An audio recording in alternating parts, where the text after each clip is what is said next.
before the long, cold European winter arrives.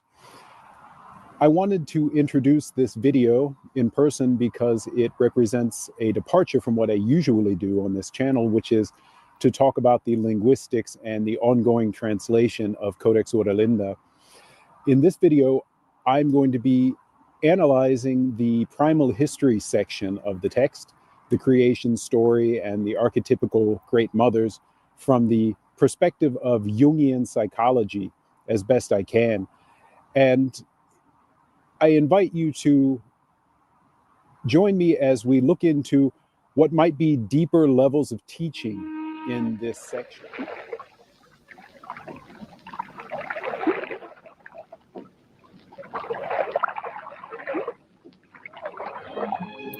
Carl Gustav Jung was a clinical psychologist and a student of Sigmund Freud who revolutionized the understanding of the unconscious mind.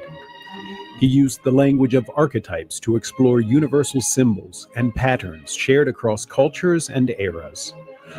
Unlike Freud, who focused on repressed desires, Jung delved deeper into the concept of a collective unconscious, a vast reservoir of shared human experiences and instincts. His work emphasized the journey towards wholeness by integrating the conscious and unconscious aspects of the self. Through his groundbreaking theories on archetypes, shadow, anima, and animus, Jung expanded the field of psychology, forever changing how we view the human psyche and its inner workings. So, what if a long-lost manuscript held the key to understanding not just ancient history, but the very nature of the human psyche? Welcome to my next video on this channel, which covers the linguistics, narrative, and history of Codex Urdalinda, a manuscript that resurfaced or was created, depending on who one asks, in the late 18th century in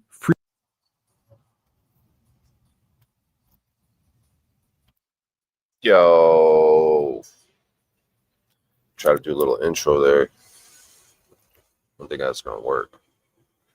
That ain't gonna work to start it off.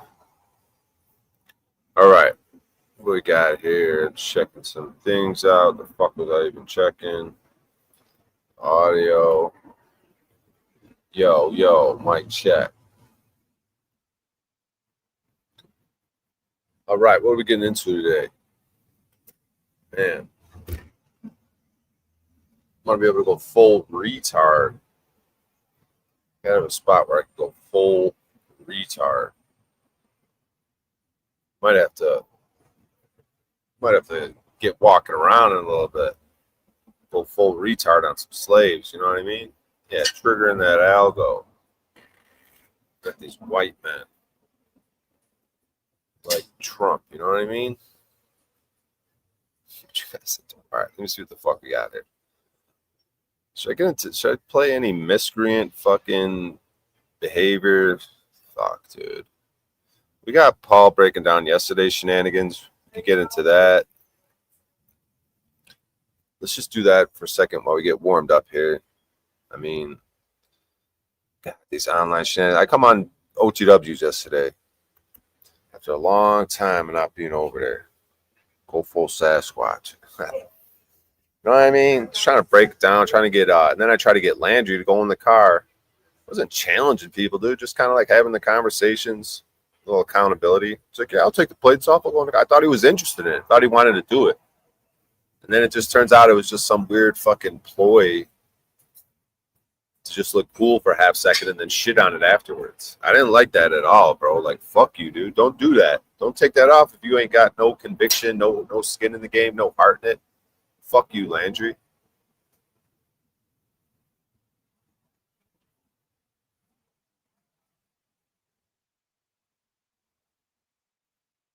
Whatever, man. I'll probably get to walk around here in a little bit. Maybe interact with people. You look clean and healthy. Really? I don't know, dude. Be better. I think I could be more healthy. I think I'm gonna die of a fucking heart attack, dude. But I have been like walking a lot, sleeping, laying down at least, cooking a little bit, dude. I made I fried up some potatoes last night, coconut oil. That's not the best, but the day before I made some pasta. Put some lentils in your pasta sauce. If you're trying to be vegetarian, what's up, Julian? Yo, what's up, boys and girls? The fucking dude's out of hibernation. What's up with this live stream shit, dude? Some weird paradox going on. We shouldn't be doing this. We're wasting time, but fuck. We gotta do something, dude, to communicate, get each other riled up and inspired. So fuck, dude. I'm just gonna play a little bit of Paul. Wish I could scream at the top of my lungs and curse and go full retard. But I'm at a coffee shop. It's very cathartic. I love yelling, dude. Big yeller. Old yeller, dude. Old ass. Old yeller over here, dude. I love yelling. Plus, sometimes it's funny. Like, I'll yell. I'll be raged out yelling. And then people are just like, they'll laugh. How could you get to the point where you just rage out yelling at the top of your lungs and people laugh? People are just calm. Like, you're in front of someone, you're just raging, yelling. And they're just like, he's such a silly Billy. But then that's the reaction I want, too. I'm not trying to be a fucking tough guy. I'm just yelling because it's cathartic to fucking yell, dude. I love yelling so much. I wish I could just yell right now. Yelling is the best, dude. Just fucking yell, dude. Rage style. Because it's all that rage, dude. You grew up with rage parents? My mom was a rager, dude. So you just fucking rage, dude. Something goes wrong. You're looking for something. You just fucking rage and yell. It's fucking great. I'm gonna die of a heart attack on stream. Anyways. All right, let's play a little bit of this. Paul's giving the wisdom. Paul's frustrated, I know. He's the man. Shout out to my dude.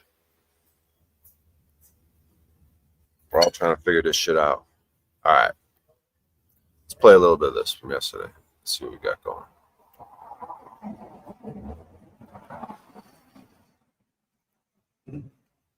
Power gaming, power playing, Zionist scum.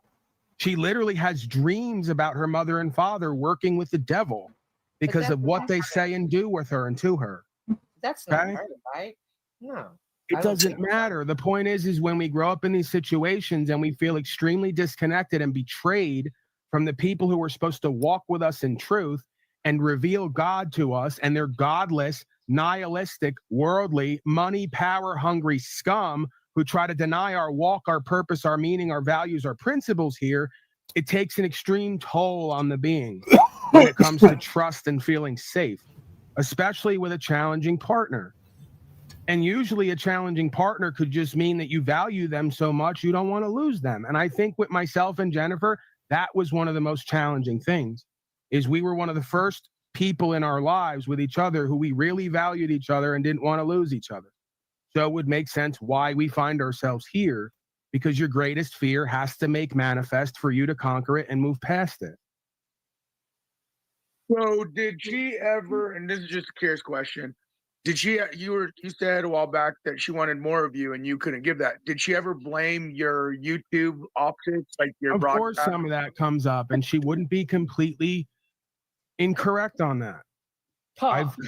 We can't do the two people at a time asking me questions while I'm answering. Okay. So yes, some of that came up. She wasn't completely wrong, but there seems to be, it's just the nature of the beast with a woman especially. They get possessive and territorial. If they have insecurities from their upbringing and a lack of love and care, they're going to project that you love them less because you spend more time with other people. Right? You know, it's kind of what it is. I've experienced it with multiple women. Huh. They think they want you around and up under them till you're there and they lose respect for you. They think they want you out in the world doing and being something till you're out and not with them. And then they want you back up under them. You can't win.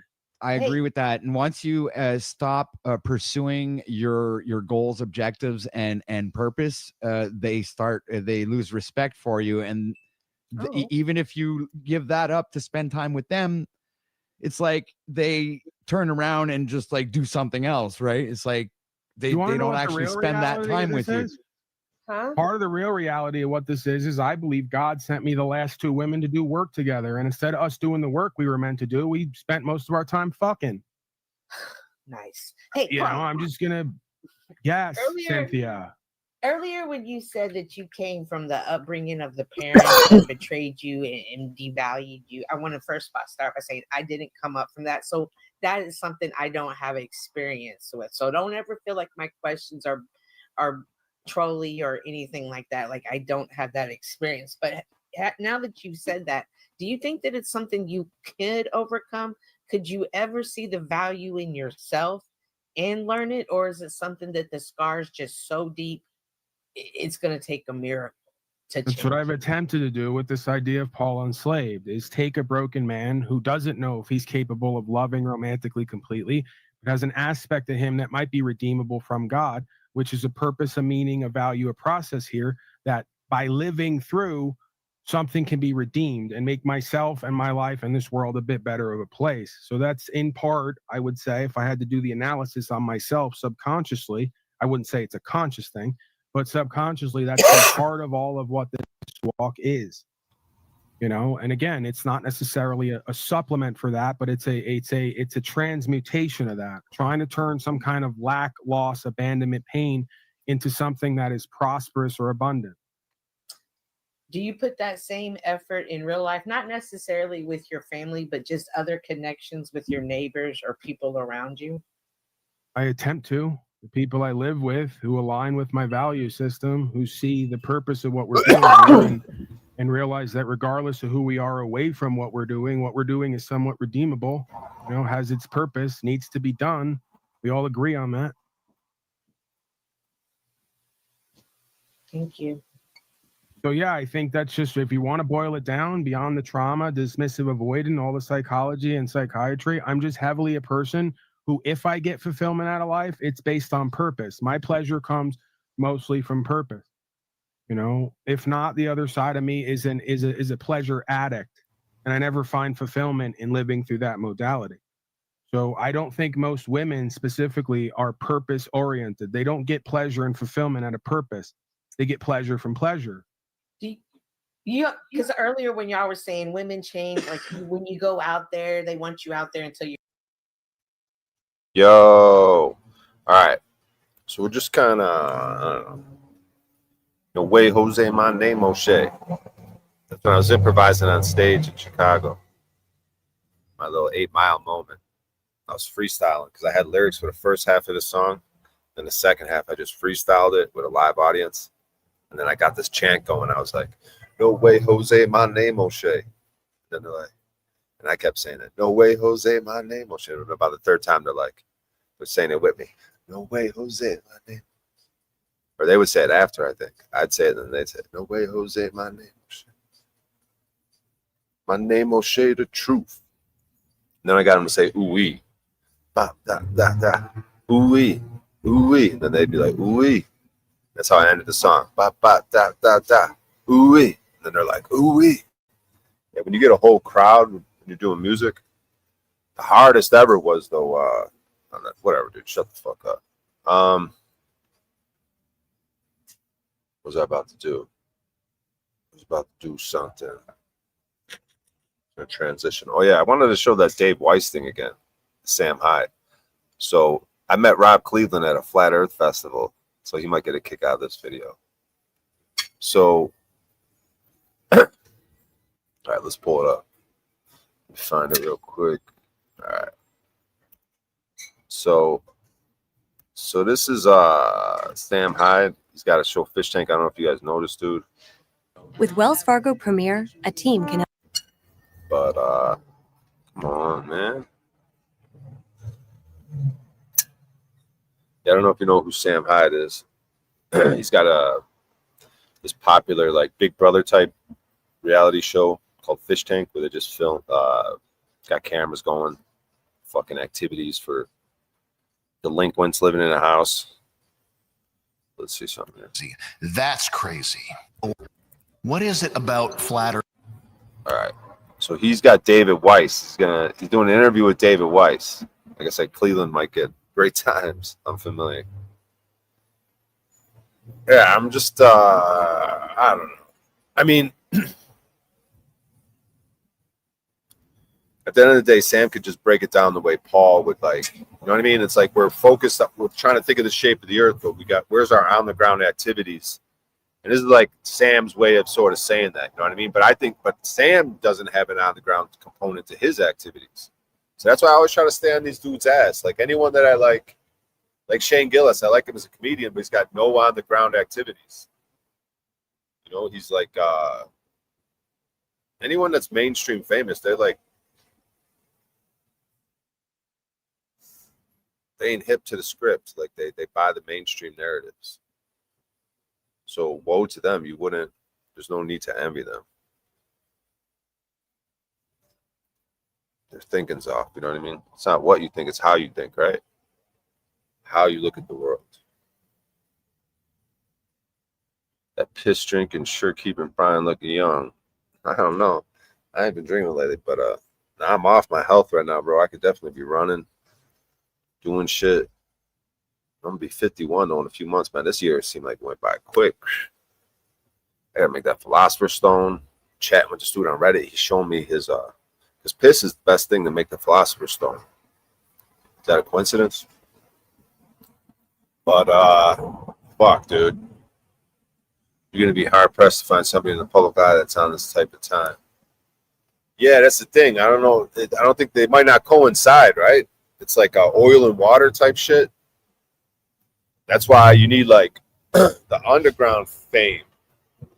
That's why internet fame ain't as good as like a neighborhood street fame. You know what I mean?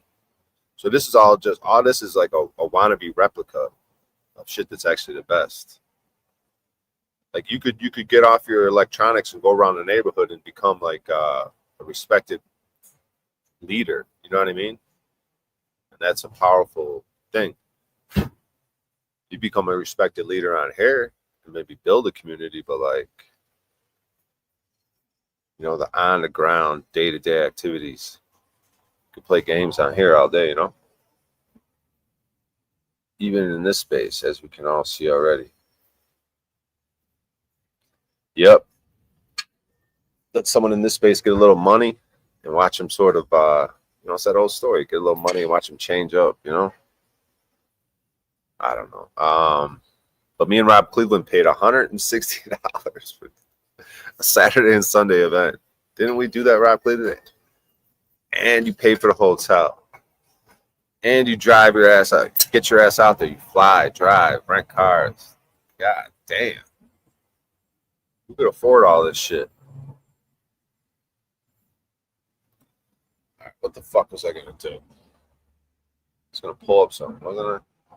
Oh, yeah, I was going to pull up that David White shit. All right, let's check some of this out.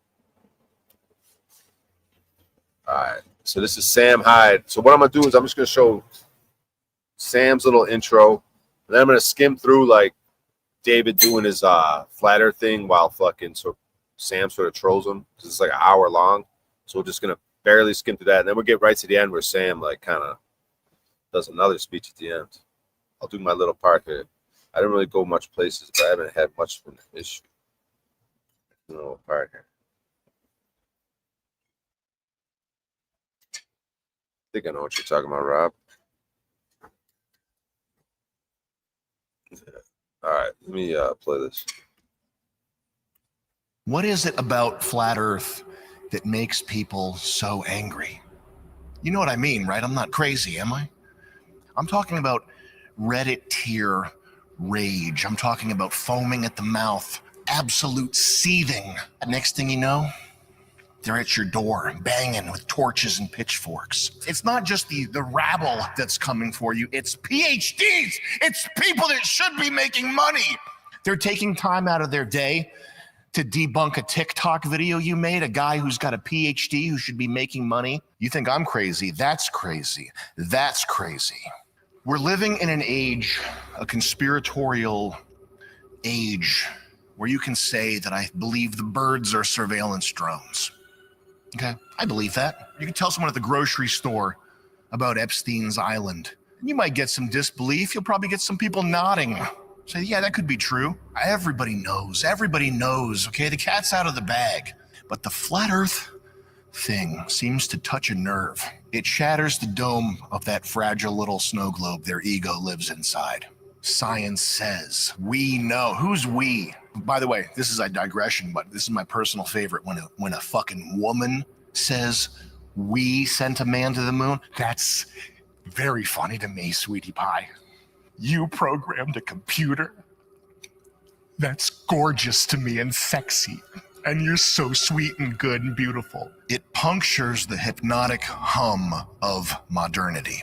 It says, hey, bro, what if everything you believe is a lie? What if your education is just programming? What if the guy with the blue check and the telescope is just another ape in a lab coat dancing for funding? Flat Earth is social sacrilege. Be very careful where you throw this idea around. More than any crime statistics, more than any denial of historical events, this idea right here, this is nuclear toxic waste that you don't want to touch unless you're ready to handle the real stuff. It's a social sacrilege. It suggests that there's no bottom, that there's no bedrock, there's no consensus reality. It's just a spinning chaos of symbols and half-remembered Science Channel documentaries. It's an abyss that the average person is not ready to gaze into. They need the globe. They need to feel like there's something solid under their feet, even if that something solid is spinning 20,000 miles an hour. Okay. Do I believe that the Earth is flat? I believe it's funny that you'd even ask me that question. From a government weather balloon that never came back down, corrected for curvature by a blind NASA intern. Tonight, we interrogate the jit karate. I can handle the grind, just not cooking. Factor changed that. My life is always busy and dinner is a struggle. I'm either ordering... Applause for Flat Earth Dave, guys. Yes! Dave, it's great to have you here. Thank you so much for coming out. Thanks, Sam. That was some opening. Well, I try to please and I try to tease. Let's take it to these globetrotters. Right? What do we call them anyway? Globe heads. Globe heads. Fuck these people. Dr. Emeritus David Weiss, PhD? No.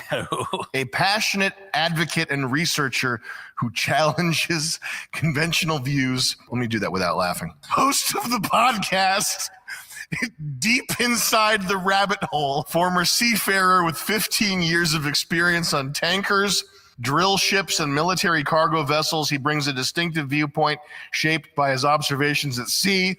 I give you, ladies and gentlemen, Flat Earth Dave. Flat Earth Dave, thank you for being here. Thank you. I have no idea where half of that came from, so... Are you? That's not true? That's not me. Oh, you weren't on a boat? I wasn't on a military boat or anything. I did windsurf across the Atlantic Ocean. You windsurfed across the Atlantic Ocean? Newfoundland, Canada to Weymouth, England in '98. It was called the Transatlantic Windsurfing Race, and it was a relay race. 4 sailors from 4 countries, and it was a heck of a trip. We had 30-foot waves for 8 of the days. Very cool. Yeah. What's your, how old are you? I don't identify with chronological age, so I'm offended at that question. Where are you from? I'm from Greenwich, Connecticut. Oh, nice. I'm from Wilton. I'm 62. You're from Greenwich? Yeah, why not? Do you live in Greenwich? I do. I was born and raised raised there. Are you rich? There. No, I live on the poor side, Riverside. How much money do you have? None right now. You have no money? No, none. Oh, fuck. Bye, Dave. What's your background? My background is I went to school of marketing and psychology. I went into corporate America. I worked in the printing industry for 20 years. I went into the solar power business. Solar power business? Yeah. How old were you when you did that? Oh, that's a great question. Were you an original solar scammer? 15 years. Well, it was residential, the company I went with, and then I brought them into the commercial division. And then I left there and took a couple key players, and we started our own commercial solar power development company. It was doing great. And I was in the middle of Deep Inside the Rabbit Hole podcast, the Flat Earth podcast. So you were doing these crazy podcasts while you had an actual job. Just for fun. Yeah, just for fun on the side. And the podcast they fucked up your job. Well, it was interfering. I had one partner couldn't give a crap. The other partner was like Dave, and it was because I was like going after lawyers, and then we have clients using those lawyers and all. All right. Fucking Dave, dude. Dave's doing Dave shit. I don't know if you guys know Dave. But Dave's part of these miscreants. These flat earth fuckers. these grifters, fucking shakety shake. But yeah, man, you know what I mean? Zetetic Warrior, David Weiss, Flat Earth. Let's fucking avoid Paul Unslaved. We're fucking intellectuals. We know the shape of the fucking globe. We got no on-the-ground components to our activities. We just grift and have an app and fucking promote it. Whatever, dude. It is what it is. We're so smart. We fucking know the shape, and we fucking got calculations and math, stars and shit, dude, and the sun. Fucking bro. Shut the fuck up. All right, I just want to I was going to skim through this a little bit more. Militaries and melted bricks. Dude, that one, shut your trap, asshole. That's true, you idiot. This fucking place probably is a big brick building. That's how it started. It's probably the foundation. It's probably a big fucking building, dude. That just gets fucked up over time and broken plumbing. And that's where dirt comes from. Whatever, dude.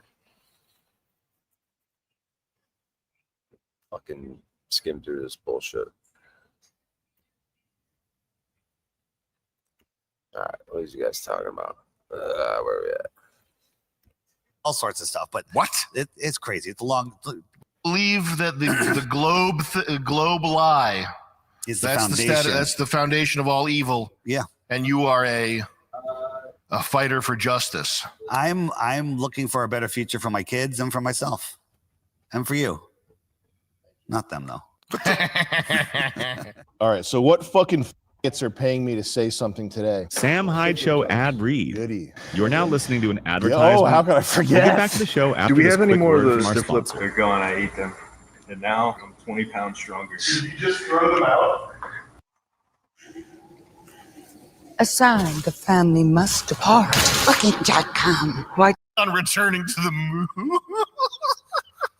But we're saying, hey, we remember. This is new. Well, it's absolutely new to me. That's right. What did they spray? Zinc cadmium sulfide, a potentially toxic chemical. I believe they just did that in New York City subway system last week. And live. Who wrote that? Dave? There are plenty of blacks only or else zones out there in the world. We just want one white one part. There would be like a 6-foot mound. Well, if you're 6 feet tall, Yep. standing at the edge of perfectly calm water on a perfectly calm day, media runs with that talking about mirages, when the truth is it's just an optical illusion. The boat is sitting on the water. So there it is, that one right there. So zoom in on it. And now the GBI needs your help to find who did it. The GBI released video showing the moment an explosion tore into the Georgia Guidestones in Elbert County. You can see that car leaving the scene. That was just moments after the blast. Authorities say it happened. Went to any nursing homes worldwide. I'm just saying, Why'd you do it, It Dave? was my fault. Why'd you do it? Flat Earth song ever. It's a rap song that tells the entire story about Flat Earth. All right. Yeah, it's gonna end. We're at the end here. We're gonna listen to Sam's little speech, and then we'll be back. I mean, yeah. Okay. I bet it's phenomenal. fucking crap. I bet. Who is it? Tech 9? Who is it? Tech 9? It sounds like some it's Young Jeezy. Who's that other guy? Immaculate Guns or whatever? Oh, Mortal Technique. Immortal Technique. Is that him? Well, I don't love think he Immortal does the Flat Technique. Earth You don't song. like him?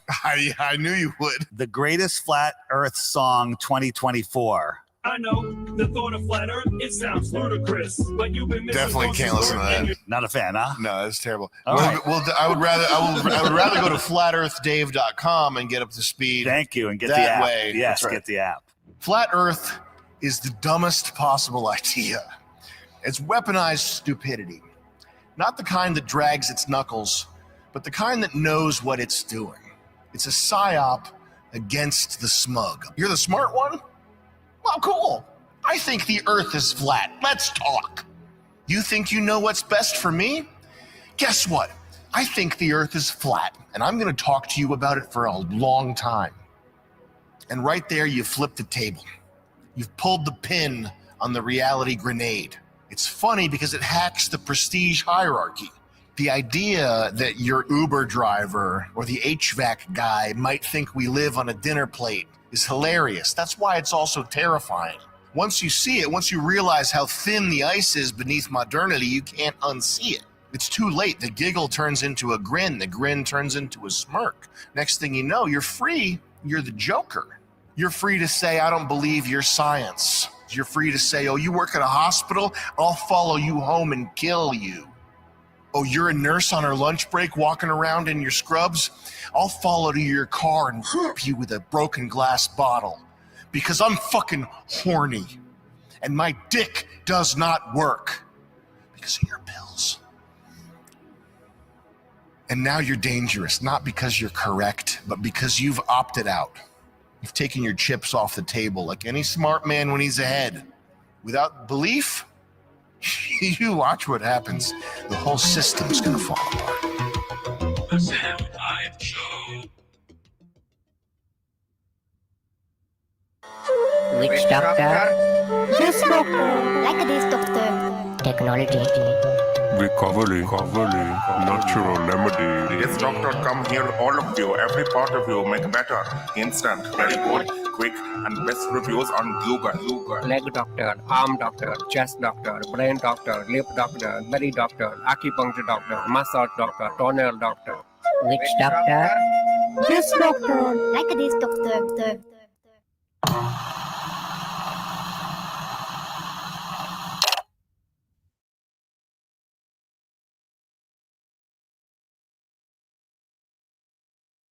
Yo, yeah, fucking, what the fuck, dude? Was that a hit piece on Dave? What was going on with that? He's doing Dave dirty? That's just Sam being Sam. What the fuck? Over 250 views. Shut the fuck up. That's just Sam being Sam.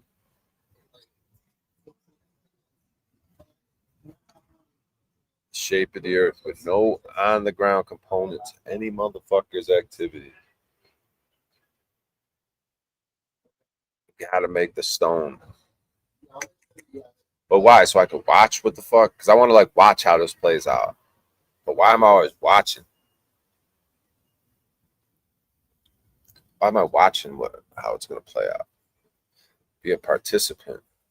Be a creator. Spill that all over me. Be a creator. Brahma Muharta, the Creator's Hour, between 3:30 and 5:30 a.m.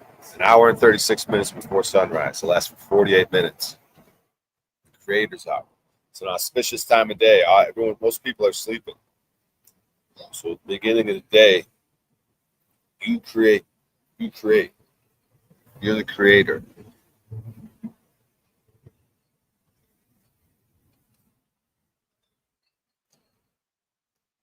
You know, the bad times, the old people would scream, the bad times are coming, the bad times are coming. The bad times always come. Because the Frisian people had this shit locked down. They had freedom. All you have to do is get the Linda book, and you could see how a society was moving, doing it right. They were doing it right, but things fall apart. The bad times come for everybody. Legacies fall, kingdoms. Winter comes. It ain't always spring and summer. The fall, the winter.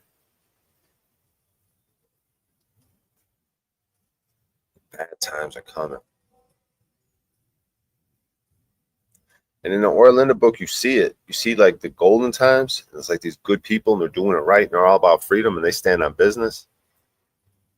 And then you through the text, because it's a written history. It's the history of these people. They just they recorded their history, passed it down. And they made it fucking in the head. It's very important to do that. They said, it's like, guard this shit with your fucking body and soul. Protect this manuscript. It's the history of our people. You see them. You see how it goes from golden. You see how the bad times come. Then there's a catastrophe. They think these people used to live in Atlantis, but they called it Otland. And we got a catastrophe came and it flooded It got sunken in the flood.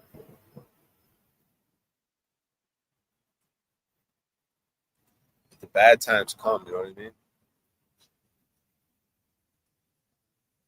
And it'll tear all that great fucking it broke it all down. It broke it, man. Nature broke it down, dude. However this thing works, man, things fall apart. Fucking hell, dude. You know, but I guess that's just how things work, man. But it's gonna reassemble. Just the same way like catastrophes come to make it fall apart, there's going to be like whatever the opposite of a catastrophe is, some sort of miraculous fucking events from fucking age changing, because the age change to where things go bad and all these catastrophes happen. But when the age changed for things to go good, I don't even know what the fuck that looks like. That's crazy, Tom. It's like a reset, but for the good. So probably more catastrophes, but then it gets good or something.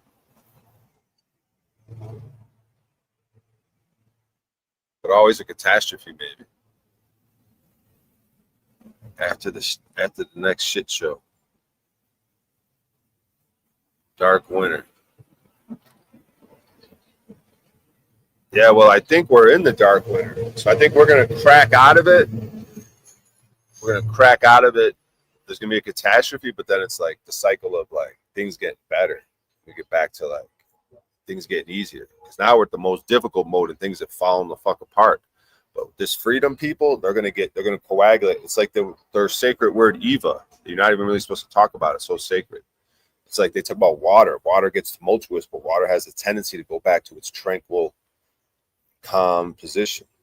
Yes, yeah. And that's what freedom people, when things fall apart and catastrophes and all just goes bad, and it looks like we ain't got freedom, and that's just the water being all tumultuous. Just give it time and it'll fucking level out again. Be tranquil. That's the main thing, is self-control. That's what a parent needs to teach a child in the beginning, is self-control and virtue. And then as they get older, you teach them liberty, freedom.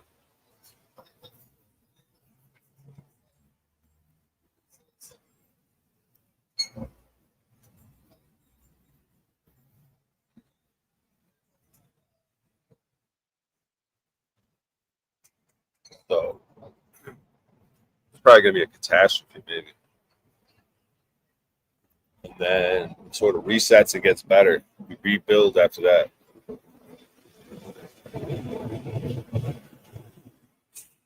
I don't know. I don't know. Maybe it just clicks over, like, you know, all of a sudden, just people don't put up with this, like, things just become more clear, right? People's common sense and discernment, like things fall apart, things coagulate again, right? Put Humpty Dumpty back together, things fall apart. To remember, to put back together.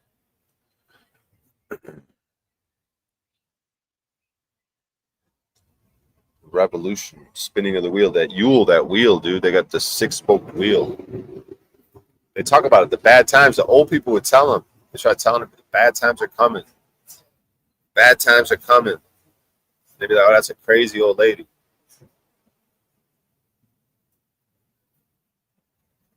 But it's like, I think the bad times already came.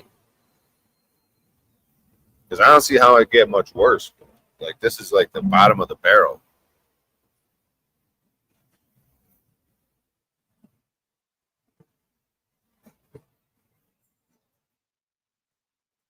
Been off the weed, O'Shea?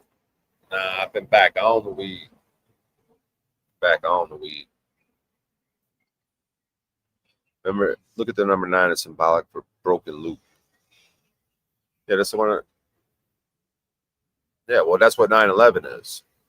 You got 1, 2, 3, 4, 5, 6, 7, 8, 9. And then 10 is perfection. 10 is like, you know what I mean? go off to perfection. You know, it's like what you're supposed to do when you die. You go to perfection. You learn you get to see, oh shit.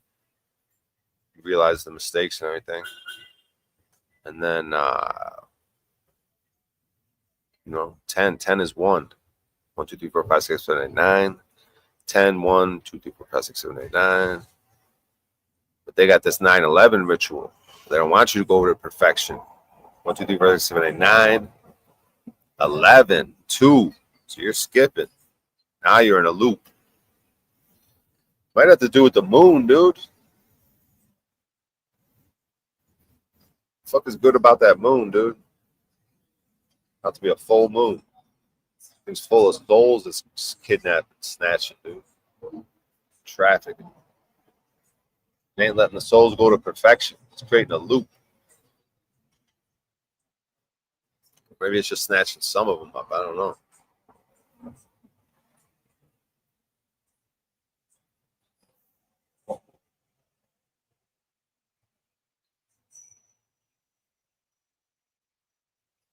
Fuck, dude. She gets walking around.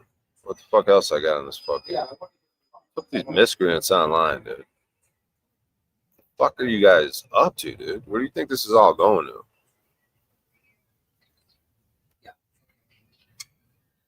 Let me just see if anyone's fucking these people are up to. What is this? Phrygia, now a province of the psychic world. In fact, the word Varalda is suggested as the root source of the word world. Just as Varalda union with the snake, which creates a sense of individuality that obliterates the sacred marriage humans possess at the deepest levels, good as embodying the My bad. Let's see what I'm doing. See what's cracking over her. See what these fucking idiots are fucking up to. Sneaking a peek. What's cracking online? Who the fuck is live? No one, right? Whatever happened to the days of fucking black paneling and fucking muted? Black paneling, what the fuck? Used to be all these crazy live streams. I would just fucking fuck around. Now look at this bullshit. What is all this shit? I used to have the greatest live gallery ever, dude. Black panels all day, every day. Not once. You guys don't know how to play no fucking chess? You guys want to watch me play a game of fucking chess, dude? I'll fuck someone up in some chess. You guys want to see this real quick? Play a quick fucking game, dude. Real quick. Fuck this shit, dude. I've been playing chess. I'll play a game of chess. I don't give a fuck what you say about it. Let's see. I don't give a fuck what you say about it.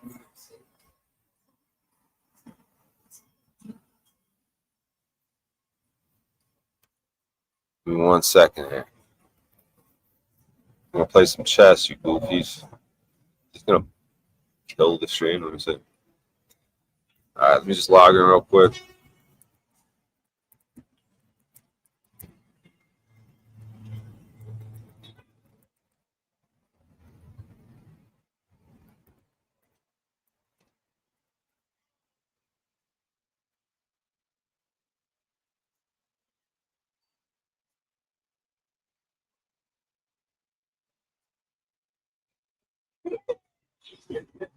Man, I forgot my password. Fucking motherfucker.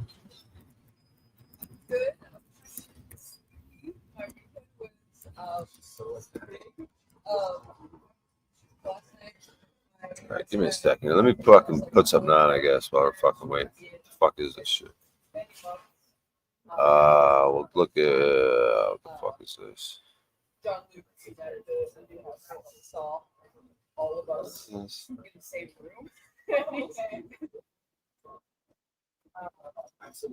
These fucking schmucks, right?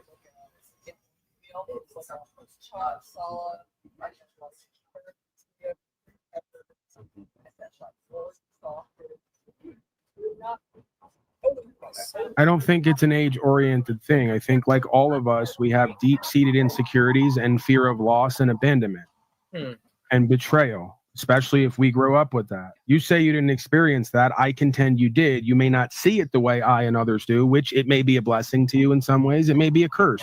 I think I have my own trauma issues. Not saying that I grew up in the Leave It to Beaver, but they never made like no. I'm saying every single person's parents here, whether they accept it or not, has betrayed them because they've signed their body over to the state. Oh. So biblically, spiritually, every single person here has been converted on paper from a child of God to a child of a lie. So your parents absolutely did betray you, whether they knew it or you know it or not. When They sold you out to the they state. totally betrayed me. But I don't look at like it didn't make me feel devalued or everybody's gonna betray me. That wasn't my response to that. That was just like, damn, that's fucked up. It's a cold world. Right. My response isn't that everyone's going to betray me consciously. That might be a subconscious thing that's in me.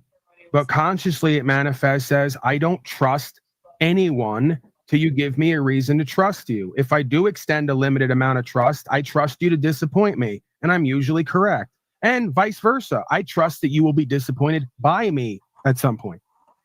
Right. And it hasn't failed us yet.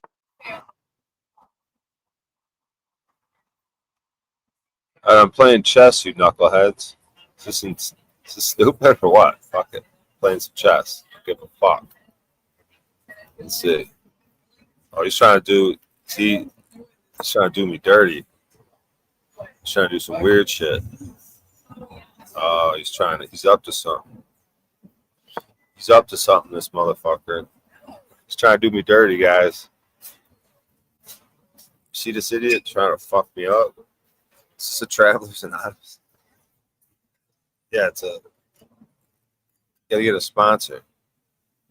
All right, where's this fucking tab at? Fuck. All right, what do you do? Is this exciting? Me playing chess?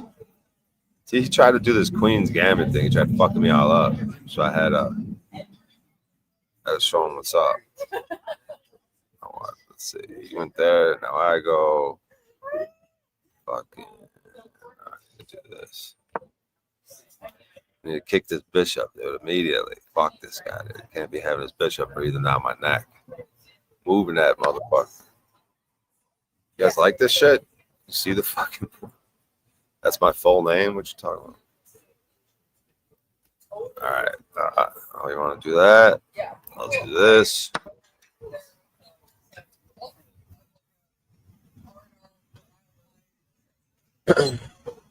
It's exciting. It's chess, guys. It's fucking chess, dude. Isn't it cool? Howard Stern plays it. It's got to be cool. So we're to make it bigger.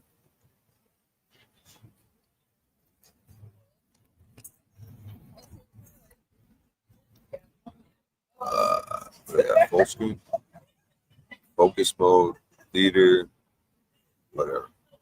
All right, he went there. Now I go.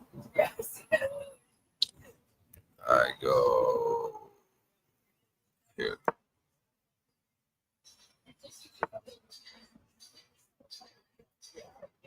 This guy wants to play games, dude. This guy wants to play games, bro.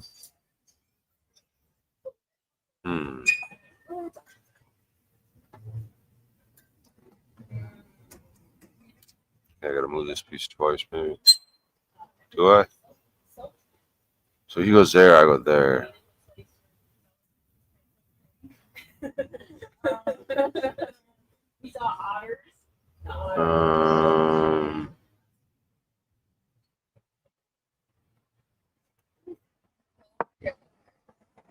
Wait, why did I do that? I'm retarded. But whatever. Whatever. Damn, I gave up. Fuck. I'm stupid. Now I'm down a piece. Fuck. Now I gotta play from a position of fucking. Gotta pay. Fuck, dude. Just fuck myself. I blame it on you, chat. Why'd you guys fucking do that, dude? playing chess history because I don't do it else soon. The next Magnus. Yeah, right. Bro, I'm down a fucking piece. Now I gotta fucking play like a fuck. I gotta play like an expert now. Fuck, dude.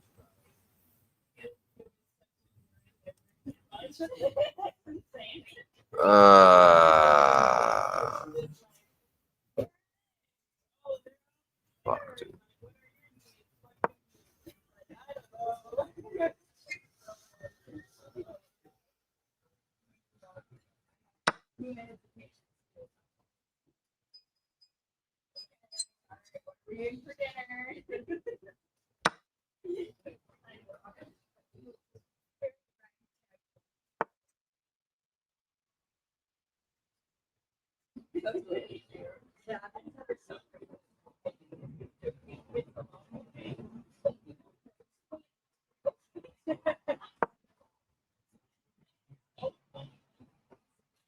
Is this exciting, guys? This fucking game of chess, comeback season, dude. I gotta make a comeback, dude.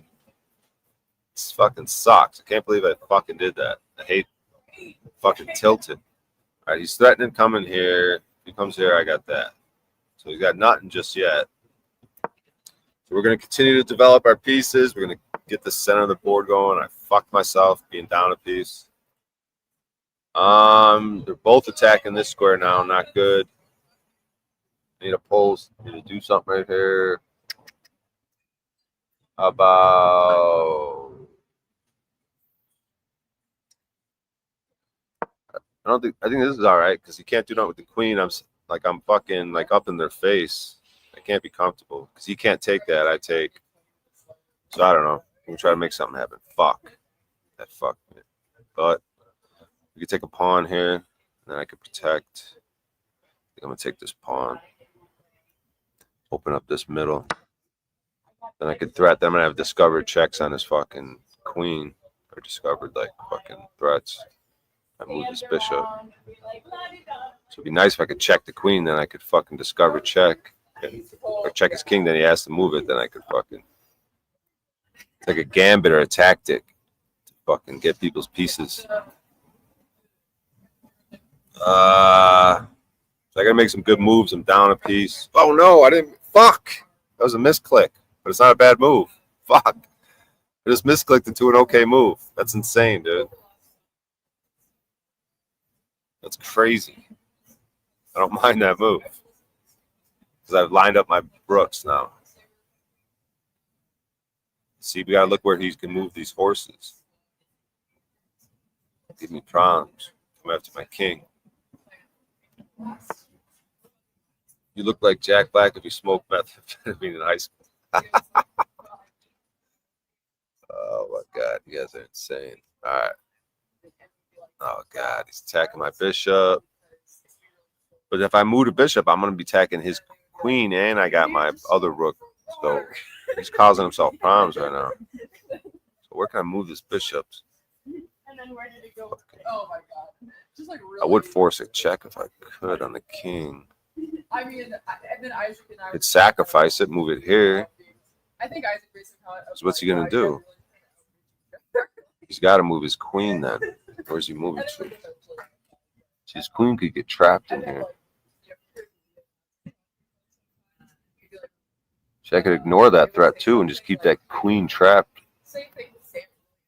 And move a piece like I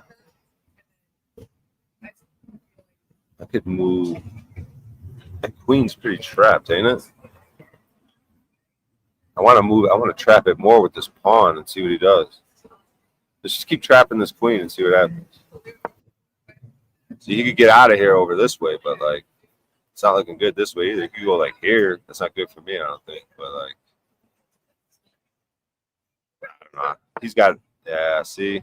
I knew he was gonna go there. Whatever. Let's see. Fuck. We could keep harassing him though. Keep harassing the queen. Let's just keep harassing the queen. Fuck it. See what he does. Or he's gonna end up going here. But fuck it. We're gonna end up with some shit going on. So let's see what happens. So I go Move this rook here. I'm protected here. He's gonna end up going here. Watch. He's gonna go right here and take this pawn. But then I can move my rook up more. Start fucking getting fucking crazy with him. I can move my rook up here. Threaten this horse, you know what I mean? Or wait, I still got to deal with my bishop that's in trouble right here. See, he's getting himself more trapped. I could threaten him again. I'm going to trap him more now. Watch. He could go there, though, if I go for that one. Fuck. But is he getting trapped if he does? Because if he goes there and I put this rook here, he's starting to be in a precarious position, man. I think I'm going to do that. Because if he goes here, I put this rook here, he's in a precarious position, man. So I'm going to do that. Let's see what happens. So I'm going to go like this. I'm going to go here. Watch. Oh, I can't. Fuck, I was going to go here. I'm going to go here. But fuck it, I'm going to go here, dude. I'm going. Oh, shit, he's going to take my bishop. What I could do is I could go like this with my queen, and then he can't take my bishop. Or he could take it with the horse. Fuck. Damn, dude, I just got all complicated with this thinking. I got to do something. Let's just go here. Fuck it. See what he does. So now I got all this action over here, dude. If I could get any opening. I got all types of shit going on. Where's he going? What did he just do? This motherfucker. Trying to play games, bro. You can get your ass trapped up in there, boy. Should we can move the king? Okay, I'm gonna move the king, I think, too. Let's see, maybe. Yeah, I'm gonna move the king. I could have brought the rook down. How much time do I got, dude? I got 2 minutes left to his 7 minutes. I better start moving. All right, I'm down a piece and I'm down time. All right, so now I can take his horse. He just left his horse fucking stranded. So I'm gonna take that fucker. I think I got no time. I got taking his horse. Oh, he took my bishop though. Fuck, I forgot about that one. But now I got a path to this fucking. I could just take this. Might just take this. Ooh, I could. Oh wait. See, he's looking rough right now, dude. I got all types of fucking ammunition going towards his ass. He's gonna be in a bad spot right here, bro. I don't know what the fuck he's gonna do. He's just taking fucking pawns like an idiot. You better watch what the fuck I got going on in here, dude.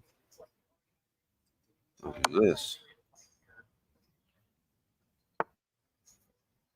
I'm coming for his ass right now, bro. Where do I go? Fuck. How about if I go? What if I just blitz his ass? Fuck it. I'm gonna do this instead.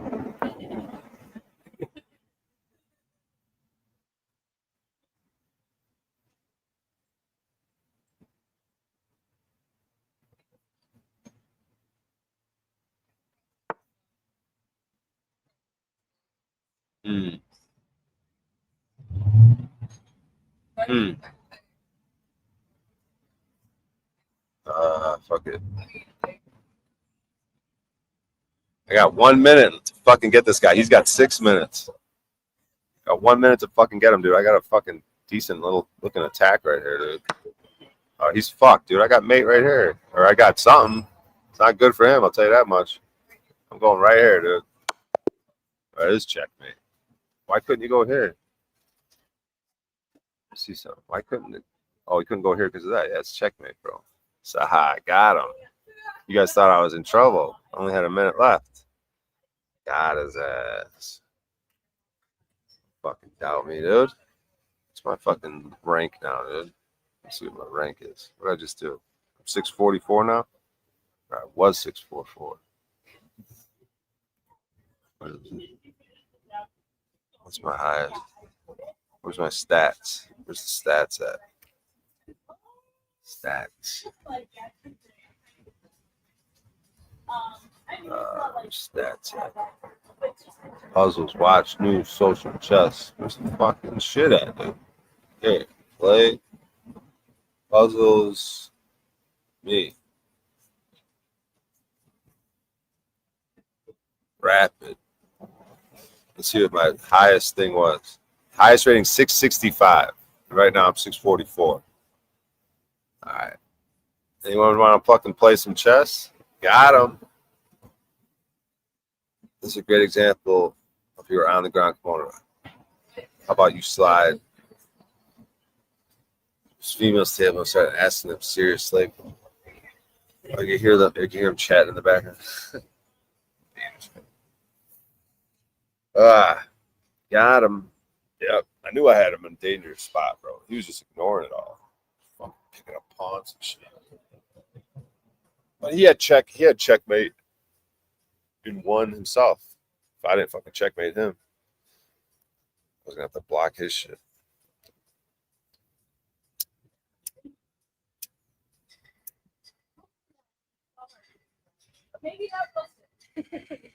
Play another game of chess, dude? And what the fuck? Play till I lose, right? Do one more, dude. Fuck it. Do one more. One more game, bro. Dude, that was a crazy game. Dude. I gave up that piece and I recovered. I had no time. Come on, man. What the fuck? Play. Fucking play. The fucking play online. Play versus person. Start the game. This guy's 643.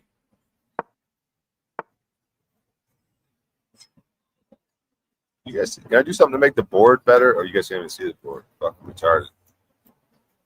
How do I make the board easier for you guys to see? Can I make it even bigger? Some theater. Oh, is that better, maybe? Maybe that's better. Let's see. He's up to something with that. I don't like that. I'm going to go here instead. I don't know. I think I'm retarded.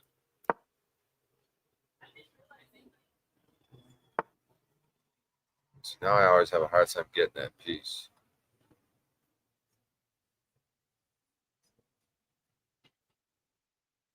That's a big shift from this winter, but I feel like you said before that, like this is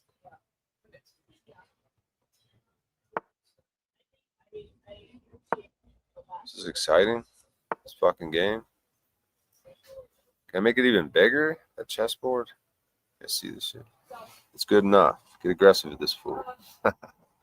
See, I got this. I learned this thing where you start off with good moves. See, I might be fucked. God, I'm doing it again, dude. I'm starting from a bad position. See, he got me trapped. Fuck, dude. All right, I gotta figure out a move here. I could put him in check. Fuck, I'm gonna check that king, dude. Bring this queen out. Check, motherfucker. How's he blocking? He's got to move his king, huh? All right, let's see if this dude's fucked somehow now. Can I check him again? I'll check him again. Check, motherfucker. Saw that coming. Can I check him again? I could move my queen. I could have just moved my queen here, dude. Just trying to save this piece. Oh my god, now I got two pieces in peril, dude. I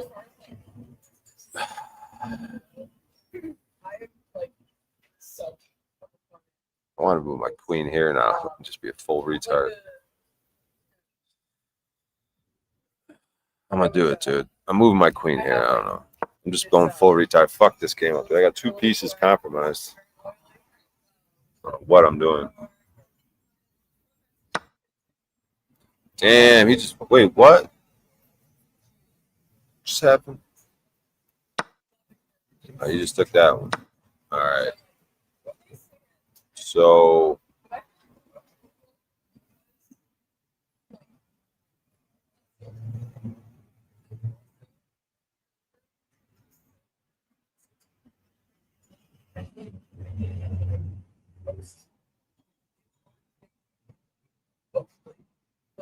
me try this. So I still take the photo of I feel like Man, I don't know what's going on in this game. This game is crazy.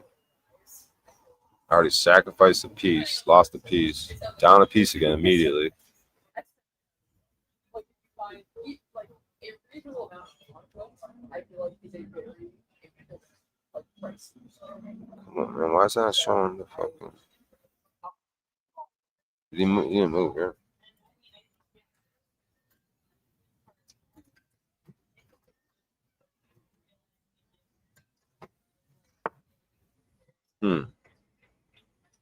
Interesting.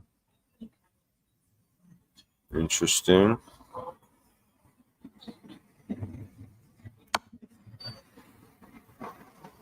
This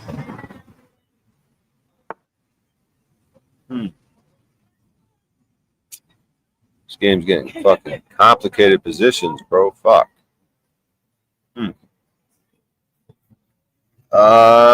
Shit. I don't know. I'm gonna go here, guys. I have no clue. I'm completely fucking this game over, I think. I have no clue what's going on. I have no clue what's going on. I have so many pieces that I'm completely fucked this game, dude.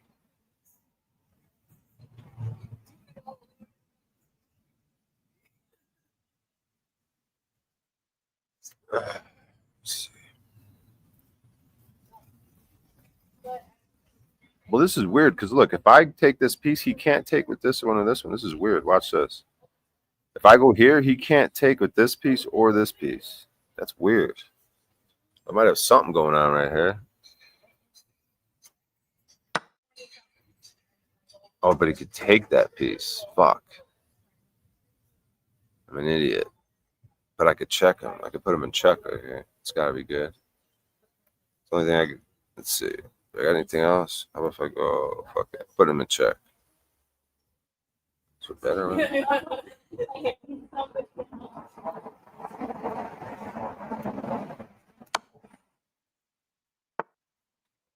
What do I got going here? This is crazy, son.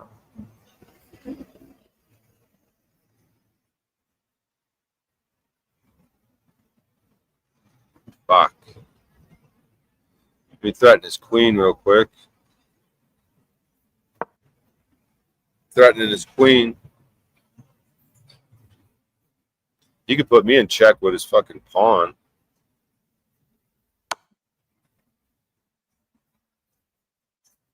He's got a crazy move with that pawn, dude.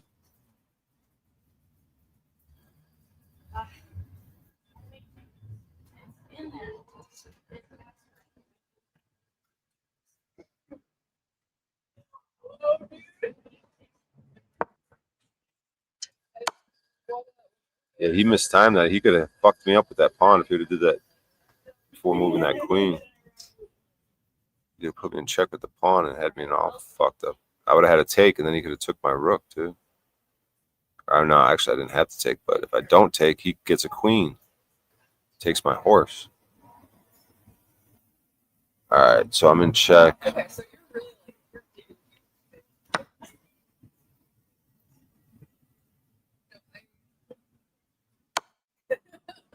What's just happened?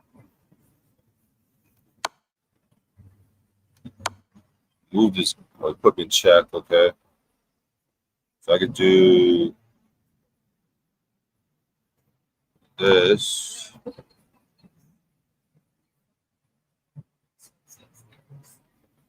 This is a precarious game, dude. He's got his queen out in the middle of the fucking board, dude. How much time do I have left, man? Can't see nothing, dude. It's crazy.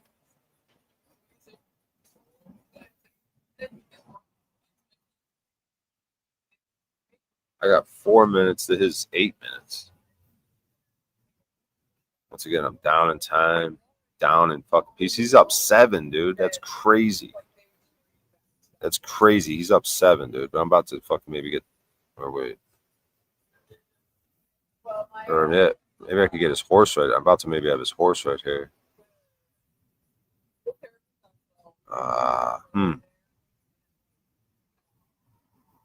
About to maybe have his horse.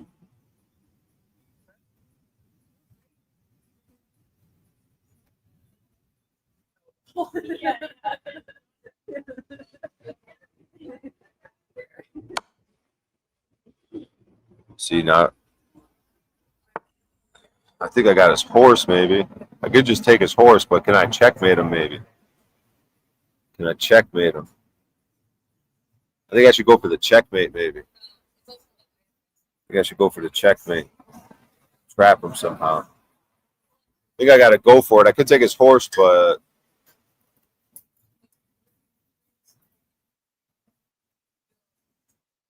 I don't know. I'm going to go here. This seems crazy dangerous.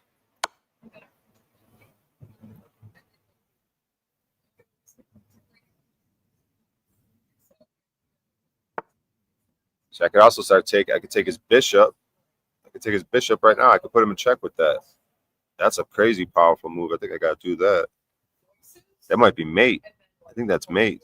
Oh, no, he could block with the queen. He could block with the queen.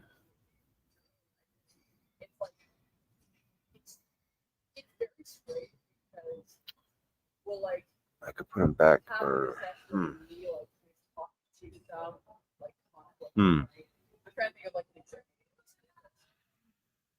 He could block with the queen. If he blocks with the queen, I could just then... I could see what I could do. So I'm going to do this. So I'm going to go like this. Check. Now he's got to block with that queen. Now watch this. Trying to like go on a date with someone and like being really cold and like wanting to Check. I could have just took his horse right there, but check. Fuck, I probably should have took that horse. Now I could take the horse again. Or I could put him in check. I think I could take... Nah, fuck. Fuck. All right, I'm taking this. I could keep that piece. I could keep these pieces trapped. Man, I got them fucking fucked, dude. Should I move my rook up? Should I just move my rook up one piece? What's he gonna do? I'm gonna move my rook up one piece, I think. Fuck it, I'm moving this. I need to take that horse.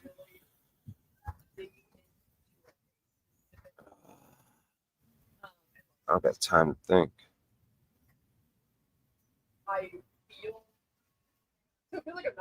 I'm taking the horse. All right, now we're about even. He's +1. I got a minute. 20 seconds. You see this shit? What's going on stream? I could check him right here. I could do a check right here. I think I gotta do this.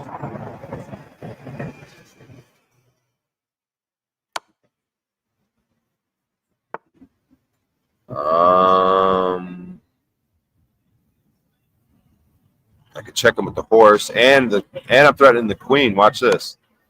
I got his queen. I think I just got his queen. I got a minute though. I got less than a minute. He's in bad shape though. About to take his queen. He abandoned. I won. He's gonna lose his queen. He was in fucked up position right there, bro. Nice. Maybe I need to start off all these games and just give him a piece right away.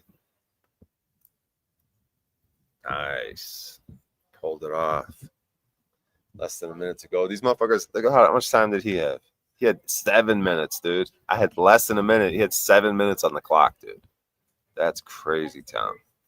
I had to pull something off there. He was in all fucked up shape, dude. All right, what are we doing? Playing chess? What is this shit, dude? What kind of stream is this? What the fuck were we doing before this? All right, let's go back to fucking... gotta do man on the street, don't I? Let's see who's live again. What are we doing? No one. Nothing. Why do I know? What are we getting into? Anything? I got any tabs that are interesting? Let's see. What have I been looking at lately? Not on my laptop. These tabs are all old. What have I been looking at on my phone? What's going on? Oof. Somehow I couldn't watch a normie play, but I'm content with watching someone who's standing for rights and freedoms. Respect, Brian. Got a chess? Dude, we got to do another one? Dude, I got to play till I lose, right?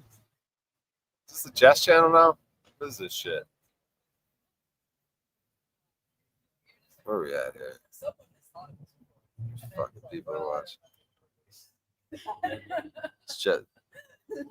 All right. Yeah, chess ain't exciting. Chess ain't where it's at. For viewers. Keeping the viewers. All right. So we had the Sam Hyde. We'll go back. You know what? Since we got Sam Hyde already and Dave, we could watch a little more of that. Since this is kind of our world, two worlds colliding. That flat earth fucking retards. Here's one of my songs, TikTok and Knots. You guys seen all my new songs and shit? Yeah. Drink water. Drink water. Yeah.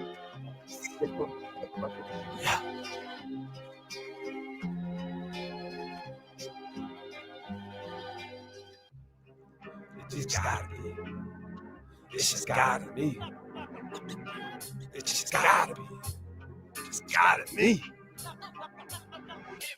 Breathing heat deep inside the fire, inspired, higher, tired of the liars, wearing wires, crying, why is he free? Why is he free? They lost their mind in the streets, screaming, why is he free? My circle, it just gotta be. It's just gotta be. It just gotta be. Just gotta be. Breathing heat deep inside the fire, inspired, higher, tired of the liars, wearing wires, crying, why is he free? Why is he free? They lost their mind in the streets, screaming, why? It's just gotta be. Just gotta be. Breathing heat deep inside the fire, inspired, higher, tired of the liars, wearing wires, crying, why is he free? Why is he free? They lost their mind in the streets, screaming, why is he free? My circle's small, it gotta be, just gotta be, it gotta be. Me and God and gotta me. She say, what about me? Bitch, you gotta me, it gotta be. Bitch, it just gotta be, it's gotta be. It's just gotta be, it gotta be. It's just gotta be, it gotta be. Gotta be, just gotta be, it gotta be. Don't you know it's just gotta be, gotta be, gotta be, gotta be, gotta be, gotta be, gotta be. Fucking talking about gotta be. You gotta be. Fucking talking, man. Motherfuckers, me and God in the streets to eat. Coming man on the street, east, street, street. Alright, what the fuck is going on?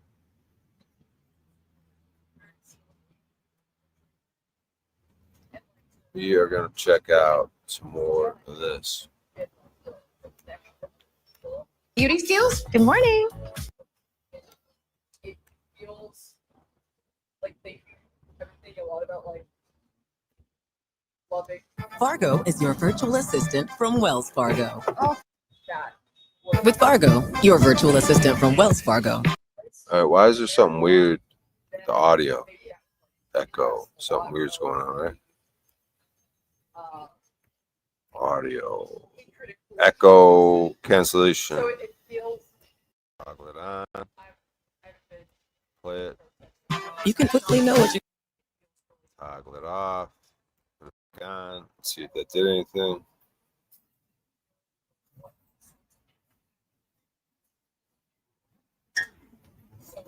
You spend on things like food. What is going on with this audio?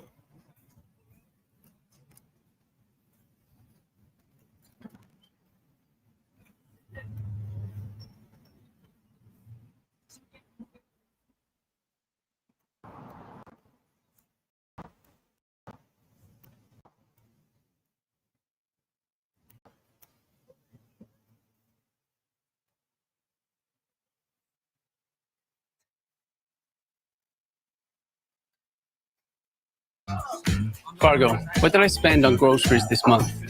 Hey, Dad, can the guy stay for dinner? No. Learn more at Wells Fargo.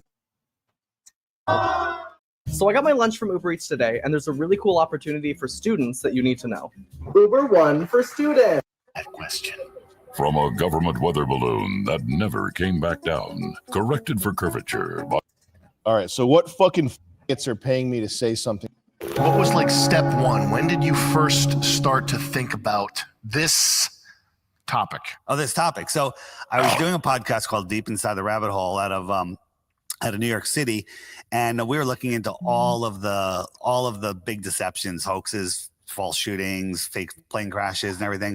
And people were like, "Hey, have you looked into flat Earth? Check this out." And I'm like, "Flat Earth? That's just a step too far." And I just like ban for life, ban for life, ban for life. I just banning them from everything. I don't want these stupid people commenting on my podcast. Then I was speaking with a researcher named Sophia Smallstorm who did a couple of big documentaries on 9/11. She's like, "Dave, you have to look into this." Zoom in on that. So the hovering ships thing, It's down the water. Look at the front of that boat. You see see it reflecting in the water? That's just a wind line. Okay, so the hovering ships thing is poisoning the well? No, it's just stupidity. Oh, the Earth is flat? How many people died in the Holocaust? That's poisoning the well. Oh, okay. How many? They say 1.5 million. I don't know. I wasn't there. Let's go. This isn't one of those shows. No. I had an idea for stiff lip subs. They should put in 600 milligrams of caffeine, actually. The fucked up nice. Oh, you spotted a fake soldier. That's so hard to do. Let crazy people just do what they're going to do. Oh, you don't have the exact number of Air Force dots. Sam Hyde Whoa, show. Ad fuck. read. Are you an You're now M1 listening to an X16? What's your advertisement. BPS? We'll get back to the 701? show I'm after this quick 703. word Shut from up! our sponsor. Why can't you have water on the outside of a ball? How would it stick there? Gravity? You love your gravity. Gravity's your God. Gravity's your God. Gravity's an unproven theory. You got me. Mass attracting mass. It's so silly. And then detect motion. The Earth is spinning at 1,000 miles an hour. That's faster than the speed of sound. So when you watch the sunset, is the sun just going away peacefully as you see it in the local sky? Or are you spinning, falling over backwards faster than the speed of sound and the sun's kind of staying still? Probably the second one. That's what you're taught, but that's retarded. Okay. It's completely retarded. What's wrong with that? You would know if you were moving 1,000 miles an hour. And that's the slowest speed of all. We're orbiting at 66,000 miles an hour in a curved trajectory. We're chasing the sun at 500,000 miles per hour. So our galaxy is moving at millions of miles per hour in a fourth direction. But we've never not been moving. It went viral. A couple weeks later, terrorists blew up the Georgia Guidestones. 3 hours later, bulldozers were there, took the whole thing down, stole the time capsule, and there was never an investigation. A unique Georgia attraction that stood for nearly 4 decades is destroyed, and now the GBI needs your help to find who did it. The GBI released video showing the moment an explosion tore into the Georgia Guidestones in Elbert County. You can see that car leaving the scene. That was just moments after the blast. Authorities say it happened Wednesday morning about 4. Crews spent Wednesday tearing down what remained of that mysterious structure, the monument often called America's Stonehenge. The stones were inscribed with 10 guiding principles, each etched in stone using languages from around the world. The meaning behind those monoliths had been unclear since the structure was built in 1980. Sounds suspicious. It's a little bit suspicious, don't you think? There's also the Coral Castle in Florida, built by Edward Lee Scallon. Do you know about Coral Castle? No. So Coral Castle, if you look that up, that's this little guy built this thing. Well, that's a nice little devilish giant little... stones and everything. Very cute. And he built a thing that shows exactly where Polaris is also, and that's been up for quite some time. So my prediction is something's going to happen at Coral Castle to get rid of that rock solid proof that we're not moving. There it is right there. So when you zoom that's in a on big that hole, though. Yeah, It's a but big see hole. that little X? See crosshair. That little crosshair. So Yeah. the Polaris moves. There's a tight little circle around where the X is, and each one of those quadrants tells you what season you're in. So this guy that built this, he's a less sort of, it's less precise. Well, no, it's exactly precise. It looks more tribal, though. Well, if you look, it's aesthetically tribal, Dave. I'm with you, but he built this thing where you had an 11,000-pound door that you can spin with one finger, but he did it with himself with no big equipment. He said he had the secret of the pyramids. Flat Earth is the everyman's anti-intellectualism. not because he's stupid, but because he's done listening. It's not about proving anything. It's about breaking the game before it starts to break him. You have to understand the mechanisms at play here. It's a cultural bluff call, a joke so sharp it cuts through the veil of modernity. It's a man standing up in the middle of a polite dinner party, calmly placing his napkin on the table and saying, "This was a lovely dinner, and now I'm gonna rape your wife." The content of the claim doesn't matter. It could be anything. The real assertion is that none of this is real. Say you think 9/11 was fishy, people nod, maybe offer, "Yeah, I heard about Building 7. Say you believe the earth is flat, and now you're a threat, a lunatic, a problem. You're a bug in the system that needs to be eliminated. This is literally the plot of The Matrix. Okay, Logan Paul talks about this. Flat earth is the first domino. You can feel the cracks forming in real time. COVID, college, feminism, the Holocaust, gravity. It's all a hoax. All these things propped up by a shared hallucination. And when one guy, just one, has the balls to say, "I don't buy it," that punctures the consensus. And now you're a problem. Flat Earth is the cultural equivalent of a suicide vest strapped with toy dynamite. It's harmless technically, but nobody wants to call the bluff because you're wrong, you look stupid, and if you're right, well, then the earth is flat and everything is up for grabs. A sign. Bookings.com. The family must depart. Today's to die for, indeed. The globe religion is the biggest religion of all. It's amazing. There was a time when the majority of people thought the earth was flat. Now they don't. What changed? Yeah, so that was when the Rockefellers took over the school system in 1902. They literally hijacked everything. They got rid of all of the real medicines and they replaced it all with allopathic petroleum-based medicine. And they took over all of the school books. That's why schools are underfunded. And the Rockefellers sell the textbooks below the cost of the textbooks, so nobody can come up with a textbook business and make money and sell real textbooks. Rockefeller Sr. founded the General Education Board in 1902. I interviewed a woman back in 2020 before the nonsense happened. Do you mean Sandy Hook? No, I mean COVIDs. I mean COVIDs.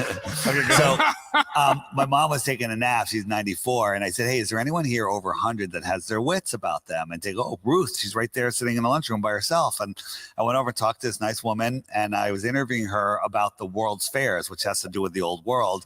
Mm-hmm. I was asking her questions about it, and she was just telling me she had such a good memory. And I said, "What did they teach you in school about the earth?" That's all I said. And she goes, "They taught me the earth was flat." So in late 1920s, not early 1930s, they were teaching flat earth. Then we found other people all the way up to the mid 1950s, even early 60s here in America that were being taught flat and globe because they didn't know. They didn't know. But Ruth was taught the earth was flat in 1927 or whatever it was. So this video went super viral. And I like everybody, we need to find people now because all of these people that have this knowledge are going to be gone soon. So go to your local nursing homes and get in there and try to find some lucid people and see if you can interview them.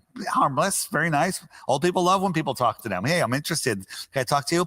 2 days later, COVID lockdown. Nobody can go into any nursing homes worldwide. I'm just saying, Why'd you do it, It Dave? was my fault. Why'd you do it? Maybe I took down the Georgia Guidestones and I got the code lockdown. By the way, Grok does back you up. You did interview a lady. Oh, what does Grok say about me? Oh, you did interview a lady in 2020 before the nonsense happened. Is the sun flat? I don't know. It looks round, so it could be a round disc. The moon looks spherical, but I couldn't tell you. I mean, I could show you 3 pictures of models of the moon, and none of them are spherical, but they all look spherical. Globers will always look up at the sky and point at the lights in the sky, which literally defy natural law, right? Our sun cannot exist if you believe in physics. How's that? Because helium and hydrogen defy gravity.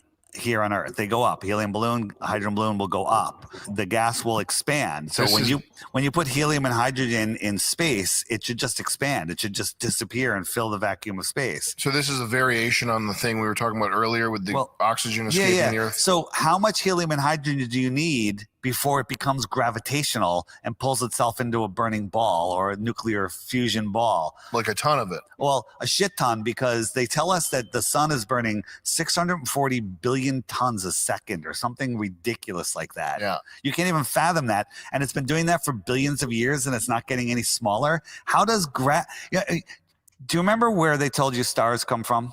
Mm-hmm. Do you remember nebulas? Mm-hmm. Right. So they showed us the Crab Nebula example. If you were standing next to a 50-story building in New York City, you'd have to look up and hurt your neck to look at the top of the building. So right? I'm in like a dish. Hold on. No. You're standing in the city next to a 50-story building. In a and dish? The sun is right over your head and it goes a little farther over. Now it's blocked by the building. Mm-hmm. If we push that building 50 miles away, the top of the building would look like it's at your eye level. The sun would look like it's going down, just like streetlights on a street. They would just be going down, down, down, down, down. And eventually they'd go beyond the building again. And from your point of view, it would look like it's going beyond the building. It looked like it would be going down. Now take that to the atmosphere. Let's say the atmosphere is 10,000 feet. Over distance, the atmosphere becomes opaque. Over the distance, from the ground to that cloud deck or just to the top of the thickest part of the atmosphere, it all gets compressed. It all at 50, 100 miles away, it literally becomes eye level. Look at the clouds. When we have a nice cloud deck, clouds above you, and then you look over the water, the clouds look like they're touching the water. As they bring the light over, look at the line. Does that line look level? And if you see in the distance, right past the hot sauce mountains, you have that cardboard mountain, and the light never went below that mountain. But if you watch it here, that mountain almost looks like it's at your eye level. Here comes the light. And this is level. This is not going down. This is level. And watch, it's going to go a little bit farther. Now I'm going to zoom in a little more to make it look like how we really see the sun. Is that string level? Are you actually asking I'm me? asking you right now. I have no way of knowing. Well, except it was. I showed you before. It was when you showed me before. Correct. Sure. Yeah. So it is the level line, and it is just going beyond the horizon. Beyond. You can't tell the difference between that elevated horizon. Look at that line. That line is level. So there it is, just moving away. It looks like it's setting. Now I'm going to compare it to a real sunset. Ready? So on the left is the what we saw. On the bottom right is the elevated view, and on the top right is the sun setting behind what?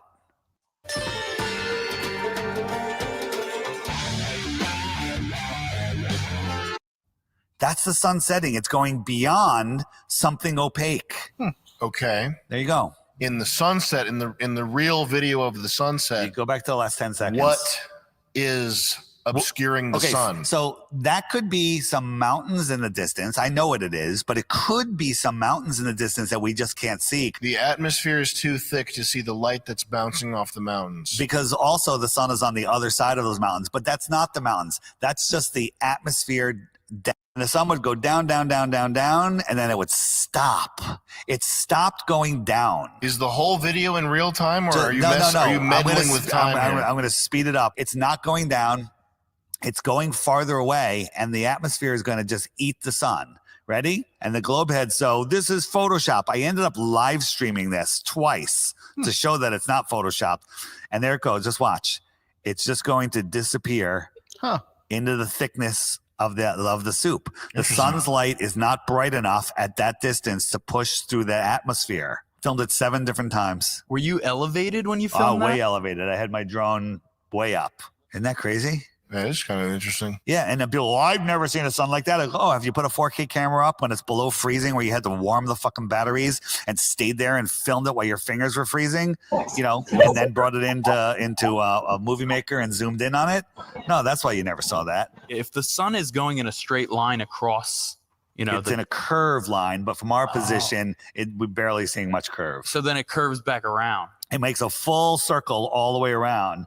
Okay. And that's why in the summer, you see the sun rise in the northeast, and it comes all the way around. You see it's set in the southwest. But in the winter, you see much less of it. It's less of a curve because it's making a bigger circle. What else can you hit us with? Seasons. Seasons? Okay, hit me. Well, do you know what the heliocentric explanation for seasons is? Why is it winter? Actually, no. So they tell us that the Earth is tilted, and when the north is tilted away from the sun spreads over a bigger area, so it's colder. Mm-hmm. And when we're tilted towards the sun, it's more direct sunlight. That's what they teach us in school. Now, maybe that's ringing a bell. Yeah. Do you know that in our northern winter that we're... Fuck is up with Sam? He's overheating and sweating and shit, dude. It's 3.5 million miles closer to the sun than we are in our summer.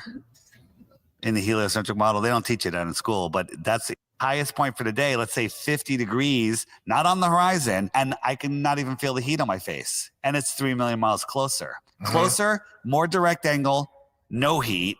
Worst possible angle in June, tons of heat. Makes absolutely no sense. But if you look at the flat Earth map, when the sun is over the Tropic of Cancer, it's closer to us. The heat source is closer to us. And when it's over the Tropic of Capricorn, it's closer to the outer south. Civilization is a thin film, a brittle glaze. It's not a wall, it's a skin. And beneath that skin is tribe, wrath, blood, and fire. You can walk into a Whole Foods sipping yerba mate, FaceTiming your girlfriend about what art to hang, and you're still only one power outage away from eating your neighbor. The truth is, it doesn't take much. This civilization is a cappuccino, baby. Flat Earth is the first tap on the foam. We've all heard the metaphor of the boiling frog. Can you imagine the chef's horror if the frog started talking back in English? I know you're boiling me. What did they even say? Have they even been watching the ads we read for them? This game sucks dick. We've been enjoying it. It's actually a good game. They've been enjoying the ad reads? Well, they've been working. They've been working? Yes. Why? All right, what else can I say about stiff lip subs? I use them all the time. It's helped me become a successful guy. Enjoy your slop. Sam Hyde Show ad Use read. code TRANNY. You are now listening to an 100% advertisement. off. You literally we'll get it back for to the free. show It's actually after this 200% quick off. word They from send our you money. sponsor. They're paying me $100,000 to tell you that they'll actually pay you. I'm not supposed to say this. Their product is actually so toxic and distressed that their fulfillment company charges them a handling fee just to hold it there because it stinks. So if you take it off their hands, they'll pay you. So that's an actual legal claim. 6 months from now, you're going to get a check for twice the value of what you pay. That's the secret that makes stiff lip subs so great. Is that they actually don't want it. They want to get Sam rid of it. Hyde Show They ad want read. it in your hands. Now, guys, We're now listening to an don't go to advertisement. Stiff Lip Subs and buy We'll it. get back to the show because I after want this it all quick of word from our myself. sponsor. I'm greedy. I need all the Stiff Lip Subs. Don't buy them. I want them for myself. Wait, save some for me. Don't take my Sam Stiff Hyde Lip Show Subs. ad read. No. You are now listening to No, an advertisement. please. I We'll get want back them. to the show after this quick word from our sponsor. Building a satellite, you would have to know how the flat Earth actually works, right? No, because the people that build the satellites they build it by specs, they send it to NASA. NASA says, oh, we send it to space. They're like, yay, it's in space. Look, I got data coming from NASA. Where's the data coming from? It's coming just from ground, from the ground. Nothing's in space. There's nothing. So satellite floating. photos. Those are from high altitude planes and balloons. You know that NASA has thousands of giant balloons the size of football stadiums carrying 8,000-pound satellites in space. NASA controls 99% of the helium on Earth. When you say they control the helium, what do you mean? They like you cannot start a blimp company because there's not enough helium because NASA controls it all. It says they use it for cooling and all sorts of stuff. Can you ask Grok, does NASA have a fuckload of helium? It'd be funny if Grok picked up already that we're talking to Dave. Yeah. And it's like, it sounds like you're talking to no. I wouldn't be surprised. One of the world's largest consumers of helium? NASA. 75 million cubic feet annually for rocket propulsion. Yeah, that's what they say. It's actually true because when we watch those big ships go up, they're actually blimps. They're filled with helium. No one's on them ever. So every day. I saw factor ads everywhere, and I didn't think they would be that delicious. I'll admit it, I was skeptical about ready-to-eat meals, but then...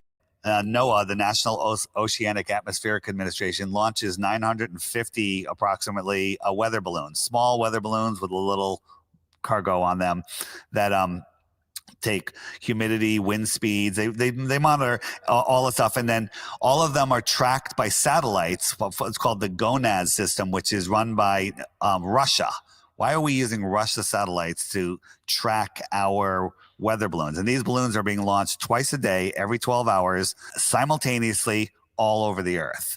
And then the supercomputer puts all the data together and we get our weather models. Awesome. That's real technology. Amazing. But they say that these balloons are being tracked by satellites. They're using GPS to figure out where all the balloons are, where the wind patterns are, where the high pressure, low pressure is, all of the temperatures, everything, all the data that they're collecting, which is real data, but they're claiming they're done by satellites floating in space. However, we found one of these things. One of our guys that found it in Curacao, or he was in Jamaica or no, Aruba. He found it on the beach, and he's a computer guy. He decoded it. He cleaned it up. He found the information on the chip, the antenna, figured out how the whole thing works, and found their website that tracks these things in real time. So we went on the website. Their triangulation, you can service them. They have a power supply, everything we need, right? It would work. And they said, except if there's bad weather and they're diverting commercial flights from that area. I said, what if they also had it on high flying military flights, planes also? And he said, oh, that would be a very robust system, and it worked perfectly well. Versus the ridiculous idea that satellites can match all of those corkscrewing motions in space, which violates natural law. High pressure. I sound like a globe head right now. Yeah, you're trying. You're struggling. You're struggling. Gravity ensures molecular speed versus why does the vacuum of space not suck it away? Gravity. So if you want to send Grok for a spin, say which gravity? It says Earth's gravity. So Einsteinian gravity or Newtonian gravity, and when they've switched to the bending and warping of space-time now rather than mass attracting mass. They've never done an experiment that proves gravity, but they have done experiments that prove electrostatics. And electrostatics set the downward bias, and then density and buoyancy sort everything else out. You know who Jesse Lee Peterson is? The preacher guy? Of course. Yeah, so I was on his show. Did you like him? I can appreciate what a mental case he is. But did you like him? Did he like you? We didn't hate each other, but did he believe you after the thing was over? Am I allowed to tell you? I'm going to tell you. So I want to know if he believed you. His producer tipped me off that he was going to ask me if the Earth was flat, and as soon as I said yes, he was going to say, "What about mountains and valleys and everything else?" So the Earth is a level, non-rotating topographical plane with hills and valleys and mountains and trenches, but it's level. So he asked me, is the Earth flat? And I said, well, what's your definition of flat? And then he asked me again, do you believe the Earth is flat? And I kept trying to get him to define. He just kept repeating the question again and again and again, like did 25 you have breakfast times. This morning situation. It was really rough, but I wouldn't let him capture me like that. And it was kind of funny. Do you believe that the Earth is flat? What about mountains? Yeah. Well, no, I didn't let him get there. Did you forgive your mother? You're good. That's good, man. Who's Eric Dubé? Eric Dubé is one of the first guys that came out with books and videos on flat Earth, but he's very egotistical. I don't know what it is. I like his work, but he hates other prominent flat earthers. So there you go. Yeah, a lot of great artists are like that. Yeah, it's all right. He does some really great work, and he's the guy that really got the flat Earth movement going. Are there any songs or movies that flirt with the truths of flat Earth? Dude, there is a great song. It's called The Greatest Flat Earth Song Ever. It's a rap song that tells the entire story about flat Earth. It is I bet it's phenomenal. fucking crap. I bet it's not we all said, but With Fargo, your virtual assistant from Wells Fargo, you can access your FICO score in a snap.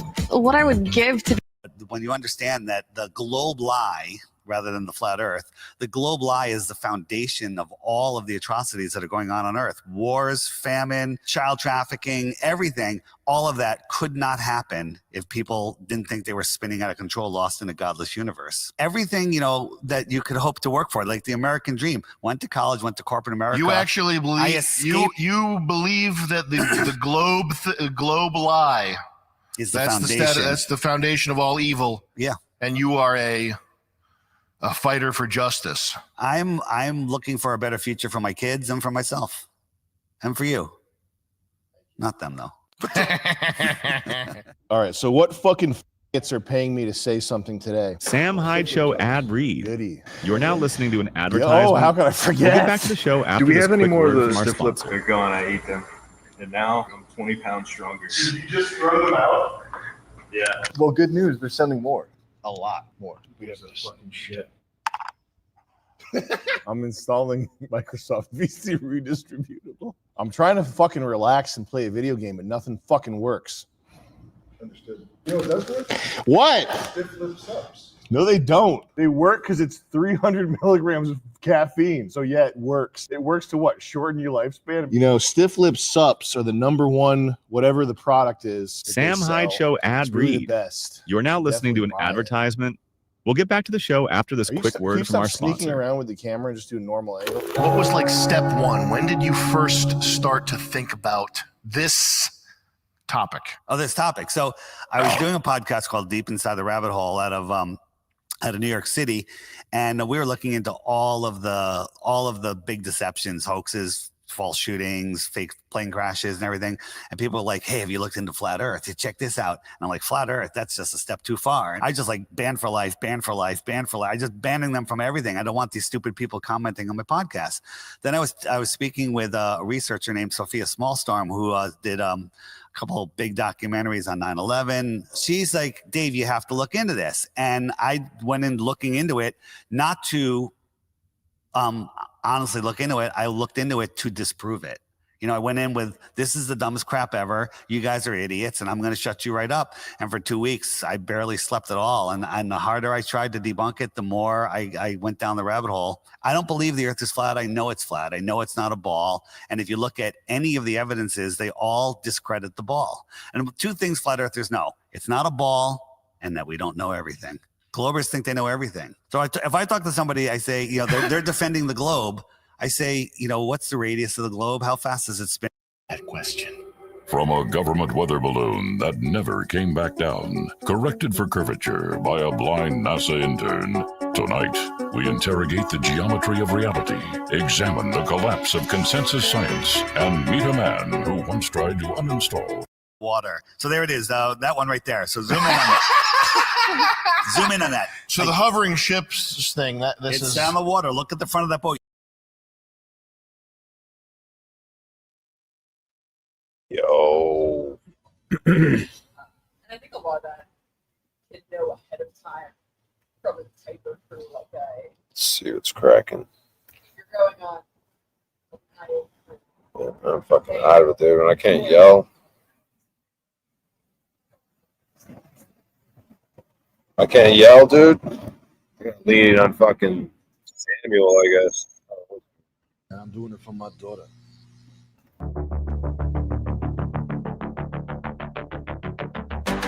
It's not going to sound like anything because I'm shitting my...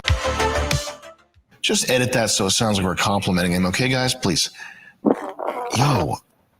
What do we edit that to sound like? It's not going to sound like anything because I'm shitting my pants right now. Next, what did I eat today? That's a new game. Oh, yeah. Cookies. Just cookies? Only cookies. And Ozempic. That's why. Cookies and nicotine pouches. Oh, it made my tummy ickums. Penn Jillette. Now, this guy I do not like. Penn Jillette is a vaccine apologist, middle brain, lefty, know-it-all, fruitcake. He did that video throwing ping pong balls to show you that you should vaccinate. Remember that video? Hi, I'm Pan, and this is my partner, Teller. You may have heard vaccination causes autism in 1 out of 110 children. That total bullshit. It doesn't. But let's imagine it does. I want him to look into the weaponization of ticks and do a compelling video on that. I think he would handle that subject matter in an interesting way. Does he even have what it takes anymore now that he's thin? Oh, he looks bad. Yo, he doesn't look good. No. There's worse. Get the worst ones. When you get so skinny, you look like an Italian. That's not the worst one. There's a worse one. He's got one before he did the neck surgery. Took care of the skin there. Yo, no, on the left side. That one? Aye. Should blur out that neck. Yo, Penn, you look bad. Let your family have some dignity and just die at that point. Stay indoors until you're dead. Don't let people take pictures of you. Do you ever see his house? Is it a magic house? Yeah, no, it's what a got fucking pinhead. levels of magic to it. It's like Rocco's modern house. Come on, man. The Slammer, he calls it. The Slammer? Yeah. Oh, I see they repainted it. Prison themed Cartoon. mansion. It's a surrealist prison. I kind of like Fucking it. idiot. You like it? I kind of like that. Fucking moron, Insane man. looking. Let's see the inside. Let's get an inside tour. I like in that picture his face. It's like he's reacting to somebody calling him out on his house. No, that's where he's located. Like, oopsie, I built a house. What a fucking moron. That's how you know he's low IQ, is because of that. Even if you're obsessed with something, I'm not building a race car themed house. Oh, there's a racetrack. Vroom, vroom, vroom. My house has cars everywhere. A hood of a car on the ceiling. A Ferrari logo. Vroom, vroom, vroom, vroom, zoom, zoom. Nickelodeon Studios. What does that do to your psyche, living in a set like that? Yuck. That's probably bad. Ugh. And Big Brother fumbled the ball when they booted superstar Luke Valentine for saying the most fun word that there is to say. I said an eighth of the fun word too. It wasn't even the full damn That's how thing. fun it is. Damn. Yeah. Well, you at least had 1/8 of the fun. We're in the cheese room, dude. Anyways, we were in the fucking cheese room. We're gonna get you on there soon. JoJo Siwa, her signature dance. We're not going to pull up the Dance Moms clip. That's disgusting. Can you just play a little clip here? The fans have dubbed me the CEO of gay pop. So that's me, baby. Pause. Okay, so if I was like, Oh no. Oh, Sam, don't do it. go ahead, hit play again. My name is JoJo Siwa, and I am a singer, performer, I'm an influencer. I'm a superstar, baby. You can't get whiter teeth. No! Hit play. No! Yeah, that's what I do. I can't keep doing that. Oh! It's making me get. This is the same stereotypical like butch that tried to bully me unsuccessfully in high school, criticized my clothing, which to be fair, they were right. They were criticizing my flip-flop sandals, and I looked at them and I said, I just kept walking. It was a genuinely shocking moment. It's actually great that most entertainment sucks. I mean, I would agree with that. I think that if TV were better, you'd just be watching TV all day. Yeah. I think it does actually. It is a good thing that it does suck. Anything watchable is either censored or banned, and video games are AIDS. The challenge now is preventing addiction to other online realms. Minecraft, the entire movie without CGI was leaked. I think we've all seen that. It does look kind of cool. Mm-hmm. I do like that you can see the whole movie without CGI. My guess would be that someone that, just had a good sense of humor and saw how fun it was without the CGI and let that one fly. Like in studio. They might have even made an official, decision to do that. I thought about that. But it looks like that movie. Minecraft, red bricks. Movie's going gangbusters. How much has it made? Fuckload? Or how many studios are going to try to mimic that, try to catch the meme sort of status, and we're going to get endless slop. Yeah. Well, I mean, I think people have done that in the past with that horror movie Smile, with the viral marketing with people like smiling. I don't think they're smart enough to generate that type of thing. Naturally. 9 times out of 10 naturally, yeah. But good for them. They made it. They made a Minecraft. Is it good? Have you watched the movie? We want to watch it. We all want to go as a group. No. You want to go as a group? I was vetoed. I don't want to go. Well, I have to go if everyone else is going. So it's an obligation. Yeah. Mm-hmm. I went with my brother, and it was nice to see the generation of guys from 40 with their kids to me at 27 with my brother to the college kids now to teenagers. It was just a riot. It was just really it was a party in a theater. Damn. People throwing shit. It was very fun. They were fucking up the theater, making a mess. They were making a mess, but it's exciting. Like, I like the movie going experience, and it kind of sucks post-COVID that it's just been annihilated, but that's what movies are supposed to do, right? They're supposed to be fun and exciting. When I first saw it, I was like, this is going to be terrible. It's got Jack Black. And then I saw all the reactions. I'm like, I want to go there.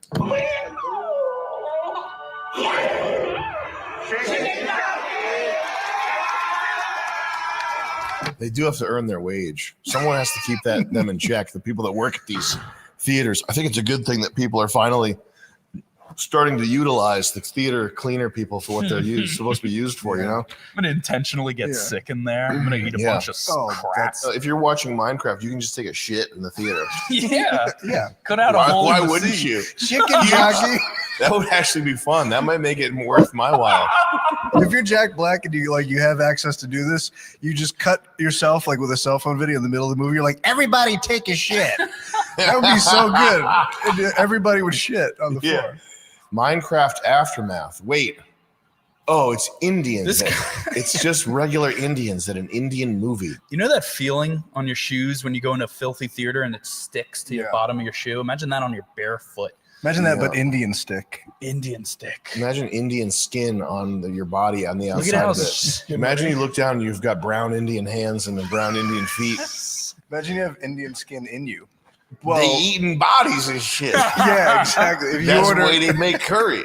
You order a Chicken Joy at Jollibee, and then it's Indian flesh. They straight up eating Indians out here. They're going to be ones that don't set me up for a fall and failure. You know, the reality of this place is we're all basically cosmic children in a playpen / learning environment. So we have to accept that with regularity, we're probably going to disappoint each other. Well, you know, and the key with me is accountability and responsibility. Where I feel the betrayal is when you won't cop to what it is and you want to keep pushing a lie in my face to protect your feelings. Right. And I feel that that's most people. I think the last 5 years, the last 5,000 years proves it. So I'm not operating from a trauma that isn't made manifest in reality. How I deal with it might be dysfunctional, but it's based in a reality we can observe, and it's experiential and repeatable.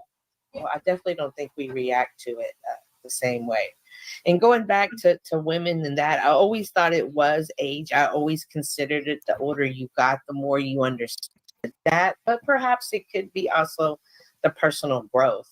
So maybe if young women took that time for personal growth, they would be a different breed of women, perhaps. Yeah, I mean, there's multiple aspects here. Another aspect of it is I don't do what most guys do when it comes to pair bonding. Not only the pair bonding, but to the monogamy thing. So either that's a manifestation of my trauma, intimacy issue, and dysfunction, manifesting as I need options, so I never have to go deeper with one. That's an option, right? Or it's just my nature. Part of my nature as a man is we feel more fulfilled when we can live out who and what we're meant to be, and who and what we're meant to be is free on the land and multiple women.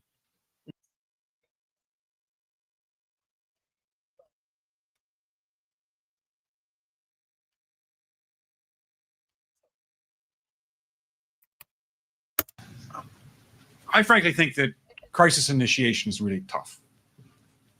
And it's very hard for me to see how the United States president can get us to war with Iran. Which leads me to conclude that if, in fact, compromise is not coming, that the traditional way of America gets to war is what would be best for U.S. interests. Some people might think that Mr. Roosevelt wanted to get us into World War II, as David mentioned. You may recall we had to wait for Pearl Harbor. Some people might think Mr. Wilson wanted to get us into World War I. You may recall he had to wait for the Lusitania episode. Some people might think that Mr. Johnson wanted to send troops to Vietnam. You may recall we had to wait for the Gulf of Tonkin episode. We didn't go to war with Spain until the until the Maine exploded. And may I point out that Mr. Lincoln did not feel he could call out the Federal Army until Fort Sumter was attacked, which is why he ordered the commander at Fort Sumter to do exactly that thing, which the South Carolinians had said would cause an attack. So if, in fact, the Iranians aren't going to compromise, it would be best if somebody else started the war. One can combine other means of pressure with sanctions. I mentioned that explosion on August 17th. We could step up the pressure. I mean, look, people, Iranian submarines periodically go down. Someday one of them might not come up. Who would know why? We can do a variety of things if we wish to increase the pressure. I'm not advocating that, But I'm just suggesting that this is not a either or proposition of, it's just sanctions has to succeed or other things. We are in the game of using covert means against the Iranians. We could get nastier at that.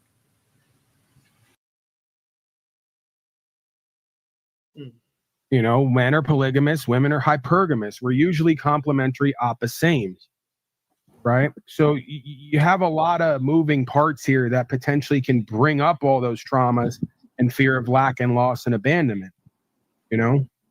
So I definitely, based on who I am and how I choose to live, at least up until now, make it very difficult for people to co-create with me without having to have their traumas and lesser aspects of self be brought out, right? I could bring out the best in people. I also have a tendency to bring out the worst. And then we got to look at that and try to work it out. And do you think subconsciously you do that just to be like, oh, I knew you weren't going to let me down. I knew you were going to do it and fail me because maybe, I don't know, perhaps getting what there you could really, be some of that. Yeah. Could be some of that. But again, if I'm not abusing you and you can't argue I'm neglecting you because I'm not constantly with you, well, then am I not right? Oh, yeah, because my contention is if I live free and be who I want to be in life, I'm going to be alone a lot of the time because part of interacting with other people is being the version of you they expect you to be. I'm not willing to take that chance. Yes, and there may be a pro to that. There may be a con to that because part of my development may be having to learn how to mirror back to other people authentic aspects of me that they're in touch with that I'm not. I haven't worked that out yet. I don't necessarily have answers on all this and what's right from wrong. I just know what I've been up until now, what I've done, and what the results are. So I'm basically constantly in a data gathering stage in between having the experience. Mitch says it all boils down to sexual frustration.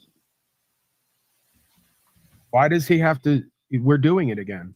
This is why I can't be in the room with him because he's going to start with the picking in chat to get attention so that I address him on panel. Then he's going to loop and cycle with me and project onto me instead of asking me and having a dialogue.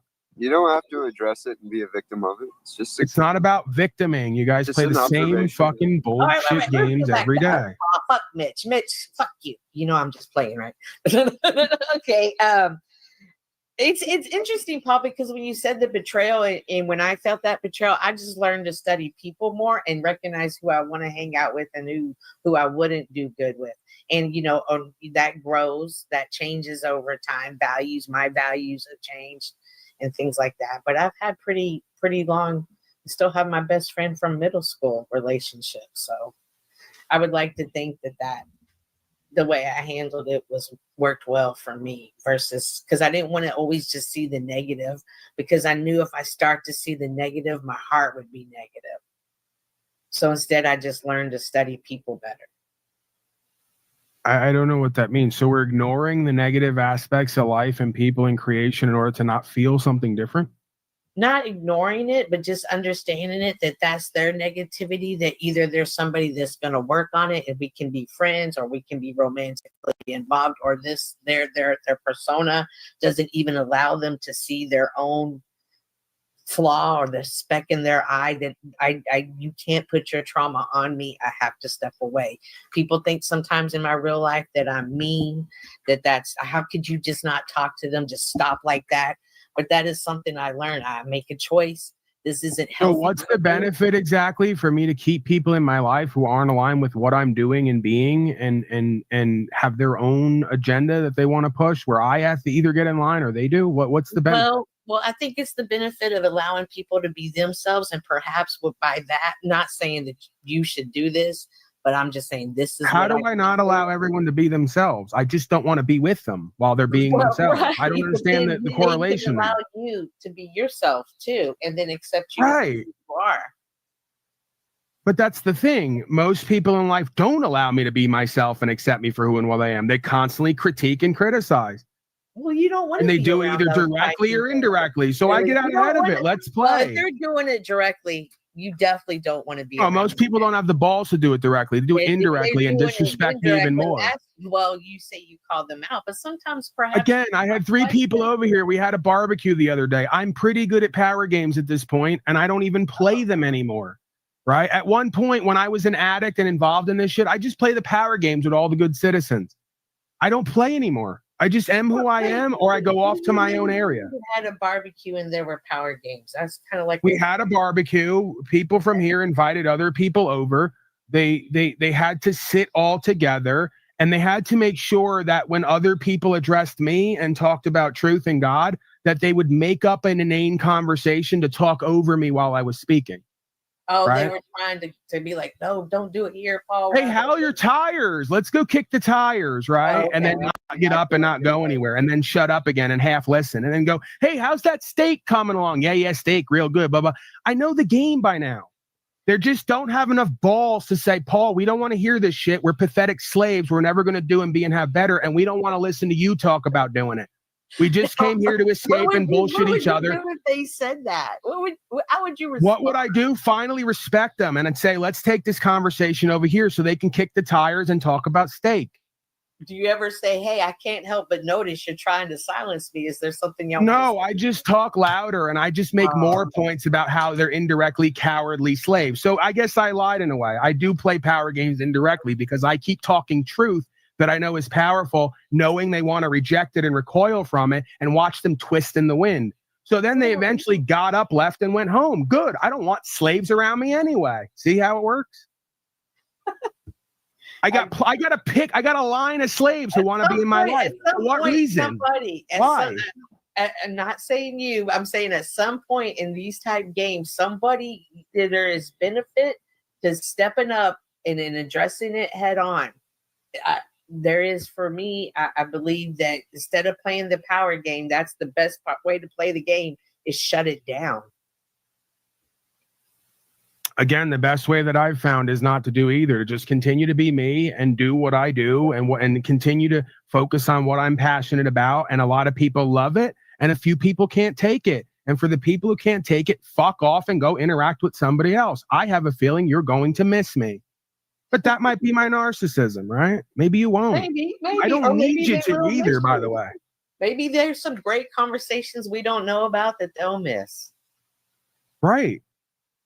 You know, I mean, again, it's like you have to take it from where it comes from.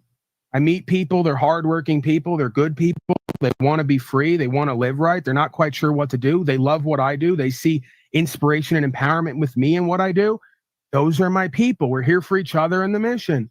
For everyone else, we're not equally yoked. Go away. I never knew you. The scripture is right there. We act like we aren't supposed to go, what would Jesus do? You think Jesus would sit around in a cave somewhere worrying about how many friends he had and didn't have? He was literally on a mission from God. Stay or go. I won't miss you. The alternative is having to turn himself into something he authentically ain't in order to be liked and accepted. That ain't the walk of a Christed being. But they won't call Jesus egotistical, arrogant, and narcissistic. Of course not. That's that idol worship.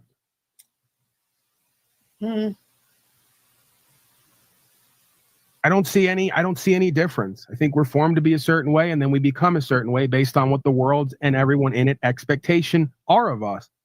And that is antichrist. We're supposed to follow our spirit of truth, regardless of who stays or goes. And by doing that, you will only cultivate people in your life who are down for God and the truth, and you will jettison everybody else who's not meant to be in that pool with you, right? Water seeks its own level.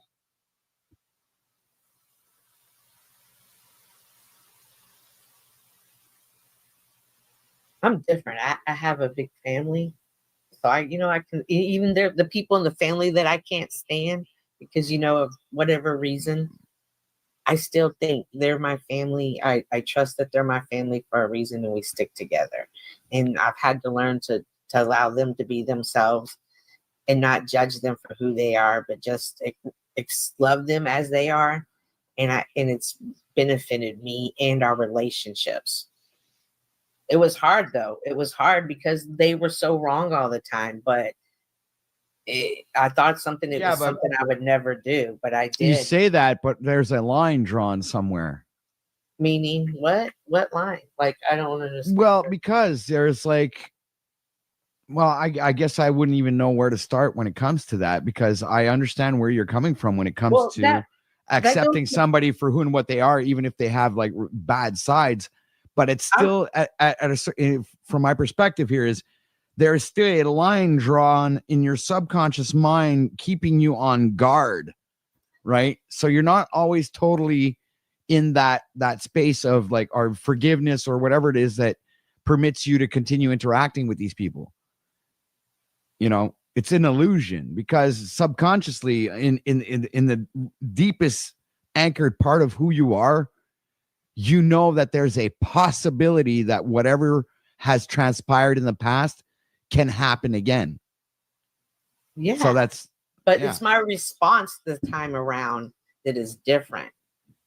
And it's, it's my, okay, I hate that you're going through this right now, but it's just best right now if I step away. This isn't forever, so don't think it is. I'm just going to back away for a while until something happens.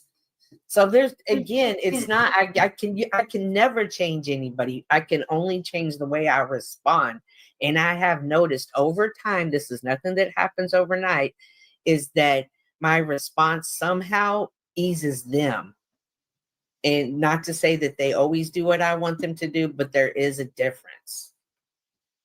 But I do understand what you're saying. Absolutely. But I always believe that people are still growing. And if they're still here, you never know.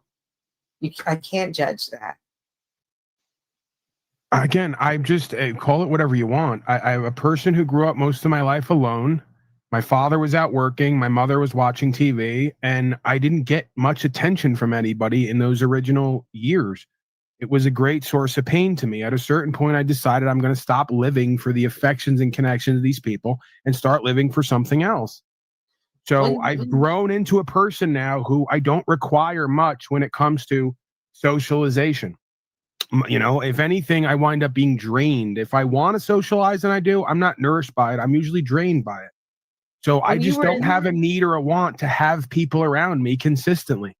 When you were younger and you were in those times wanting attention, what did you do to occupy your time?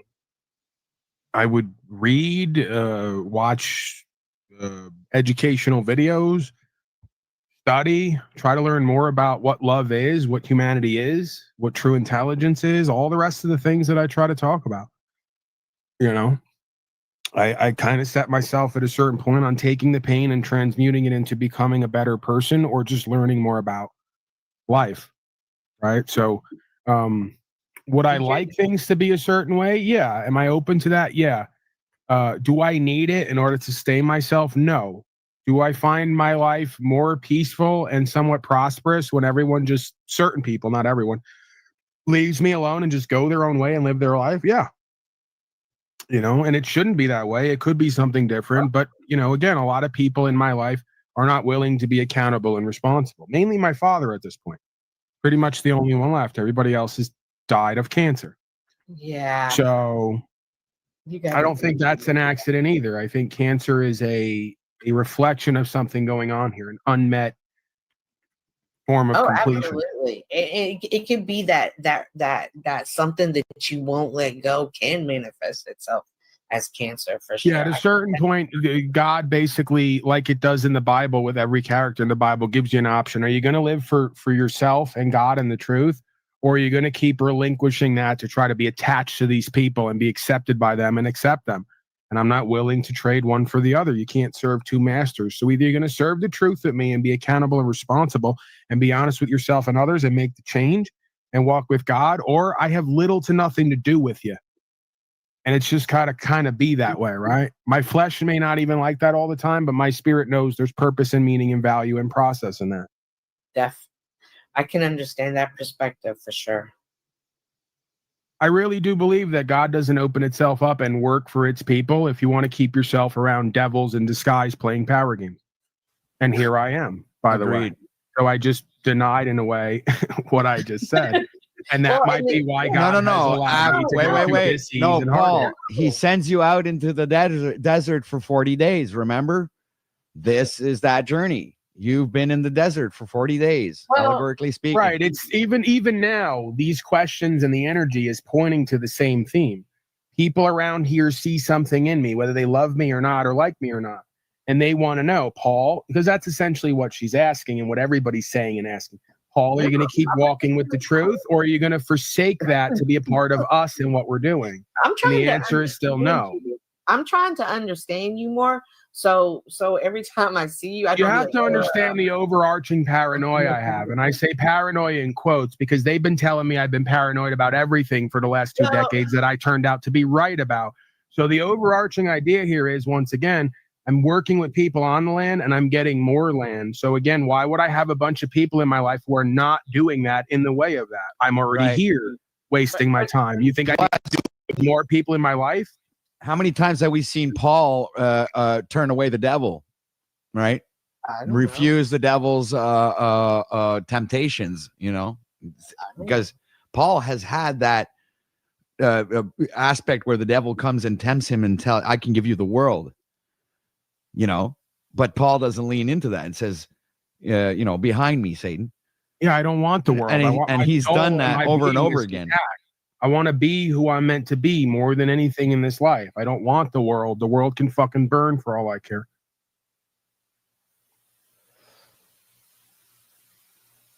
I kind of see it that way too sometimes. I try to have compassion, for other human beings, but at the same time, I kind of like, I see how far the indoctrination has gone. And so I have some sort of feeling that there's actually no hope, right? There's such a few select individuals who are actually aware and conscious of who and what we are and what we're here to do. And the rest is just like, they're just oblivious to it. They're just like either living superficial lives, living out their personal narrative and loop, which is fine. I mean, I don't have anything against that, but it's kind of sad to see that nobody is actually fulfilling their essential purpose and role in this realm. That's sad. That's really sad. I even believe that's like maybe one of the reasons why at a certain point in my journey where I fell into some sort of like fucking depressing state, because I couldn't believe that this is where we're at, right? As far as the world where we're at? Oh God, not the world, man. The examples have been on this panel for at least the past 3 years. Okay. I've indulged in it, obviously, because I'm human. I have my flaws. But I do see the whole thing playing out the way it is. And I do see that there's not that much hope, really. There's a very select few people. I'll give you a perfect example. Moose is down there right now. Come up, Moose. You're a person who I've tried to love and care for, forgive, despite all of your wicked, devilish ways in the background. Yeah. Tried with you over and over again. And as of yesterday, I could tune in for 10 minutes. Cynthia, please shut your mouth. You're annoying. I tuned in for 10 minutes on Jack's broadcast, and there you were, sucking Jack's feet, using my name in a negative capacity. You can't be trusted. You're not honorable. You're a coward. Because when I emailed you directly and said, hey, bro, do we have a problem that we could just put to the side and work out? Because we can resolve it right now. He did the same. I love you, bro. You're great. Everything's great. Wait, you get Paul. in front of that camera, just like Jesus and Peter, you deny me and my good works, and you try to project onto me that I'm a Luma Tommy. It wasn't just on Jack's. That's the thing. He went over to Landry's earlier today and did the same thing. Yeah, because the bottom line is Moose never had a daddy. He's seeking a daddy in all of these broken men, and all of these men are more like women than they are real men, and that's why he finds himself in a twist. And he should have, if he was smart, just stayed with his original intention and intuition, like most of them should have done. Stuck with me and what I do, try to entertain the audience and be a part of something he says is interesting and valuable and entertaining. Do the fucking work and be a part of something greater. No, he can't hack it. Another thing that folks learn from not having a daddy. Can you stop making noises and adding on? You sound like you're barking in the background. Annoying. You're so fixated. You're so fed by the non-drama that you're like barking and chomping at the bit. No, it's interesting that you point that out, because I see that, but then I don't look at it as a negative thing. Like I consider him a trickster. I know what he's going to do. I don't expect. It's not a trickster. It's a coward. It's a coward who masquerades behind being a jokester and a trickster. He just doesn't have enough balls to talk directly to anybody for any extended period of time. It's a quality of not having a father. When you grow up with a father, your father talks direct to you 24/7, 365. Or he looks at you. That's like one of those Or he doesn't devastating talk looks. to you at all. Yeah, exactly. He doesn't have to say anything. But that's one thing I'll give my father credit for. He never baby talked me. He never bullshit me directly. He did in his delusion and his power games, once again, right? Whether he was aware of it or not. But it was talk direct, have a direct interaction, or go away. I see what you're saying, but I don't see it as a negative thing. I see it as a move. You don't see anything as negative because, again, you're another person who's out of touch with what it takes to have a community and be successful and prosperous. But You have zero conditions and standards for yourself and your life. If he's not in my community, what does it benefit me to get upset every time I see him? And why are you this way, Moose? But just laugh at him. Again, you're the one who tries to talk about connections and friends. These are people who've talked to me privately. Yeah, we've been through hours of interactions together. They claim to want to meet me and hang with me or live with me or whatever else. And then I'm supposed to just be anti-human and turn that off at the drop of a hat, even though I already am that, they say. And I'm not human and don't make connections. So we got to pick a side. Cynthia, right? I just want to point something out that you just said that contradicts things that you already do, because you say that about Moose, but you do it about Landry. Right, because they're all the same person. And subconsciously what she's doing right now is lobbying for us all to accept her and her garbage. And it tends to work. Landry chose me to be his adversary. And I accept it, and I will be his adversary. Moose, I just never liked Moose. It wasn't an issue, but then I just had to step back. Moose, you're denying it in chat right now. I know what I heard. Tommy came up and started ranting and raving because he wants to be Jack's life coach and prove a point to the audience and suck off the audience. And you compared him to me. Why should my name come up at all? You harbor bitterness and resentment for me. And you try to compare me over talking people's nonsense and cowardice with Tommy sucking up the air in every room to try to make it all about him, to drag people over to his miserable hole where nothing gets done and nothing real is talked about.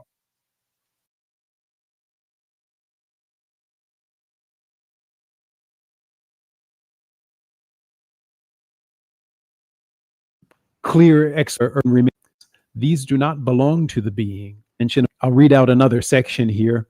Regarding our physical dimension, we are thus part of. Linda does a great job of explaining exactly what that means of a name, but Codex Ora Linda does a great job of explaining exactly what that means. So I'll read out another section here.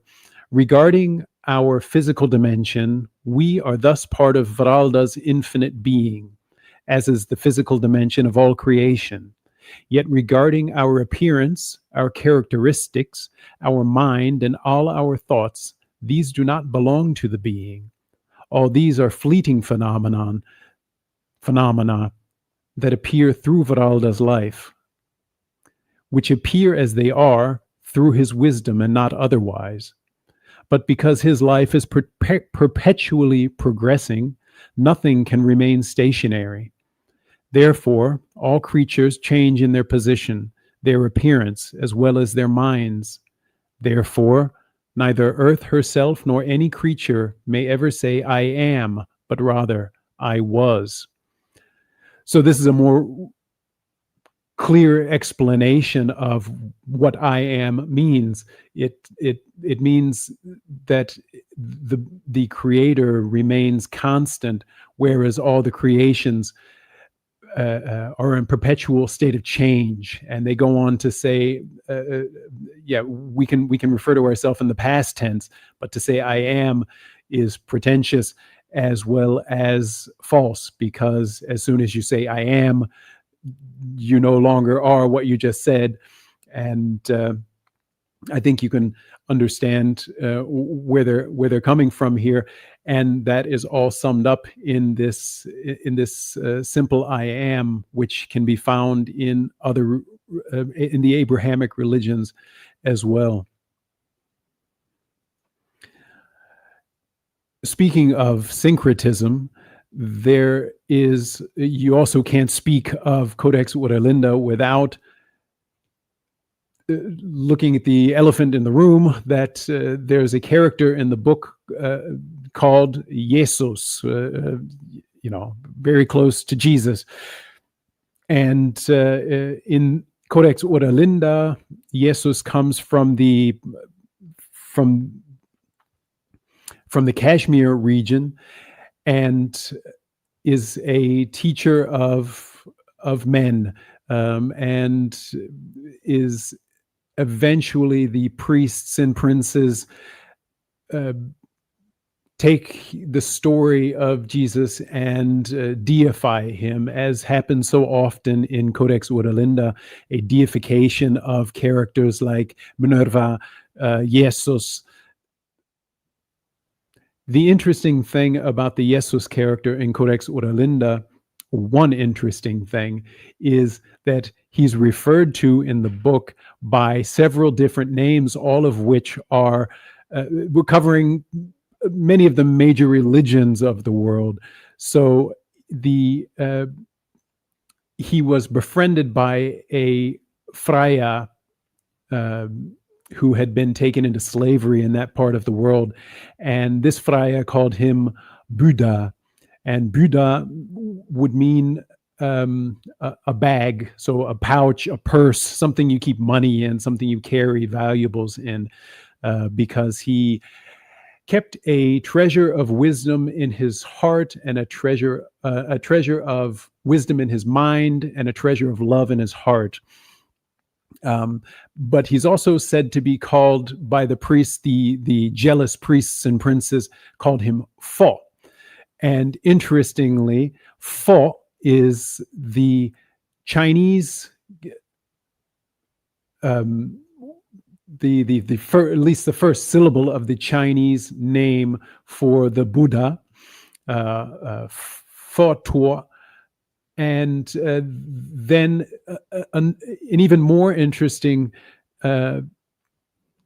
aspect of that is that there's this laughing Buddha character, as he's called many.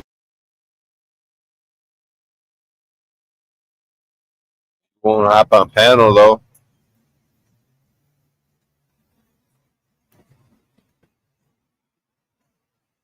Right.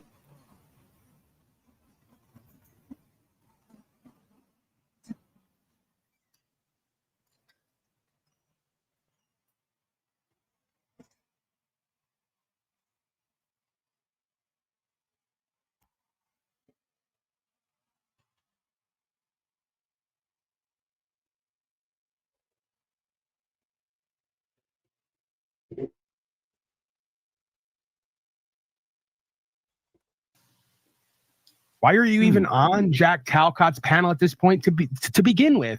Ridiculous.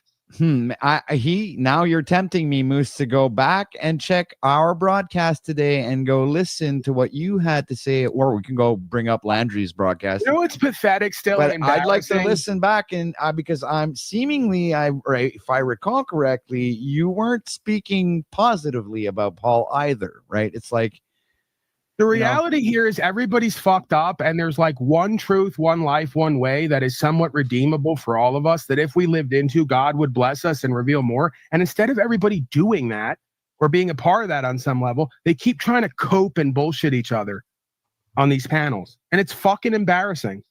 But you'll keep doing it. And that's why on the whole, I've had to learn, you know what?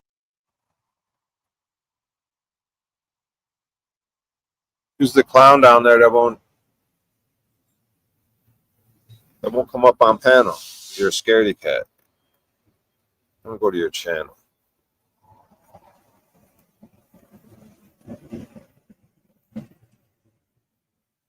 Let me guess, you got no fucking, you don't have a channel. Some fucking anonymous fucking bullshit. What are the odds that you just created this channel?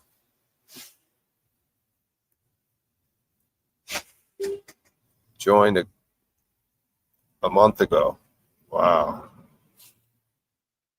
Big Black Daddy. Joined a month ago. I'm gonna subscribe to your channel, dude. Fuck it.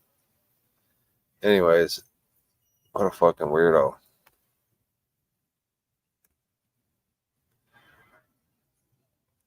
I wasn't. What's up?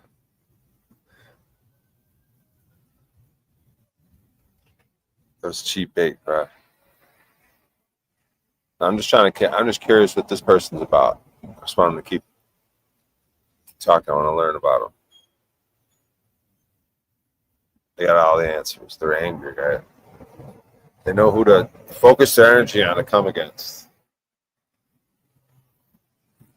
I don't know who this guy's heroes is. Who are people's heroes?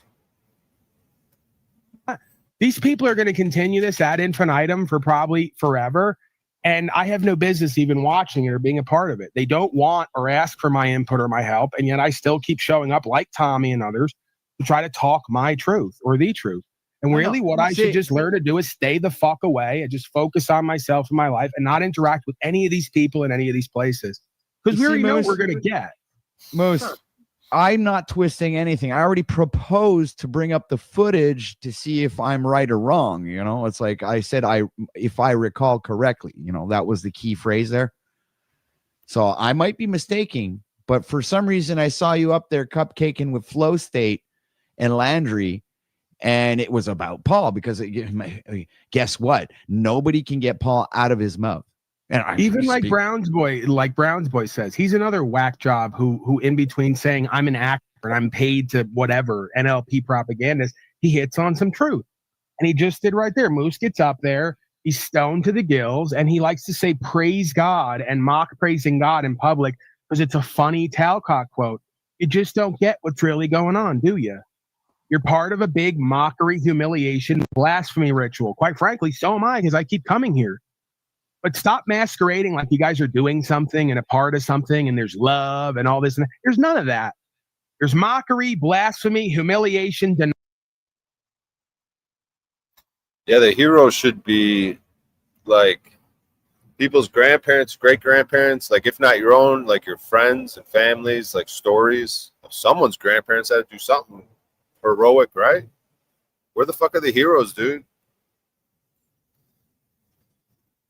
They say the women need heroes. Otherwise they're gonna, you know what I mean?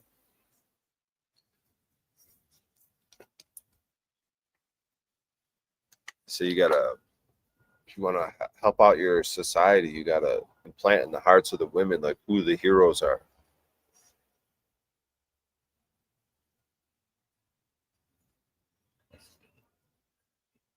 That's why it's gonna be my question on the street.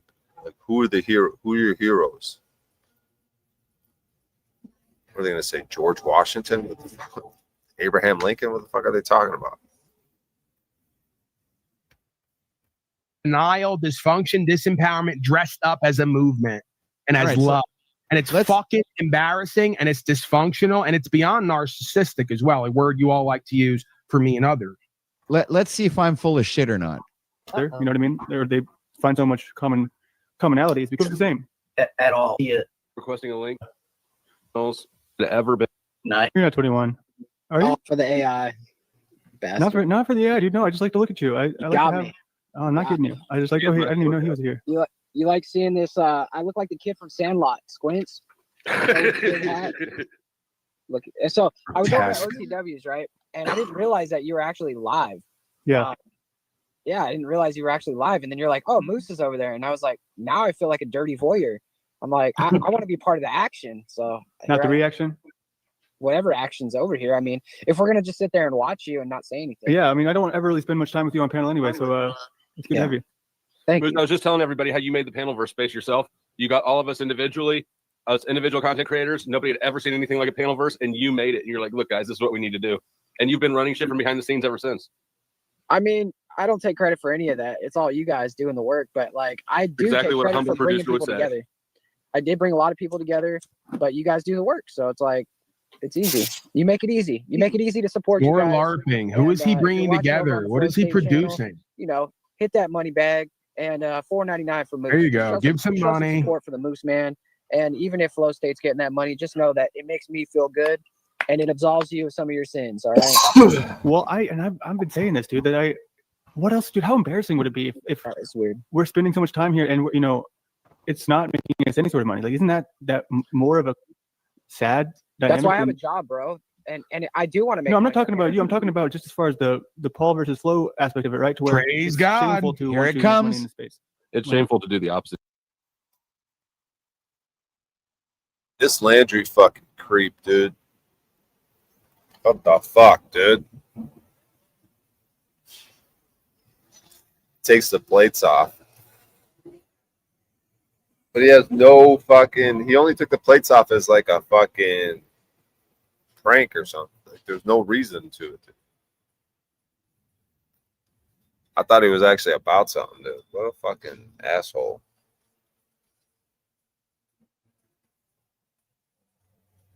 He said it was like a fucking, I was calling him out. Dude, I wouldn't even call him out. I asked him what he did for work. I said, what does your wife do for work? And how many kids do you have? I asked him 3 questions. That was it. And then I think the topic was, though, like on-the-ground component. I might have said, what's the on-ground component to your broadcast? Then like immediately, he's like, somehow we're on the topic of taking the plates off the car. He's like, and he'll do it right now. And dude, within minutes, he did take the plates off and was driving around, dude. I'll give him credit. But he did it for no reason. Then when he was doing it, I was trying to figure out why he was doing it. And then he just pissed me off, and I was like, got pissed off. I was like, I hope you fucking get arrested, you idiot. Because fucking, there was no reason. Like, clout, online clout, like, I have no clue why he did that.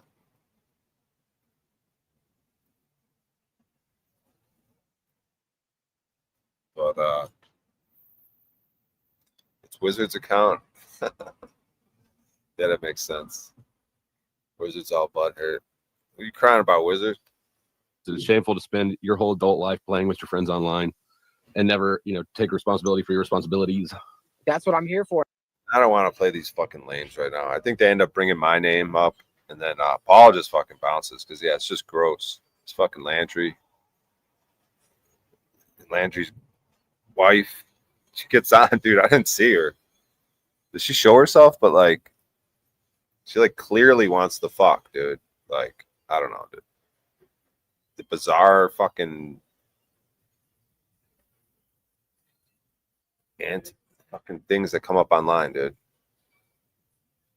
The same fucking themes. Same people, different fucking, I don't know, dude. Same type of people. Guess we'll fuck these people, dude. For now, that's why I started the Is This Real Man channel, and I'm gonna start banging out live streams again. Yeah, another grift. I'm gonna take the bull by the Great. horns. Hey, I'm I'll gonna give you a show channel. I'm gonna show up at your channel, and the thing is, Where have I heard that before?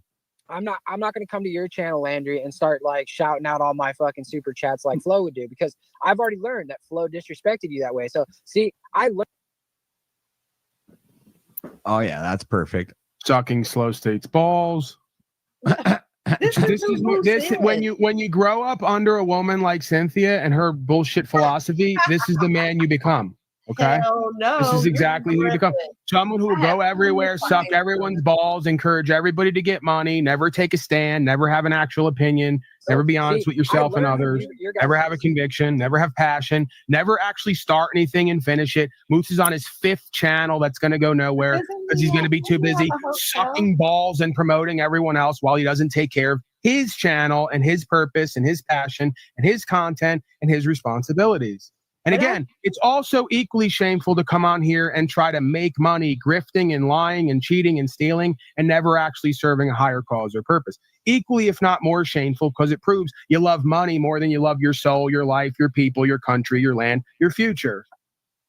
So, but his passion, what if isn't his Moose's passion causing chaos? Again, I don't know. I think that's his fixation. He enjoys that. That's what all this polite, nice, kind act is. He already knows what it's going to get him, and he enjoys it. He enjoys going around sucking balls, being fake, and then getting shit on by the audience, and then going, "Why is the crowd against me?" He's Moose Talcott, right? That's all this is. And then he gets to play the game of, I was just being godly and loving and polite and trying to be nice to everyone. Nice guys finish last. Why don't you be real? And when do we get the real? When he's right in the middle of sucking someone's balls and has to use my or someone else's name to make a fucking point, but won't do it to my face. Always the same garbage with every one of you. If you don't, But Moose, that wasn't a mistake. Yeah, well, here's the thing too. Is like that time I went on. know it wasn't. You know, the time I went over on his show for Jack and me's second face off. You know, he sent me $50, and it was like, hey, I mean, I didn't ask for it. You know what I mean? And Jack said he was going to send me $50 for something, and that never happened. So even that, just like that's the kind of thing to where, even yesterday, he completed the I don't know the goal for the super chats just in like 2 minutes, and obviously it's like an enemy territory. So when I see that, that's like supporting each other. And at this point, I feel as though if I was monetized at the time, or even if I wasn't, maybe he would have shared with me anyways. You know, I don't think he's actually as deceitful as I thought he was. He's just kind of cringe with the.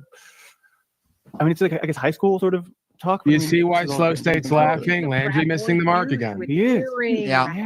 You know, like I don't have any earrings. Slow State's giggling and laughing in between twisting his neck around because he's tweaked the fuck out. I think that's some brainwashing bullshit. Oh, it's bad to ask for money. It's bad to grift. It's bad to do this. But you know what? Like, if it was so bad, why does Flo feel so good? No. If I could recall now correctly, it's coming back to me. He shits on the traveling with no plates and stuff like that for some reason, I think.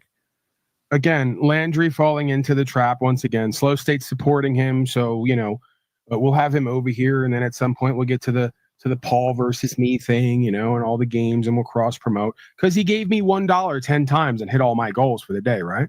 It's just that easy. It's that simple with you folks. How do we get in and establish ourselves? By the way, I've so far given Landry over $50. He hasn't mentioned it or brought it up, and it wasn't in the public, so who cares, right?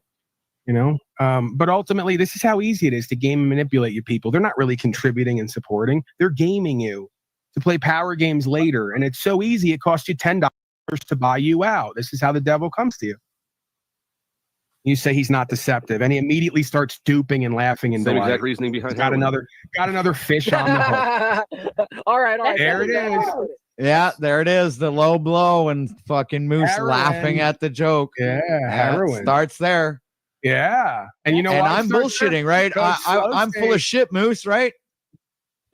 Yeah, That's what because he does. He's I know he buys people off with $10 to test them with the devil in him on if you sell your soul for another $10 so we can trash and hate on people doing more than he is. I know. We know. We've seen it for years. this is But And you know what Landry gets out of that? Right, I mean, Oh, you're not as deceptive as I thought you were. You're not playing power games. You're supporting me. Landry's going to learn a lesson the hard way. Sounds like it. We're Or all he's going to learn a just- lesson the he's- hard way. He's just going to end up leaving like Zetetic Warrior did, remember? Landry's not going nowhere. I'm still learning a lesson the hard way of not even being here. I'm still here. Yeah, but you love me, Paul. That's why you come back. I do have some love for you, and I do at times, I guess, get some enjoyment out of interacting with you and others. But oddly enough, I guess, as much as I don't want to admit it, the majority of it is this crap. I And know. it's not that enjoyable. It's not that pleasurable. And I think it's honestly probably bad for all of us. Yeah, and I In do some know level. that you don't really like this shit, but I appreciate the fact that you come and encourage my channel anyway. No, I'm trauma So- bonded and used to it because I grew up in all this sickness. So I feel at home in the most sick areas. And that's something I need to work on. Something I need to change about me in my life, right? So that I can do and be and have better. This is where we differ, and you can think that I'm just coping and not living reality. It does me no benefit to get mad at Moose and the way he is. It does seem like it brought out a passion in you. What makes you, again, what makes you think that I may be frustrated about watching and listening to people bullshit themselves and others, including me, constantly for years and playing various forms of power games? You think that I'm really angry beyond a certain point? No, I don't think you're angry beyond a certain point, but it does rattle you and it gets us emotion. And I wonder if that's healthy for you. Yeah, it's mostly frustrating for me because I know I keep coming around places where there's little to no redeemability and purpose of being here. So I'm frustrated with me. That you've seen change in all the years. What's it been? 3, Of course. 3, 4? That's why I continue. why don't That's you one of my focus on those excuses of guys? why I continue to do this. Then, and maybe Moose. But again, even that is egocentric. Who am I to come here to try to change other people when I have enough to change about me in my fucking life? That's been proven. Is So change it's and another inspire lark. the same thing? Perhaps you're here to inspire people. No, I inspire people on my broadcast. They come there for the inspiration, not in the rest of these holes. Nobody's here for inspiration. That's clear. No, you can't. No, that's not true because we You're wouldn't not listen here to for you. inspiration. If you were, you'd be more inspiring and you inspire more people. You just don't do that and you're not doing that. So obviously you can tell what someone wants by what they do and what they have. Yeah, well, there can only be one inspirer, for the inspired. I mean, Yeah, ultimately that's God. And it's not Moose mocking God by saying praise God because some wannabe life coach, changer of the world, said he's the most loving man and going to do it, right? Makes sense. What's so interesting about this is it's all archetypal, right? You basically get an option. A bunch of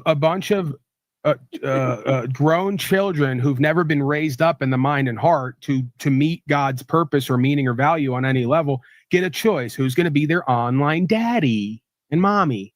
That's all this is. I'm not saying I want that or I need that. It's obvious Freudian subpsychological dynamics playing out here.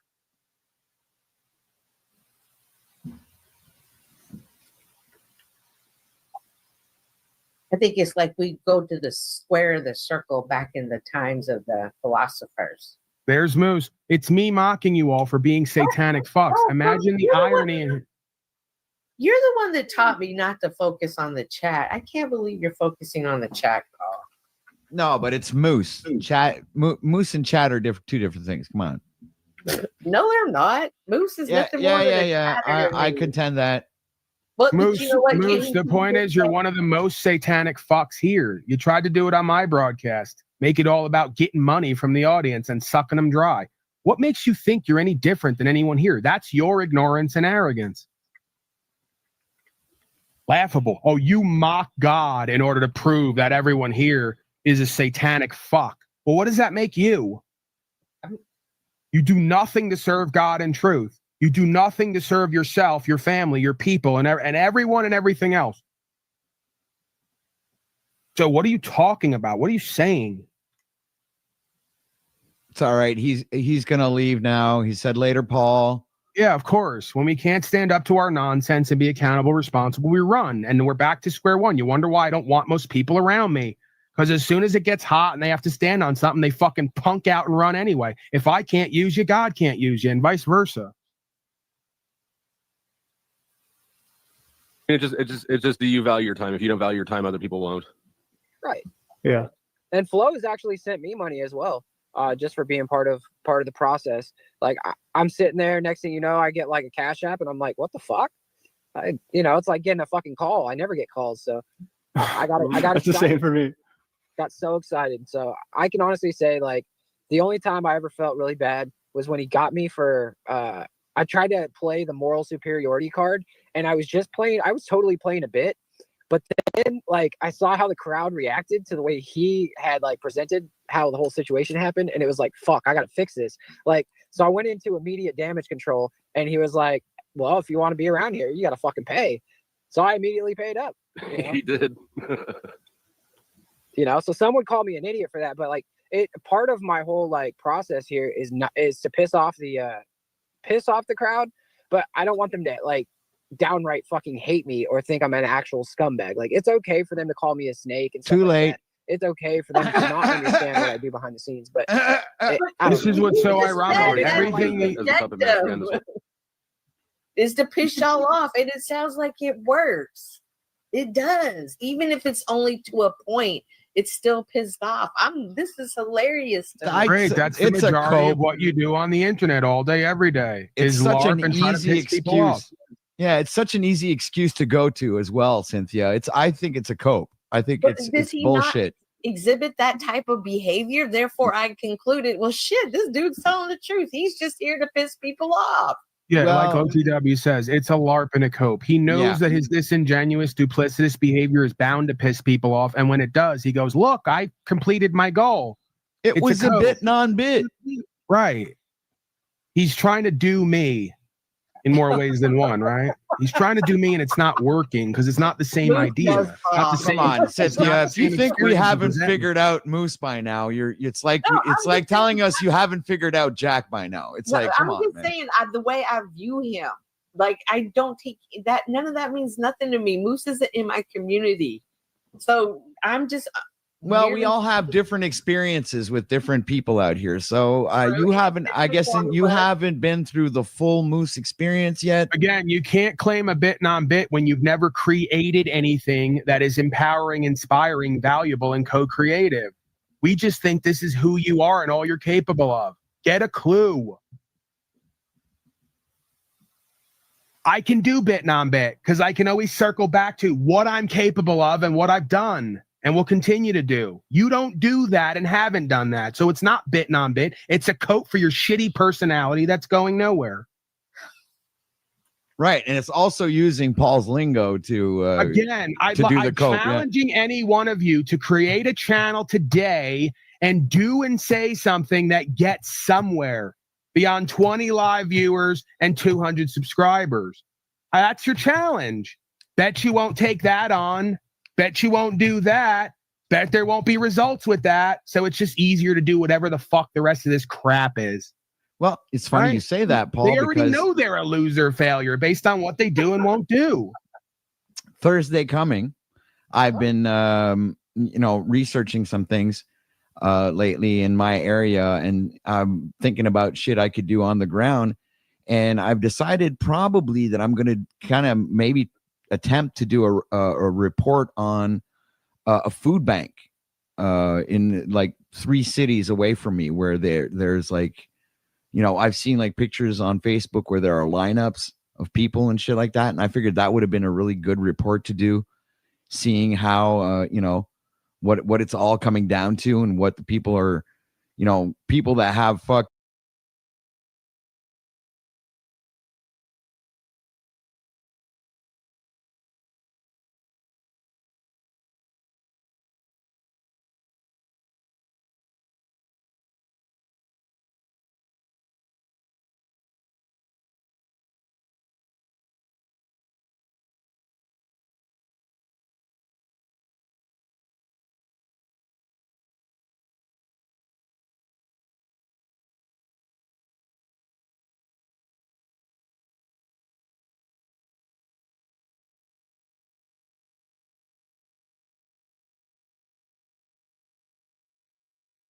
All right, yo. We're doing a blitz game real quick. 5-minute game. I suck at this one. My rating is a lot lower. Fuck it. Let's do it.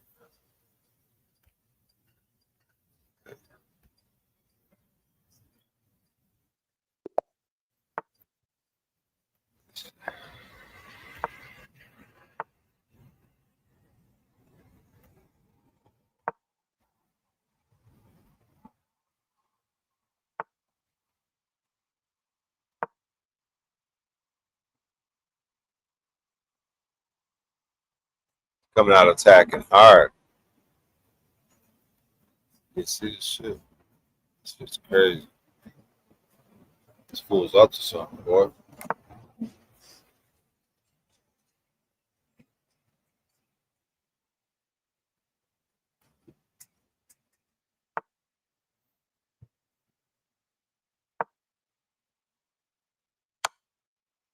Oh, man. Oh, whatever.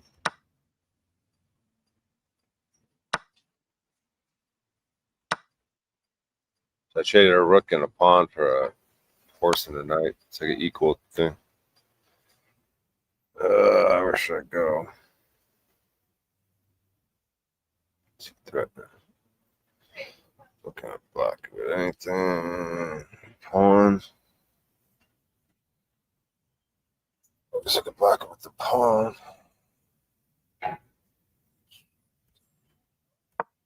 And I gotta use a bat. Pez.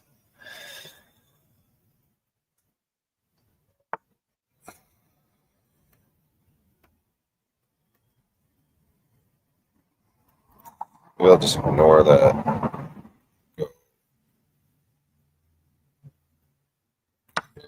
Oh my god, I gotta piss some fucking bed.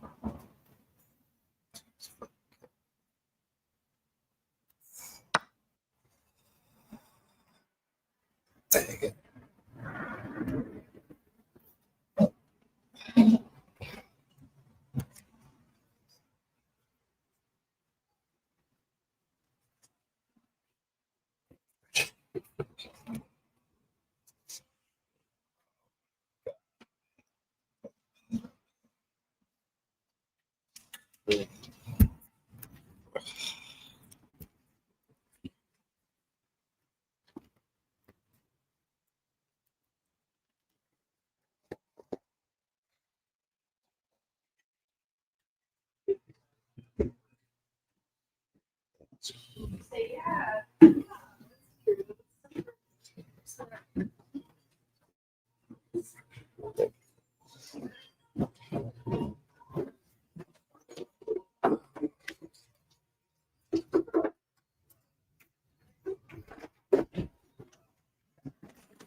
Fucking hell, dude.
Yo, I had to piss so fucking bad, dude.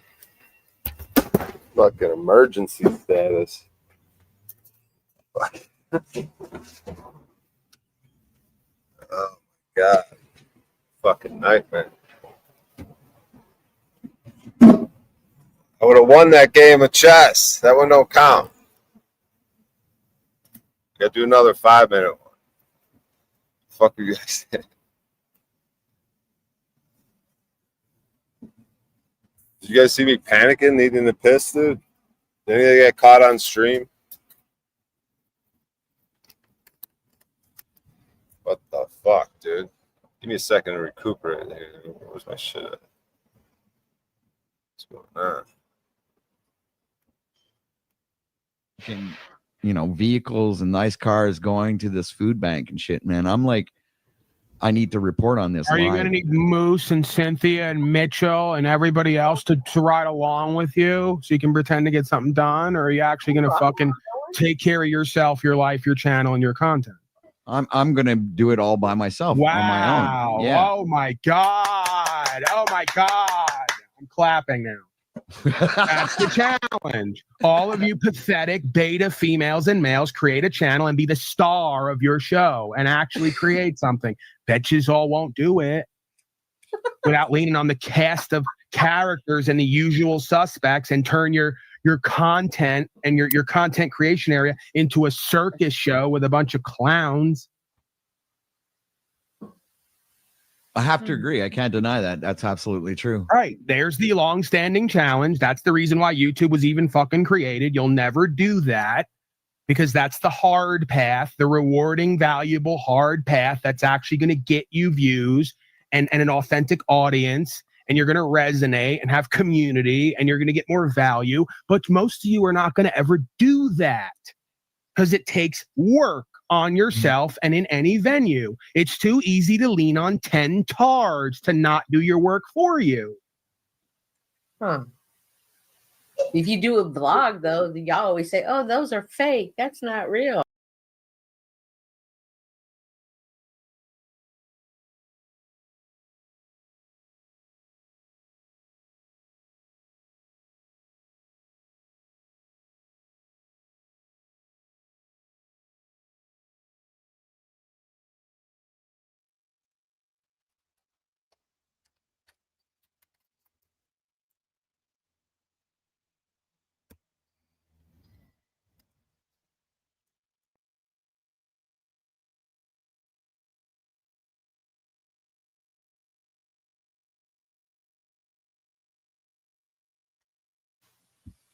I don't know what that means.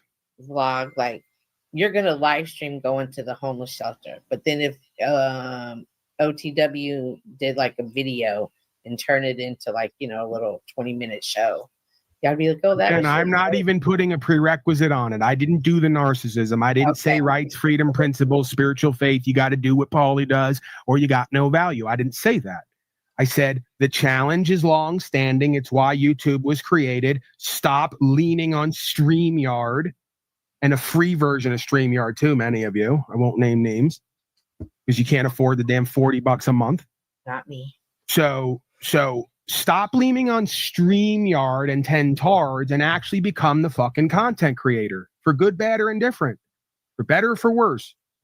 I don't care if you go to the beach, braid hair on the beach with the Brazilians. I don't give a fuck what you do. I'll shit my pants and fall over dead the day I finally see some of you take a hold of your life and your channel and your content and actually try to fucking create something and be something. I will be in shock the day that it happens. I will immediately bow to you as well and give you anything you want. I'll be right at your service. Oh, yeah. Yeah, I'll say this is a person who wants to actualize and realize. This is a person who wants to be successful. This is a person who's willing to turn away everyone and not be liked in order to do what they need to do. I'm at your service. What do you need from me? For anything. I want you to just continue to be yourself. That's all I'm going to ask for. Yeah, we can't live without you, Paul. I mean, you better hope that you can, or you're in big trouble in life. That's No. I'm gonna have to. I'm gonna have to download all the videos in your channel. If ever you leave us Then one they day, get I want a record of everything and who The and what. And point then of I'm being gonna a like good daddy is encouraging everybody to be their best self when daddy's no longer around. Because daddy's obese and he may have to go to prison or he may die from obesity. So you're going to have to carry on, my wayward son, when daddy's not around. So hopefully I Right. do my best from now till then to inspire that. And when your Yeah. loser friends aren't around, right? Remember when dad used to tell you about your loser friends who aren't really helping you and don't really give a fuck about you? They're actually holding you back from what you're meant to be. They're dragging you down and calling it help, right? Daddy reminds you, get rid of your loser friends, son. You can do and be and have better. Now your loser friends won't like that. They'll say your daddy's mean, but your daddy's right.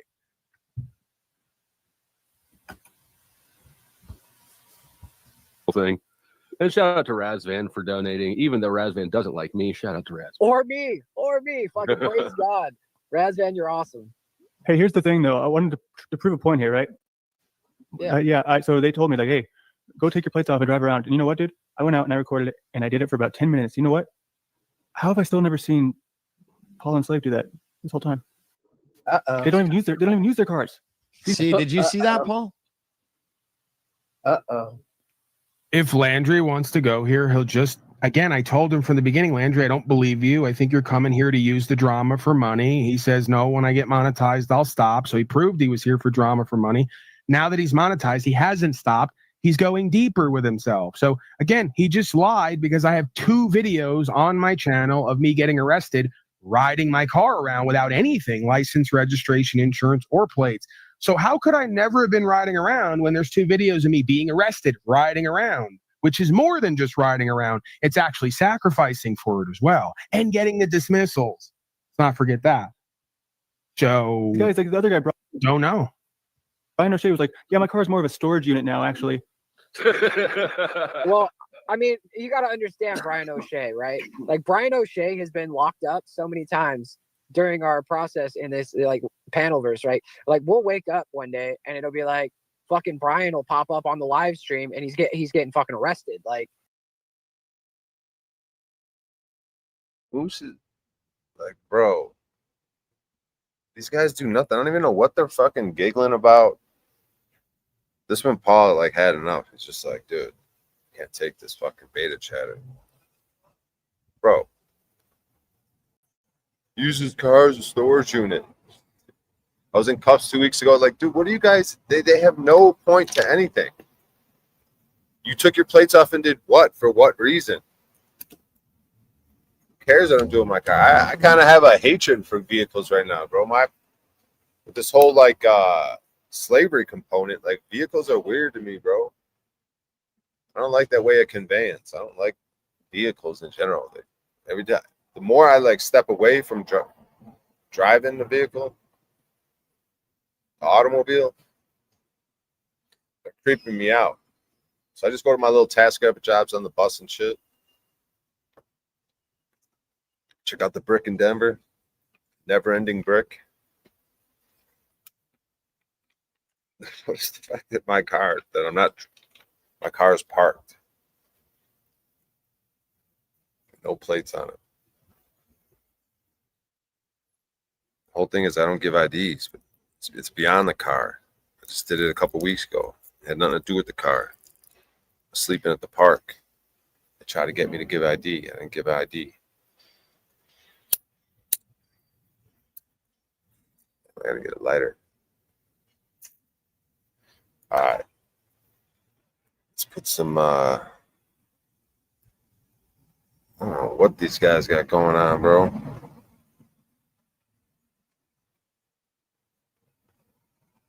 See something here.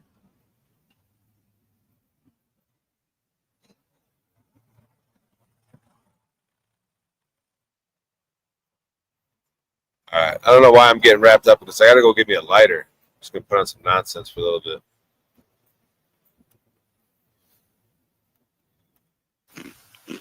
I wonder if in him before he gets eepy sleepy. To talk, I'm not a Isn't even taking care of a woman. I'm saying that is the only source of power and value he has for himself and that woman. That's what he's identified with. And the day that that goes away is the day that that woman loses her attraction or respect for him. Or the day that she's able to get enough of her own money to take care of her own shit. You're just not that interesting or attractive to her. Right? So I think that's a phenomena that exists. I think that 60 to 80% of divorce rates or whatever it is, here we go. Let's most of their broads, whether they realize it or not, lose respect for them because that woman knows when she tells you to come, you come. Right? And there's never a side of you that says, nah, honey, I'm doing and being me now. I got to do and be me. Whether we like that or not, right? You don't always even have to like it to keep it real. You don't think she knows when you ain't keeping it real and when you're folding to do what she wants to do, and she may like that, but she don't respect that.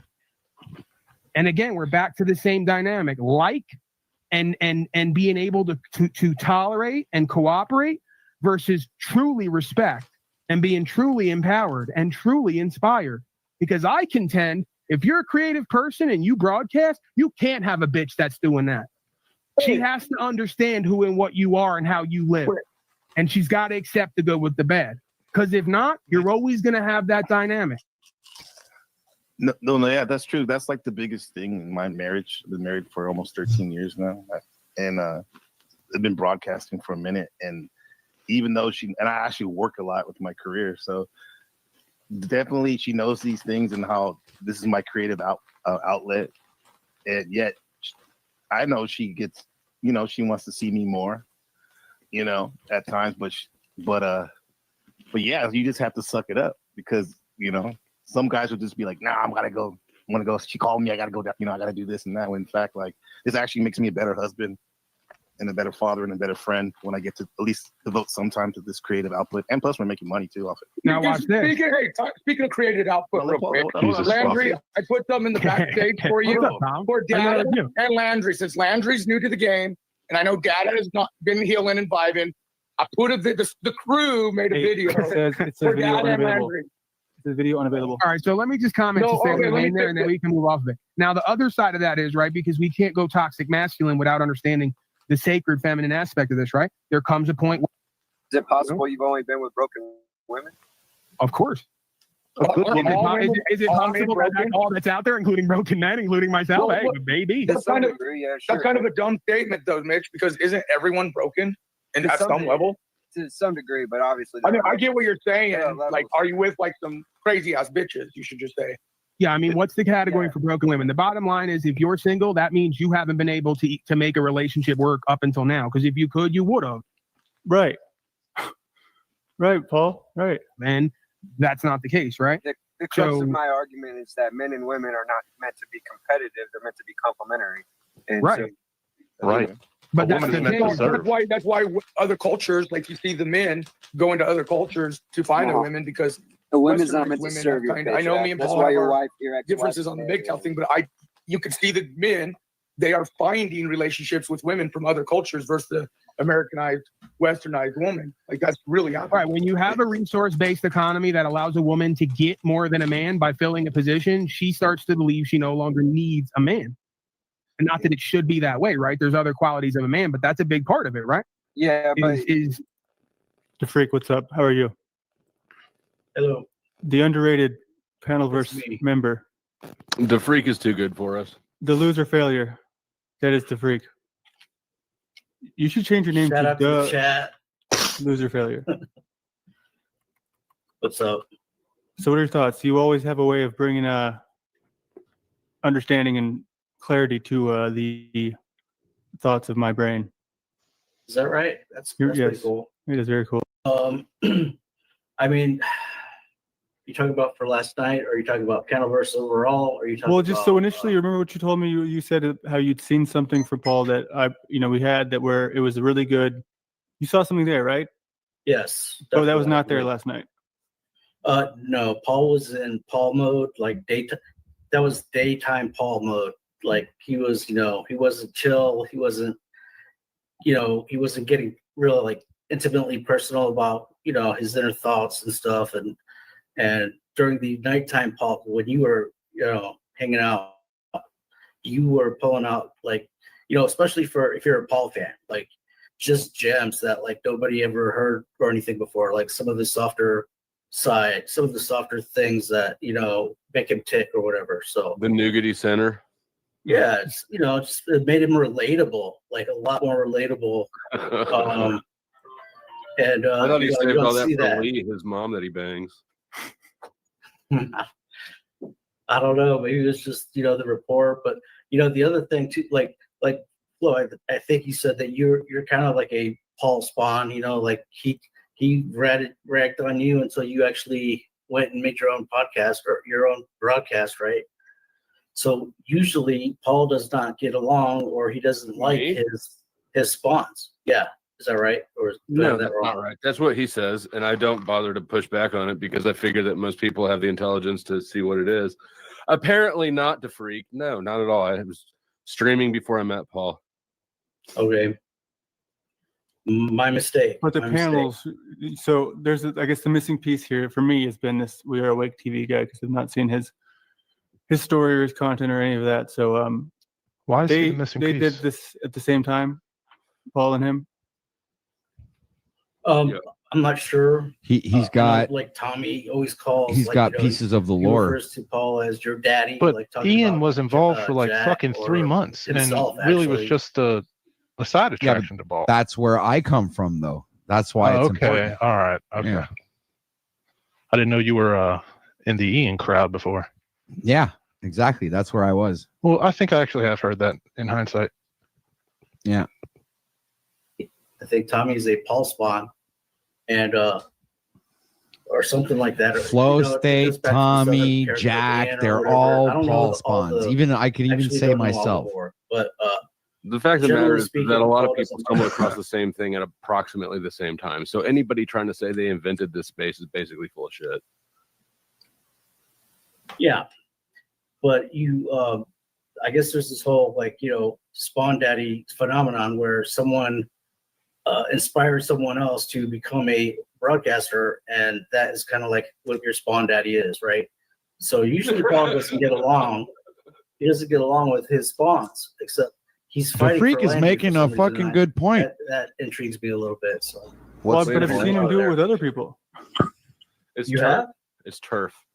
Jack is Forsaken Turf. Landry is New Turf. Yeah. I don't So, understand why though, because well, that's the claim though, is I wasn't turf until he made my turf, and then you know, all the people in the chat are going to be, even when it was people from both sides, they didn't like that. They wanted to make sure that. I mean, I made Snafu moderator for a day just because, just to see what happens. How'd that go? He timed out everyone for 24 hours. I was getting calls and texts, people like, dude, I can't super chat you when I'm timed out. It's like, thanks, Snafu, for bringing in the money. So I guess the question is, are you fully culted up or what, Landry? Are you still? No, I can't. I can't do it. I can't see what I'm seeing. And then a wrench? I know it's like probably the smart thing to do, honestly, would be to fucking pick a side, because then you're at least gonna be left alone in some sense of like, hey, I got my side and we're good. We'll stick together. But I can't see a reason to look past like just what happened last night, dude. I told him, I was like, hey man, if you want to have a one-on-one, if you want to like just talk and have it out, I'm happy to do that. You know, it's been a few days since we talked. And then he comes on and this same shit happens. And all I would ask is like, hey, I get that as a moderator, I should just shut it down. But I mean, even when I tried to do that, it does not go the way that it could. Because when you are there, clearly because you have to have some sort of enjoyment with that, right? He likes it. He likes to yell at people. It's just a fact, you know what I mean? And that's fine. But I don't know how many times me and him can talk in the background and say we're going to do something else or make a better broadcast or make some money off of something in the real world, and it never even comes close to sort of the brainstorming side, right? Where it's always just a concept. And it's I can't do it. I can't. I don't understand the wishy-washiness. He said that he just as because of last males, night he like, doesn't get you know, it, but as then today he's American no men, tags. like this is Because he's just like Paul. Don't agree, but thank you for the minimal input. like, you know, socialization, normalization or something, you know, like He's also a wishy-washy it's a faggot who fascinating talks a social, big game social about science, changing the you know, world and does experiment, I guess. nothing but And as in- bitch at strangers on the it's also internet. just the daddy watch aspect for of the- it. You know, the I think it was F-word, the man. first or second time we ever talked. Well, where he it's wanted why to he go made there. Snafu. you. And It's that right for in me the is it's just it modern. says He you tried know, to daddy. He tried to daddy you the second time. He wants the chaos. yeah, it was one of the very first interactions that we had. He tried to make me do it. My wife was actually listening. She was like, "Hey, I like Exactly. this tall guy." And then as soon as he did that, she was like, "Okay, never mind. I don't know what the fuck that's all about." If you call him daddy, we're divorced. Yeah, dude. Like, Is that how you I mean, would describe yeah, me? it's just then? I've never seen any reason to do that to another. I But, can't hear you, he's Moose. also Hold on a sec. You gotta tell me to Oh, pause sorry. this shit, man. My bad. Yeah, I'm sorry. No, I was saying, is that how you would describe me as a wishy-washy faggot? Like, Pretty that's much. kind of mean. Moose, what are you fucking dense? It's yes and no, Moose. Like Tommy calls me that every day at Jack's stream. at first I want to say, and this is gonna sound like a cop out, but I think you'll know better. I don't know you, right? You got your own real man shit, your own life going on. You're not who you are on YouTube. That being said, my limited experience with you, that's exactly what you did, right? You were wishy-washy and full of shit and flaky. Yeah, no doubt, bro. And I just wanted to apologize for that. That was kind of fucked up. So I mean, right there, if I take you at your word, you're not that wishy-washy, right? You're just like the rest of us, and you kind of fucked up. So that's why I preface what I said. I apology accepted. Thank you, and reciprocated. Praise God. And sorry, OTW. I'll watch my language. I just wanted to see what's going on over here because we have another family of people who are interested. Yeah. Hi, OTW.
So Apparently not Jen. Apparently not Jen, though.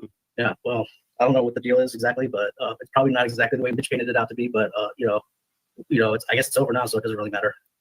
Well, that's the crazy thing. The inverted aspect of this comes from like, hey, who's got a lady currently? You know what I mean? Who's actively engaging in a sort of a somewhat admirable fatherhood, and then who's a beta? You know what I mean? So if we, as the people who are not single, and I don't know what the right word is, I think it's like some sort of issue with the mom or the dad. I don't know which side it is, but I think it's sort of the attraction to people come at me and they say, "Oh, do you have daddy issues, right? So that's why you need a new daddy." And I'm like, "Well, I have issues, but it's not so substantial that I would have to ever say that." You know what I mean? I'm not like, I know it's also a lot of people who've been in and out of jail, and that's where maybe I just can't quite understand what this group is and what this crew is because they're not the same kind of person that I'm. I'm not from the hood, dude. I'm from the suburbs. So you're trying to figure out why he has such a dedicated cult like following of what seem to be pretty sane people that are like normally day in and day out or like normal people, but they really just like follow a lot. Well, I think the beta thing, right? That's the.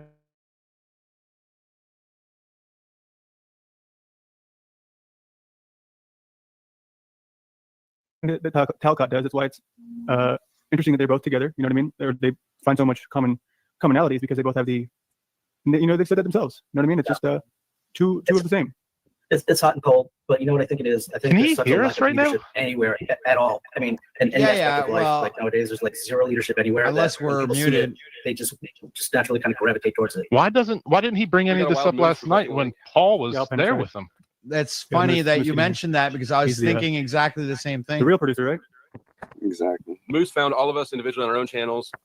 Watch this. This is going to spin off into its own life. Moose came to all of our individual channels. None of us had ever been on a panel at all. And Moose created the whole panel space himself. Nice. And he's only like 21, right? Yep. Oh, Yeah, Are you? For the AI. Not for the ad. You know, I just like to look at you. Moose left here to go over there. That's You like fascinating. seeing this? I look like the kid from Sandlot. Squints. Look, so I was over at OTW's, right? And I didn't realize that you were actually live. Yeah. Yeah, I didn't realize you were actually live. And then you're like, oh, Moose is over there. And I was like, now I feel like a dirty voyeur. I'm like, I want to be part of the action. So Not the reaction. whatever action's over here. I mean, if we're gonna just sit there and watch you and not say anything. Yeah, I mean, I don't ever really spend much time with you on panel anyway, so it's good to have you. Moose, I was just telling everybody how you made the panelverse space yourself. You got all of us individually, us individual content creators. Nobody had ever seen anything like a panelverse, and you made it. And you're like, look, guys, this is what we need to do. And you've been running shit from behind the scenes ever since. I mean, I don't take credit That's for so any of that. It's all you incorrect. guys doing the work. OTW, you should ask him why he didn't bring anything up last night. You guys do the work, so it's like it's easy. You make it easy. You make it easy to support you guys. And if you're watching over on the Flow State channel, well, you know, if he's hit that watching one right band now, he and, pretty much $4.99 knows. for Moose. Just show some support for the Moose man. I mean, that's one of the reasons I even And came if up Flow yesterday State's was to getting that ask money, him just why know that it makes me feel good. these conversations and it happen when absolves Paul's you not from your around. Sins, all right. Well, Because they can't happen when he is around. What else, dude? How embarrassing would it be if it's weird? We're spending so much time here, and you know, it's not making us any sort of money. Like, isn't that more of a sad dynamic? That's why I have a than- job, bro. And I do want to make. No, I'm not money talking from here. about you. I'm talking about just as far as the Paul versus Flo aspect of it, right? To where it's shameful to want to make money in the space. It's Well- shameful to do the opposite. It's shameful to spend your whole adult life playing with your friends online and never, take responsibility for your responsibilities. That's what I'm here for now. That's why I started the Is This Real Man channel. Two And false I'm gonna start dichotomies. banging out live streams again, and I'm gonna take the bull by the horns. You got. I'm gonna show up- You got Quantum Epic in chat trying to trying to get me to bite. You're funny, Quantum. I like that. You're so cute. OTW, do you think Flo makes a living on YouTube? Oh, Jesus. I don't know. Maybe. I think can't- Flo I lives would in say Section no, 8 because it is housing. hard to do so on YouTube. You have to have like a established base to make money. Yeah, I think he's made like copious amounts of money, but YouTube is nothing stable. It's nothing that you can budget something on, right? The amounts of money are never the same. Definitely not, because even if you've got like a small dedicated fan base that all chip in like $5, YouTube still takes 33%, and eventually that money pit dries up. Right, exactly. And use PayPal. I know that YouTube takes 33%, so I use PayPal. Yeah, not a lot of 2 people seconds. are comfortable using PayPal. That's what I find fascinating. Why is that though? I don't know. I 'Cause guess they PayPal has more prefer honor than super YouTube. chat. I think it's I might be wrong here, but I think PayPal in the US operates differently. How do you know how it would be different for you than us? I think I did say I might be wrong here, but I think someone told me that in PayPal for the US, if you take in over $1,000, it then becomes like either taxable or something else where they can take it away. That was fairly new, like within the past 2-3 years. Yeah, I might be wrong because I'm not too familiar with how it works, but that's what I've been told. So don't use PayPal because when it starts adding up, it gets taxed anyway. Yeah, I know there's like other providers you can go to, but they're like back alley providers, so they're not the most trustworthy, so no one goes to them. I use I think BB&T, or they're different now, but they told me when Cash App came out, they're like, look, if your Cash App is connected to your bank account and you get shit stolen through Cash App, we are not going to cover it. Yeah, that was the big one. I also know that when it comes to different sites for streaming, wasn't it a time where if you were to stream on Kick, they would take 50% until it changed?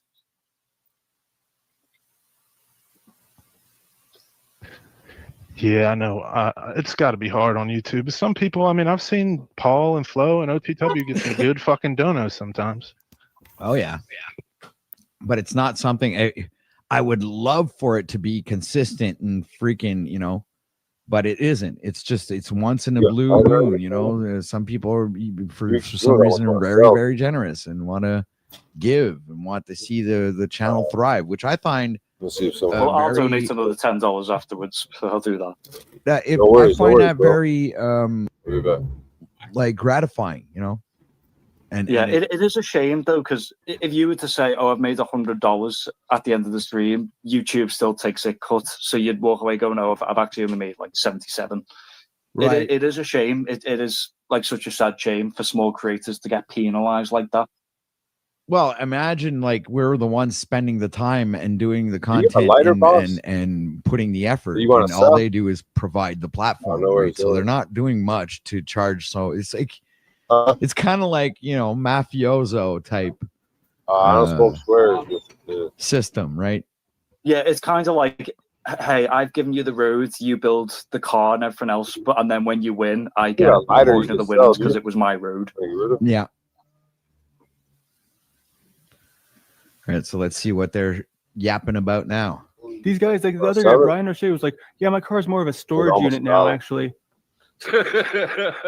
Well, I mean, you got to understand Brian O'Shea, right? work. Like Brian O'Shea has been locked up so many times work neither. during our process in this like panelverse, right? Like we'll wake up one day and it'll be like fucking Brian will pop up on the live stream and he's getting fucking arrested, like, you know. So I think after like so many times, like you could pretend to be like, oh yeah, like I'm fucking driving without a license, I'm driving without plates. But I think it's just like the crowd like utterly hating me.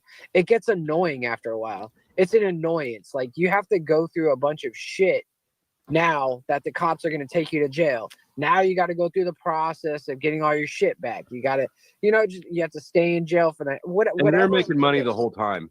And then this was my main objection to his whole go get arrested thing is, how is this fighting the system? You're becoming a repeat customer.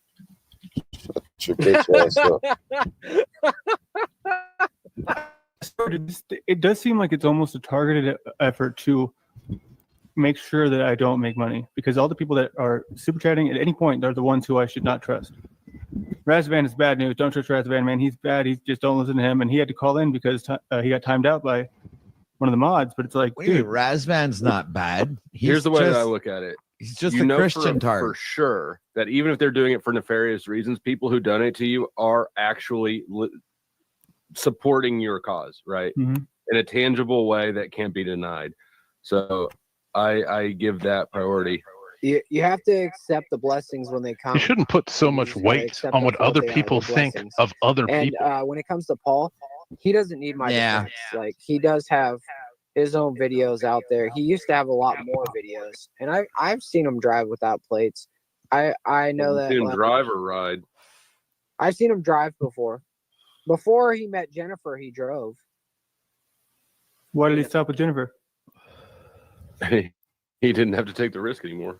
I don't know. Like I honestly, I mean, I don't know him like personally.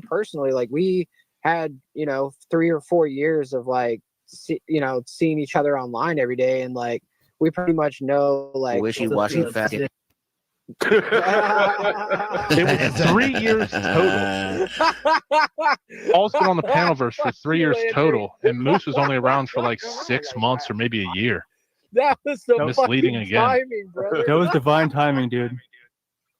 It was divine timing. Believe me, that was not on purpose. Yeah, that was good. Sorry, I can't stop. Oh, Literally divine timing. that was great Fucking timing. faggots. Oh. I was going to say, I I'm noticed. trying to hire you. I was going to say, I noticed before Wait, he this is our said. video. Come on, man. Oh, sorry. It's okay. Go ahead, man. Yeah, that's all right. I was going to say, I noticed before he said you can't trust people who super chat, and I was a bit like that. That's a bit of a weird statement to make. Coming from a guy who wants to make money.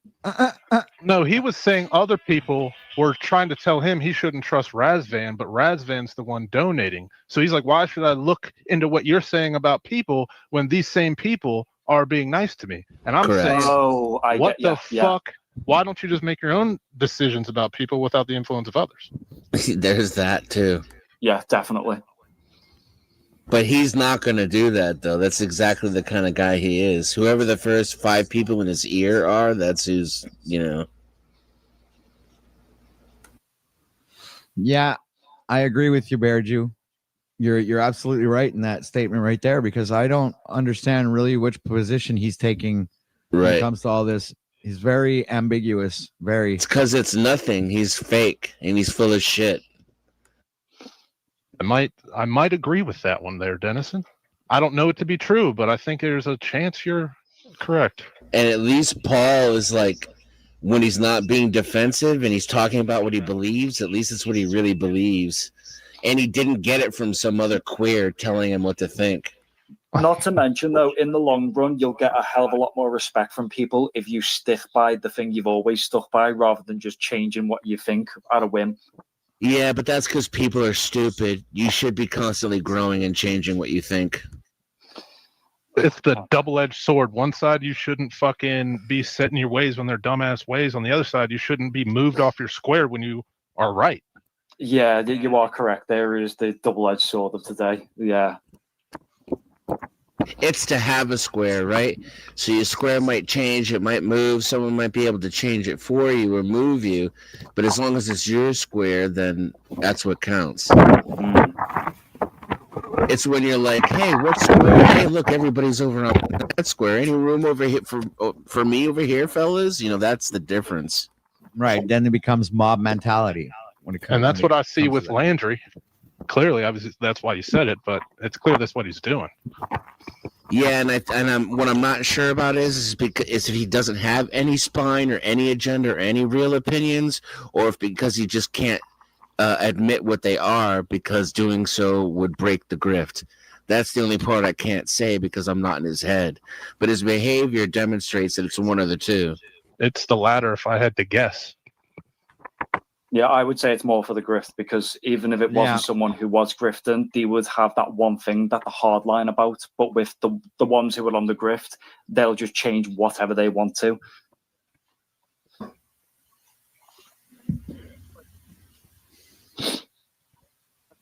With Paul, for sure, the whole shit. What a coincidence, man. I unmute him and boom, first word comes out of his mouth. My Paul. wife telling me like she's gonna leave me, stuff like that. Well, It was see, annoying. That doesn't trigger me, because he was doing that yesterday, and I saw Gabriel asking if that was, upsetting to me. But dude, I'm so out of all the things to be worried about, that is probably the last on my list, is to be actually worried about Paul fucking my wife. So I can go into the joke.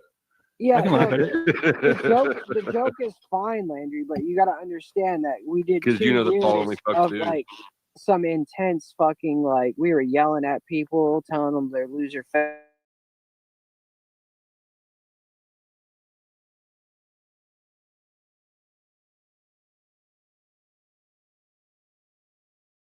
And David. We haven't seen her a bit. Because I told him I wanted him to like hit me where I'm. So weird that she dated Martin But Shkreli. I don't know. He hit pretty hard, and he touched some like certain nerves or whatever, and got the audience like he proved a point to me that the audience really is not as fucking smart as they think they are. And so like after that, I got butthurt. Anyways, Jack Talcott, he flipped out on me. Everybody fucking saw it. Everybody knows the kind of fucking dude he is, where he can go from like, oh, I love you, brother, to like screaming bloody murder at you and like telling you how fucking stupid you are and stuff like that. Like, I'm just not I don't deal well with that shit, Landry. I don't deal well with that. Like, I have way too much shit going on in my life to have some other dude try to like. So don't be on the that internet fucking then. weird drama on me. It's like a I don't woman. like it. They're not nice to me. So like I had to fucking do that. And then also by doing what I did to Jack by like stealing his channel and like dunking him and I, like it was one of the fucking greatest contents I've ever like helped create. It was viewed by so many people and so many people had emotional like ties to it that it swayed people on all sides and it got people donating to both of those people. And it also got Jack and Paul together, which they created content together after that, while I got to fizzle out for a little while and not actually have to be in the Panelverse.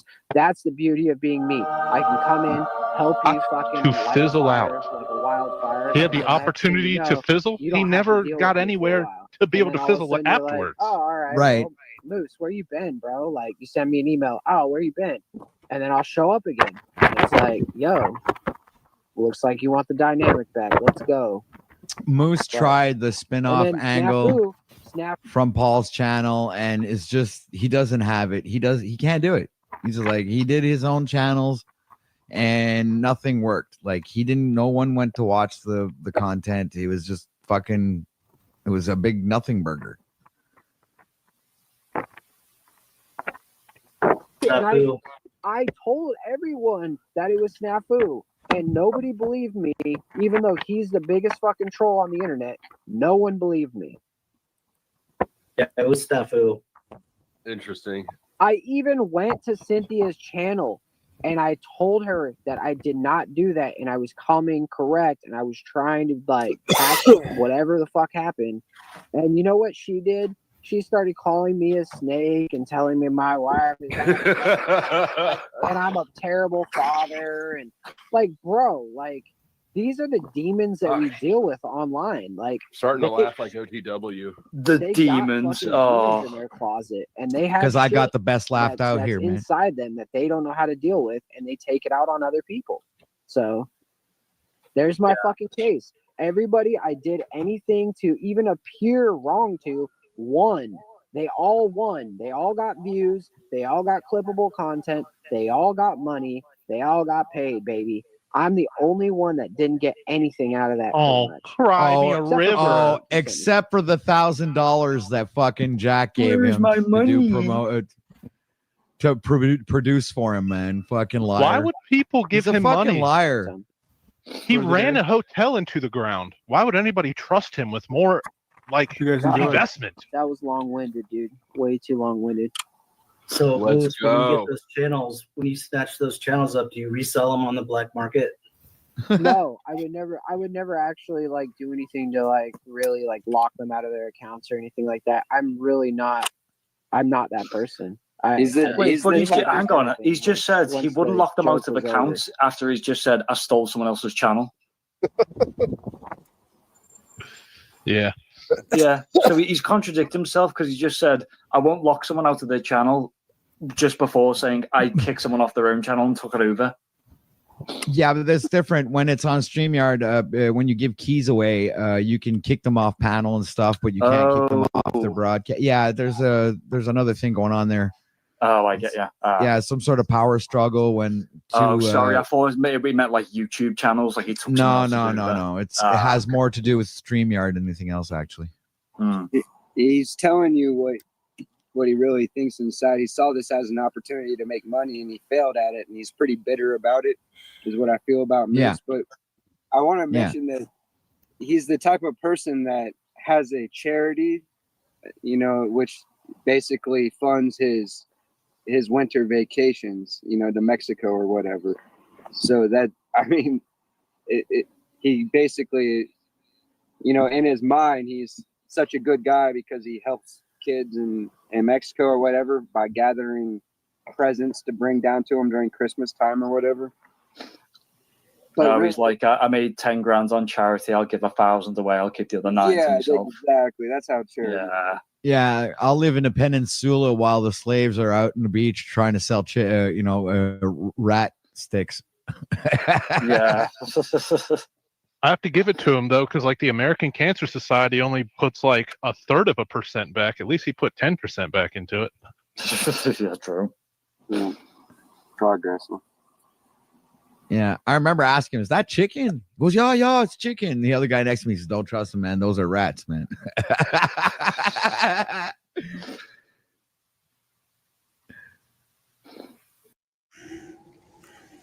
A sign the family must depart. Booking.com. Quite the entrance, old friend.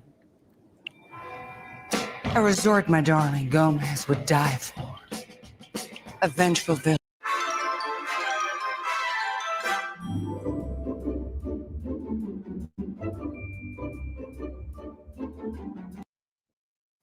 Oh God! Wallpaper takes battery. That's Yeah. undramatic. It takes a lot. That one. No. Would you like to? No, they're well, isn't Alaska's like the rape capital of the planet? Talk to me. Yeah, because they're Indians. I love rape. They're Talk absolutely to me. barbaric. Yeah, the Inuits are famous They're for just that. You like a bonobo? I don't like nature. Yeah, monkeys. Are Okay, different but than maybe what if I swayed you? Well, hit me with what you got. Okay. Yeah. Gorillas and orangutans make nests every night. Like every night they get twigs and they make a nest up in a tree. That sounds disgusting. I know. But I would love to see you make a gorilla nest. Right here? Doesn't sound easy. Yeah. Is this? Amber, bring in the gorilla twigs, please. gorilla nest? Oh, no. We're going to bring in gorilla twigs. I got you.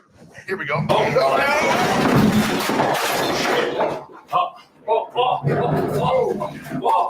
There we go. Oh no! Big gorilla nest coming in. Is there a gorilla in this room? Or what? Oh, there we go. We lost.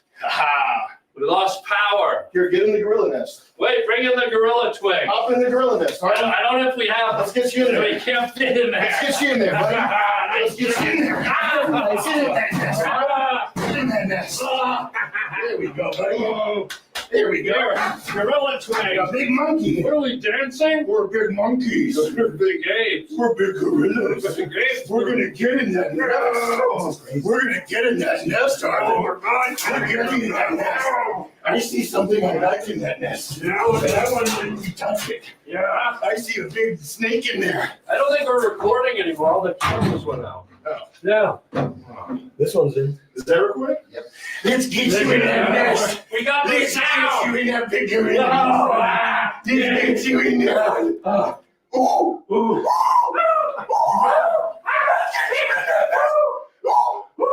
I thought your back was sore. Oh, ow! Oh! Ow! Ow! I'm suing. All right. Now, can you make a gorilla nest with these twigs? You are going to do the nest building. You have to show me how it's done. We gotta see. I see you We trying gotta to get see. leverage. We gotta see. You gotta see what? You work out. Yeah. You're a big guy. I play hockey. This is a strong guy. Yep. Big strong guy. Big strong guy. How old are you? Nosy. He's a strong, athletic old guy right here. Yeah. Is that a fucking heat lamp? No. Why? We want some fries? Have you been heating this room up on purpose? Huh? Have you been heating the room up on purpose? Maybe. Do you like straight fries or curly fries? What kind of fries do you What like? do you like? What kind of fries do you like? Dragon fries. What are we gonna eat tonight? I'll eat your face. Yeah. Yeah. All right. That's rough trade. What? Boom. It's wild. What? I'm hungry. What do you want? Curly fries. Oh, Amber, bring some cookies. There's some cookies on the counter. Curly fries. I have biofreeze if you're hungry. We no longer have audio. Yeah. Well, I think we got a little video. That'd be cool. Bring the cookies. Here we go. Oh, this is Keep rolling, Amber. This is seed oil stuff. I don't eat that. Here,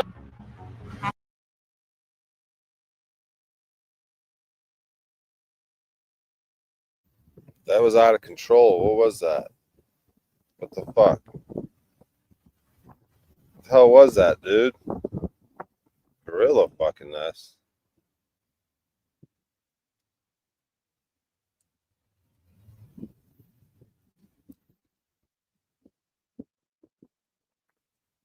Close friends, and obviously my woman. I have to give shout out to, you know, me coaches and me woman. Like, without them, you know, I was coming home every day to 3 prepped meals. Even in the night when I was waking up hungry, I'm getting meals prepped for me.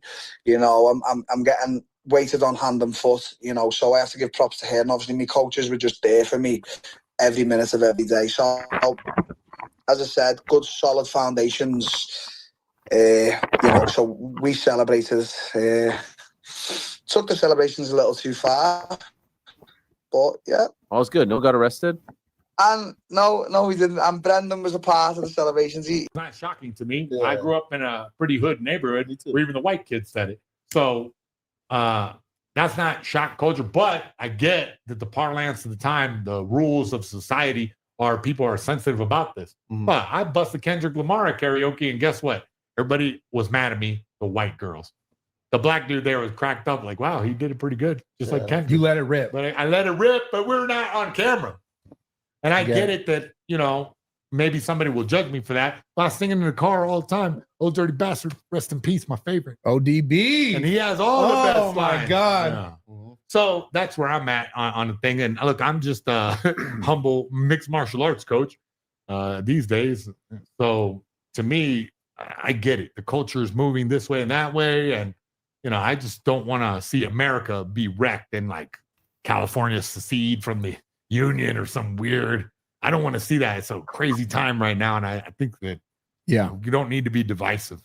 Well, this is sorry. Thank you for that. Why did you tweet fuck Dave Portnoy? Oh, wait, who's Dave Portnoy? I know this name. Barstool guy. Because he's just yeah. slime. Is he? He makes his money off of gambling, which is like predatory. Wait, but it's America, bro. Like we're allowed to gamble most places, not California. But you're like allowed to gamble most places now. Oh, you're like a crusader for not social No, justice. just like you said, we're allowed to do, but so what? Morally? You think that's morally wrong to gamble? I think that running gambling companies and advertising that is I'm not like a Puritan where I want none of it, but I think if that's your whole personality, you're just a piece of shit, and you're allowed, like you're totally fine to do this, right? Like I don't think, I'm not like this guy should be killed. I don't think anything like that. I'm not saying lock him up. I'm just saying he's a piece of shit. Oh, because he gets like dumb people to give all their money. Yes. And I'm not saying like lock him up, kill him, whatever. I'm just saying like he is a piece of shit. Fuck that guy. But you would put him on a train. Yeah. That's crazy. Holy shit. Wow. That's nuts. Listen, again, I don't agree with your opinion, but you know, this is America. You can have your opinion. When did you tweet that? Like a week ago? Yeah. When did I tweet that? I don't know. That's like shock value. You know what I mean? But wait, fuck Dave. But who cares? Dave Portnoy is he's got his big, nice business, right? Anybody that would look at if regular people would like look at what this guy does for 2 seconds, they'd say the same thing. Wait, what does he do? He's just like a fucking like but everybody, it's legalized, so everybody wants to make money. I feel like you're not really a capitalist, right? No, you're I'm not Hassan Piker, communism. I'm not 100% strict cap. I don't think if it's legal, it means you should do it. I don't think that's true. Oh, I know, but if it is legal, then the guy is just exploiting the law. You know, it's like the day that marijuana became legal, then okay, now I have to be a legitimate business. So if I'm a landlord and I run a shitty ass factory apartment building and I hike up and I jack up the rent prices and I have bad running water for like poor people trying to work, am I a cool person? No, of course not. You're a slumlord, but this is capitalism. Fuck yeah. So what though? So what do you mean? I'm just saying that people who do that are pieces of shit. Of course they are, but you want the government to step in and go, hey man, you got to give these guys real water. I'm not even going that far. I'm just saying the guy's a piece of shit. I'm not suggesting what we do about it. I'm just saying the guy's a fucking piece of shit. So you're just giving like an opinion with no help after. If you're driving down the road and you got potholes, you sometimes you drive. Buddy, right? I fucking drive all here and I got a sweet ass car with nice rims that I'm swerving the whole time. You're a nice car, bing, bang, bang, you're hitting potholes. Do you look at those? You ever look at those potholes and go, hey, those potholes, somebody should do something. Every fucking day I'm like, Karen Bass, fix this or I'm going to put petunia in this pothole. When was the last time you did something to help get the potholes fixed? I'm bitching right now at Karen Bass right to her face. I hope somebody gets it right now. I'm Thank bitching- God that he put this microphone in front of me. So I'm bitching about Dave Portner. He's a fucking faggot. Oh, So- I mean, but Man. listen, So I hear what you're saying. You tweeted that though when, like a week ago, and that was when he was going viral for all like the. I guess, Oh, he was crashing out. Yeah. yeah. I wasn't even looking at his crash out. I just saw his nose and I was like, oh, fuck this guy. No, I'm not trying to like point at you, but you did it. He was going viral. You tweeted something with his name in it, probably likely to go viral. You're then leveraging someone who you consider an asshole or a loser or a piece of shit for your own benefit. I mean, people do. That's what people do all the time. Yeah. oh man, But I y'all was- are but so- but so let me masturbating. just say- When I so was let me- tweeting, it was a reactionary. Yeah. I saw his ugly face, and I just said, "Fuck this guy," and I tweeted it. I wasn't thinking, "Oh, I'm going to make a Now, banger with that tweet part, I makes agree. money." He is a very Okay. ugly gentleman, Yeah, right? He's very bad looking. he's beat. I mean, look, I wouldn't sleep with him, but you know what I mean? I got high standards. He's a bad looking dude. I don't give a fuck how the guy looks. I just find it interesting. Yeah. That's all. I just think because, like, you know, if in that case, if you, that's my thing with this whole internet era of things. Like, it's like the guy is doing something that you don't necessarily agree with, which is fair, right? You Yeah. don't have to agree with everything someone does or says. Yeah. And he's going viral in a moment, and you I wanna also stomp take that his moment face. to say "fuck this guy," which Yeah, adds I want fuel that to to your be my fire. moment. That's my moment. So there's a thing. There's like This it's also show- leveraging someone's shittiness for This your show own. right here's my show. It's fine. It's your This show is right my now. That's why I moment. brought you on. I'm having my moment. Go ahead. Give me my moment. What else you want? I want all of it. This moment. Give me your money. Okay. What do you need? I got money you need. Spaghetti. I got cash. I know what you're saying. I know what you're So saying. I just find that's the one thing that's like, obviously you can't say, well, no one say anything and no one discuss ideas or no one say fuck him or not fuck him, whatever. For sure. There is definitely though that intrinsic value where it's like, oh, this will also garner me something. Of course. So then yeah. you're leveraging someone's shittiness for your own benefit, Mhm. which is Wow, what a crazy concept, Mayhem. You should I'm do taking that. all that shittiness like a lever. I'm cranking that all the way down. I want to put him in a hole in a box. oh no. Yeah, but No, this no, guy, I want him to listen, be- in this situation, No, you I have wanna be very on little top. power. This guy has that whole. I mean, it's the idea that people got watching it was that it's sarcastic because that's what it was. They're taking you to be facetious, Yeah, I got you. but you were being facetious. we were. Hey, man, you know what? Japan, LA, my shop that sells. Japan, LA. Yeah, it sells. Stop by. It's 233 North La Brea. I love this guy. Hey, you bro. like Hello Kitty? We got that. You know what I mean? You Wait, like do you Bushy? really have We a got Japan- that. Yes, You have a absolutely. store called Japan, Showdown. LA? Yes, Nice. it's a fantastic spot. Hey, right next to the synagogue. You can come by. Whoa, Holy shit. That's Hey, fucking. bro. We might Hey, have to cut that, hey, dude. yo. Hey, that you- was hey. insane. You can try. Hey, you can try. it's- I know the security guard. He got a pistol. Yeah, bro. he'll get rid of you. I thought you would have said the crazier shit on the spot. It's been him. Man. Yeah. It's I been told you. you, I'm the Are you funniest aware guy of I know. that? You Buddy. said the craziest shit on his pod so Buddy. far. I'm mayhem. Oh my god. That's mayhem. You should have looked him up, bro. Oh All my right, god. listen, you're not gonna keep that in. Fine, my bad. But I do want to get out there that 233 South La Brea. Hey, that's right, Japan, LA. Come by. Yeah, hey, JapanLA.com. Check it out. We might have to sound bleep the other part, which is insane. Yeah. This For is real? Yeah, My because bad. it's No, I'm saying this guy. I'm just making fun of this guy for No, being I hate get it. crime. I get it. To me, hey, never do that. Like to me, yeah. Yeah. No, go to ahead. me, Yeah. I'm with them. I'm and turn them into something else, or at least ship them to Kansas, or right. I mean, that's we're all bummed. We're all bummed when we see the guy. But it sucks when I'm at Starbucks and this dude has a bunch of stolen phones laid out and he's like just chilling in Starbucks like he owns the fucking place. I don't stand for that. I'm looking at him like, get out of here. You know what I mean? Like you can go be a bum somewhere else, but this is my Starbucks. Motherfucker. And then you try to Please, fight him? Please. Dude, No, yeah. no, I'm No, kidding. absolutely. I actually used to. When I lived in that neighborhood, I would clear everybody off my street. You can't just hang out here. No, don't set up your tent right here. I'll kick it. I'll kick your tent. And I'm sorry, I'll be militant. Sorry, but I've been in your situation. And you guess what? Don't give up. Get out of it. There's some California woke liberal society that will give you some money to get a Section 8 house. Yeah. Do it.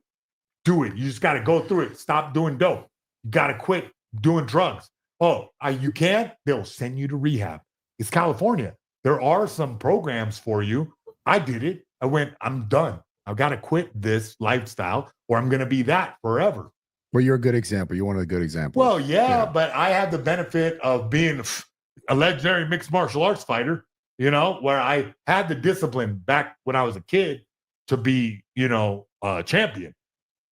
I eroded my discipline with marijuana and with alcohol and, you know what I mean?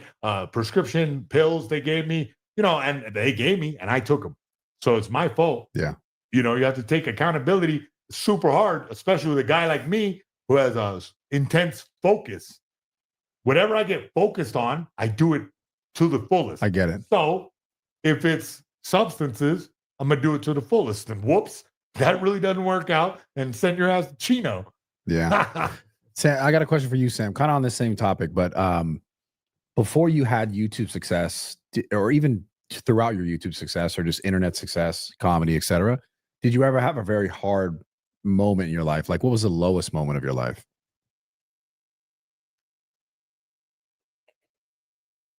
How do you find that Lame's channel? Modern Beta. What the fuck is it Modern Man Landry? What's the name of his channel?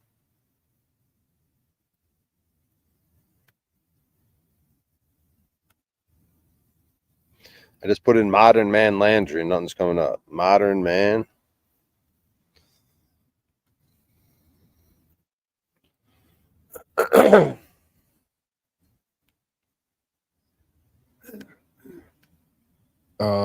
No, I never really went through any hard moments. I was definitely, I mean, I think the the thing that defined my 20s was just the consistent this consistent fear that it wouldn't work out and that I was wasting my time and in comedy, yeah, and struggling to like figure out a way to get momentum flowing, figure out a way to, you know, get the skills and the audience and all the things that are sort of synergistic and make it happen now.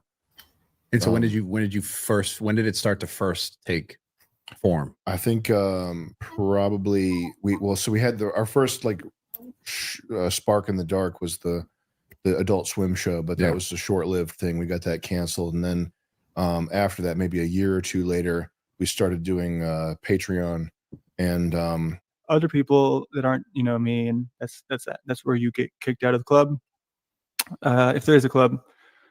So yeah, with Cynthia, I mean, she's very Virgo, you know what I mean, and she doesn't want me to talk about astrology because she doesn't want it to be used as an excuse or whatnot. Oh, I don't know what he's talking about. I can't. I'm gonna take joke for all the haters out there, right?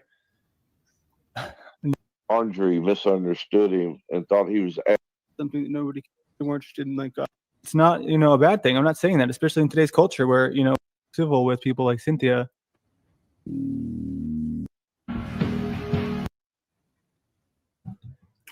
Oh, welcome to Ask Me. That's what I would call it as far as the shit show, right? That's what this is here on this space. We are welcoming back to the shit show, and the shit show ventures into many different realms and different spaces. A broadcast to be. So yeah, we were with our good friend, Mr. OTW, 10 years ago, maybe 20 years ago. He's a good looking dude. I'll give him that. You know what I mean? He's a handsome fella. I'm just trying to say, what's really going on here is just, there's some nuance here, right? And as far as what is, and maybe I'm best off not to even mention names here, but when we talk about the beta situation, when there's these betas and there's these alphas, and then we talk about language, and then we talk about meaning, right? These are all very important things. And when it comes down, yeah, you could call it culture. So it makes me feel this way. And yeah. All right. Right. All right. Do you still use that platform? No, we have our own thing. Yeah, that's right. You mentioned that. MDE.TV, which is built off of Fish Tank like tech that we did. Okay. Yeah. Hey, bud, I have a bit like, can I ask you about this Fish Tank? Please, yeah. It's like a Big Brother type competition. Yeah. So the guys it's girls and guys, or both. It's co-ed. Are they banging in there? There's some. Is it very like you know what I mean? Like they give alcohol on There's a little Bachelor. They're attacking each other and that stuff. I would not want to live like that. Like I don't want anything to do with that shit. But I think it's starting to happen to the right. I think the right's even getting to that point where they're divided on certain issues. That's interesting. I think you should hook up with Sneeko. I was just in New York with him. Cool. Yeah, just did a live show. Just did a podcast with him. I heard he's also Filipino. I think he's Filipino and black. Well, not friends with Sam. He's out. He Sorry, can't be friends with Sam. mind. He can't be friends with Sam. Huh? Can't be friends with him. Right, Sam? No, I'm not. I wouldn't be friends with Sneaker. He's got. Wait, don't you say the same thing? Him and like Brandon you know? Buckingham were beefing, and Brandon's my boy. Brandon's our dog. Yeah. Really? Yeah. So am I like in my bag? Yeah, you're fucking out, bro. Dude. Fuck. Just happens just like that, huh? No. Turn on a dime, baby. You're on the train. Some backyard shit. No, not backyard. There could be a professional. You could split the difference. Yeah, I see. I believe it's true. But what is your podcast normally about? I didn't mean to talk all. No, about you're mixed good. martial This is arts. we just talk shit, normal shit, just to get to know people really with what they're doing. All right, guys, quick and rush for the podcast. If you guys have not already done the dollars, but if you guys to like send money around and get money or wire, very easy way to transfer money to send money around without like sometimes people don't have certain really simple. You have money Raw Talk, you get free cash out. Government, what like use code Raw Talk, get some free money, and let's get back into this podcast. So what, like, you've been on a lot of like conspiracy shit lately, government shit. Well, I mean, trying to avoid it. Yeah. Trying to avoid it. I mean, I don't want to, it's hard once you start trying to pick this stuff apart because it's kind of opaque and difficult to suss out what's going on. I'm on a podcast, bro. It's interesting, but it's hard to, it's hard to suss out what not allowed reality in is, Canada. Yeah. What do you think about everything that's going on? You got any hot takes? With what? I mean, I'm trying to keep my head down and make money, to be honest with you. Well, submit me and then We I'll have, argue about it later. He's kind of like, we're doing a political show series type thing that Sam Hyde show. I did that Dear Elon video. Yeah. But I mean, it's fucking scary and confusing. Everything's like, Yeah, but so if you're saying you're trying to keep your head down and make money, then how do you even need to talk about politics? I don't know. Because it's like, wait, no, as I understand it, Sam, you are a very political guy. Everybody warned me that you have a very political stance, I don't know. They said, don't hang out with you. Who they said that about him? Everybody did. Yeah. They're like, oh, no, I'm doing that. I was like, oh, shit, I got to see who this guy is. That's pretty awesome. Obviously, you're saying something shocking and avant-garde that I don't know about because I didn't research it. But if you want to address that, that would be helpful to the whole room. I don't think white people should go extinct. I see where you're at. What do you mean, bro? That's not our choice exactly. What do you want to do? You want to go Elon Musk some cum at every girl that you see? Extinct. Address that. That would be helpful to the whole room. I don't think white people should go extinct. I see where you're at. What do you mean? I don't think white people should go extinct. I see where you're at. What do you mean, bro? That's not our choice exactly. What do you want to do? You want to go Elon Musk some cum at every girl that you see? You got a breeding fetish? I'm asking seriously. What's the I don't understand. Solution to white genocide? What do you mean genocide, bro? People ebb and flow a million years. We're all the same shit. We just have different skin tone or whatever. I would disagree. I mean, look, genes are expressed in a variety of ways, but you're not so different from the man sitting next to you. This racially ambiguous Indian, Mexican, who knows? Filipino. He looks so Asian. Exactly, yeah. bro. Asian. Filipino. All right. So you know what I'm saying? Like we don't even know what this guy is. So That's awesome. Do you think that he doesn't have? Yeah. I mean, all the time people tell me like, "Oh, yeah, you're racially ambiguous." I'm like, But as far as what brought us together as a family, I think it's funny to me that people think the kind of guy that I am is the person that who picked me to have a child with, right? What kind of person would pick me? Do you think it's the same kind of person who would be interested in the alpha, dominated, but I was still a virgin for a long time in my life, and now I'm, sort of the beta rescuer, it's like, or what would you call it, the beta snatcher? So, I mean, I think it's hilarious that people think that there's any sort of actual fear or threat, because I'm not gonna handle it like in PC. With no offense, where he got really triggered and all that, but and validly so. Some people take that very seriously, and I do too. But it's just I don't worry about it because I am comfortable and I have no fears as to what would happen, even if you tried, Paul. So I mean, do your worst. I mean, I do play with that. I ride the line, right? I tease that idea. But if push came to shove, I don't really think that I would go anywhere with it. After what you just exposed, Can you Hold we on, not do the whole Warhog. yelling over each other? I Yeah. really don't want to do it today. I don't think Paul. I don't like that, dude. I don't like that we say that. It's like going to the vegan restaurant and saying like, why isn't there no meat here? Well, I just want to eat vegetables. Like, well, yeah, I get that, but like, I don't know. That was a bad reference, but you get my picture. Caught what happened. I don't think. okay, but let him finish. You Let him guys are all finish. fixated and obsessed and interested. This is the rest of your day, right? I've moved on already. That's why you're talking about it. Ultimately, Landry's wife and him have children. Okay. Yeah. So ultimately, I don't think I need any more bad karma in my life interfering with that. Although I guess the pimp, quote unquote, or the player wannabe incel in me likes to ride that line and kind of tease it and see where it goes. Right. I'm curious. I'm a curious person. Is that bad karma by just being curious? He likes them old. She's safe. What a pussy Landry is. Oh crap, that's crazy, dude. It just started playing on my TV.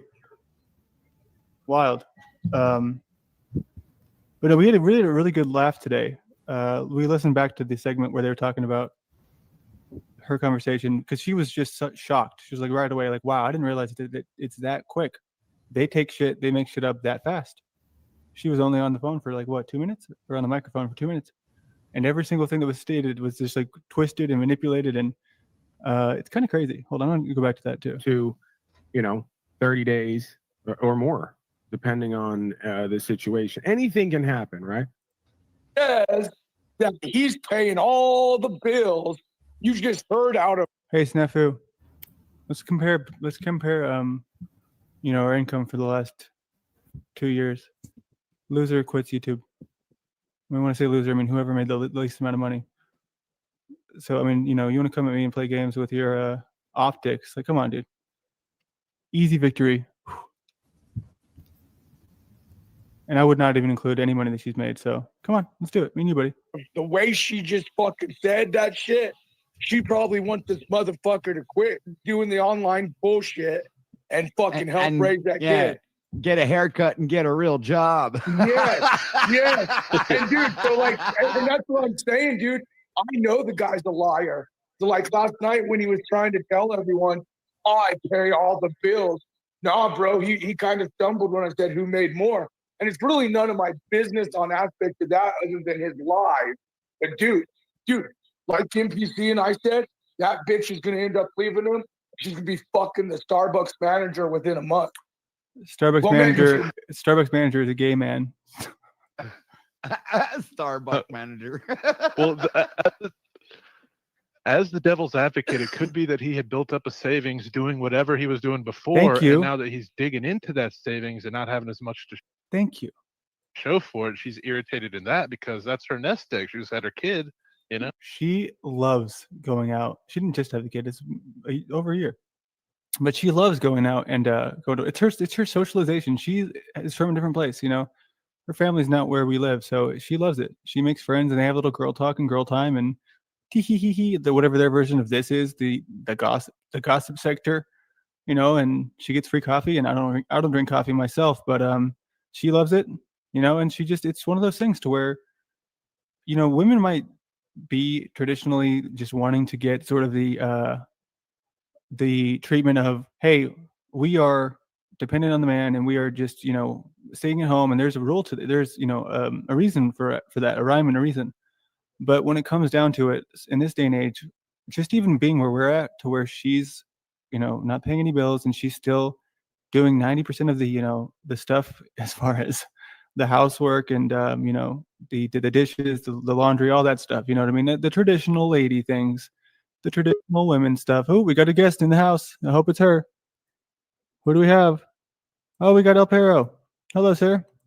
It's a pleasure to see you. Greetings. Greetings. That's kind of what I was telling you in our private session last night.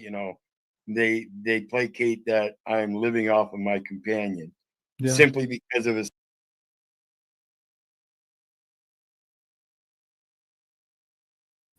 These fucking schmucks, dude. I can't take it. I can't take these clowns. 4 hours of what, dude? Fuck, man. What's up with my streams lately, dude? Ugh. What's up with my streams lately? Shit's crazy. I don't know. I might just fucking end this one. It's over 4 hours. I don't know. Go fucking hang out with Landry. Fucking Belpero. I don't know what those clowns are up to, dude. The fuck they think this thing is. My companion. The fuck out of here, man. Don't make me fucking come over there. I'm just playing. I don't know. I'm going to figure something out. I'm going to do something. 4 hours, man. Sorry. I got to deliver the goods next time. I keep saying it, man. Fucking next time. That's 2 in a row I think I dropped the ball. What the fuck did we do for 4 hours, man? This is crazy town. I'm over here streaming other people's shit. What the fuck, though? We'll get them next time. Should I fucking end it on something? The fuck? Do I have an outro? Dude talking about piss? I don't know, man. Go over to fucking Landry's and fucking listen to him fucking beta fucking bitch about their fucking bitches who don't respect them. I don't know, dude. I don't know what's going on. I got to figure some shit out. I got to bring something. I got to come up with a game plan next time. I got no outro. Fuck this, dude. I'm just ending it.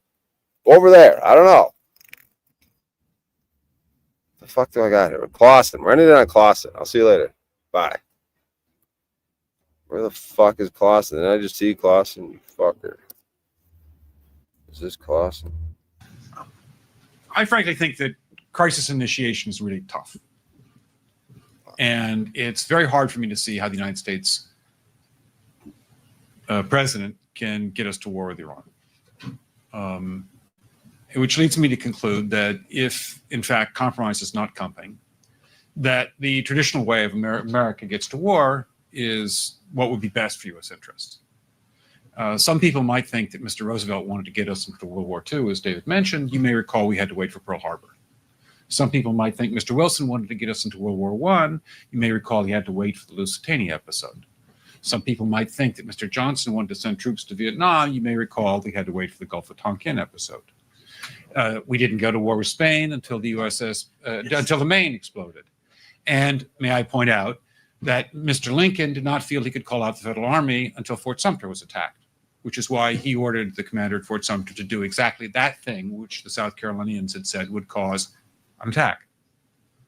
So if, in fact, the Iranians aren't going to compromise, it would be best if somebody else started the war.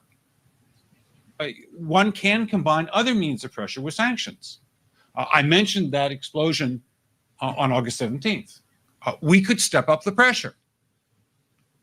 I mean, look, people, Iranian submarines periodically go down. Someday one of them might not come up. Who would know why?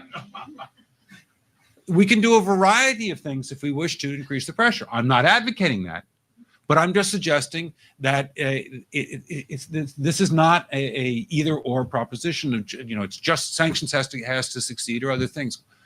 We are in the game of using covert means against the Iranians. We could get nastier at that.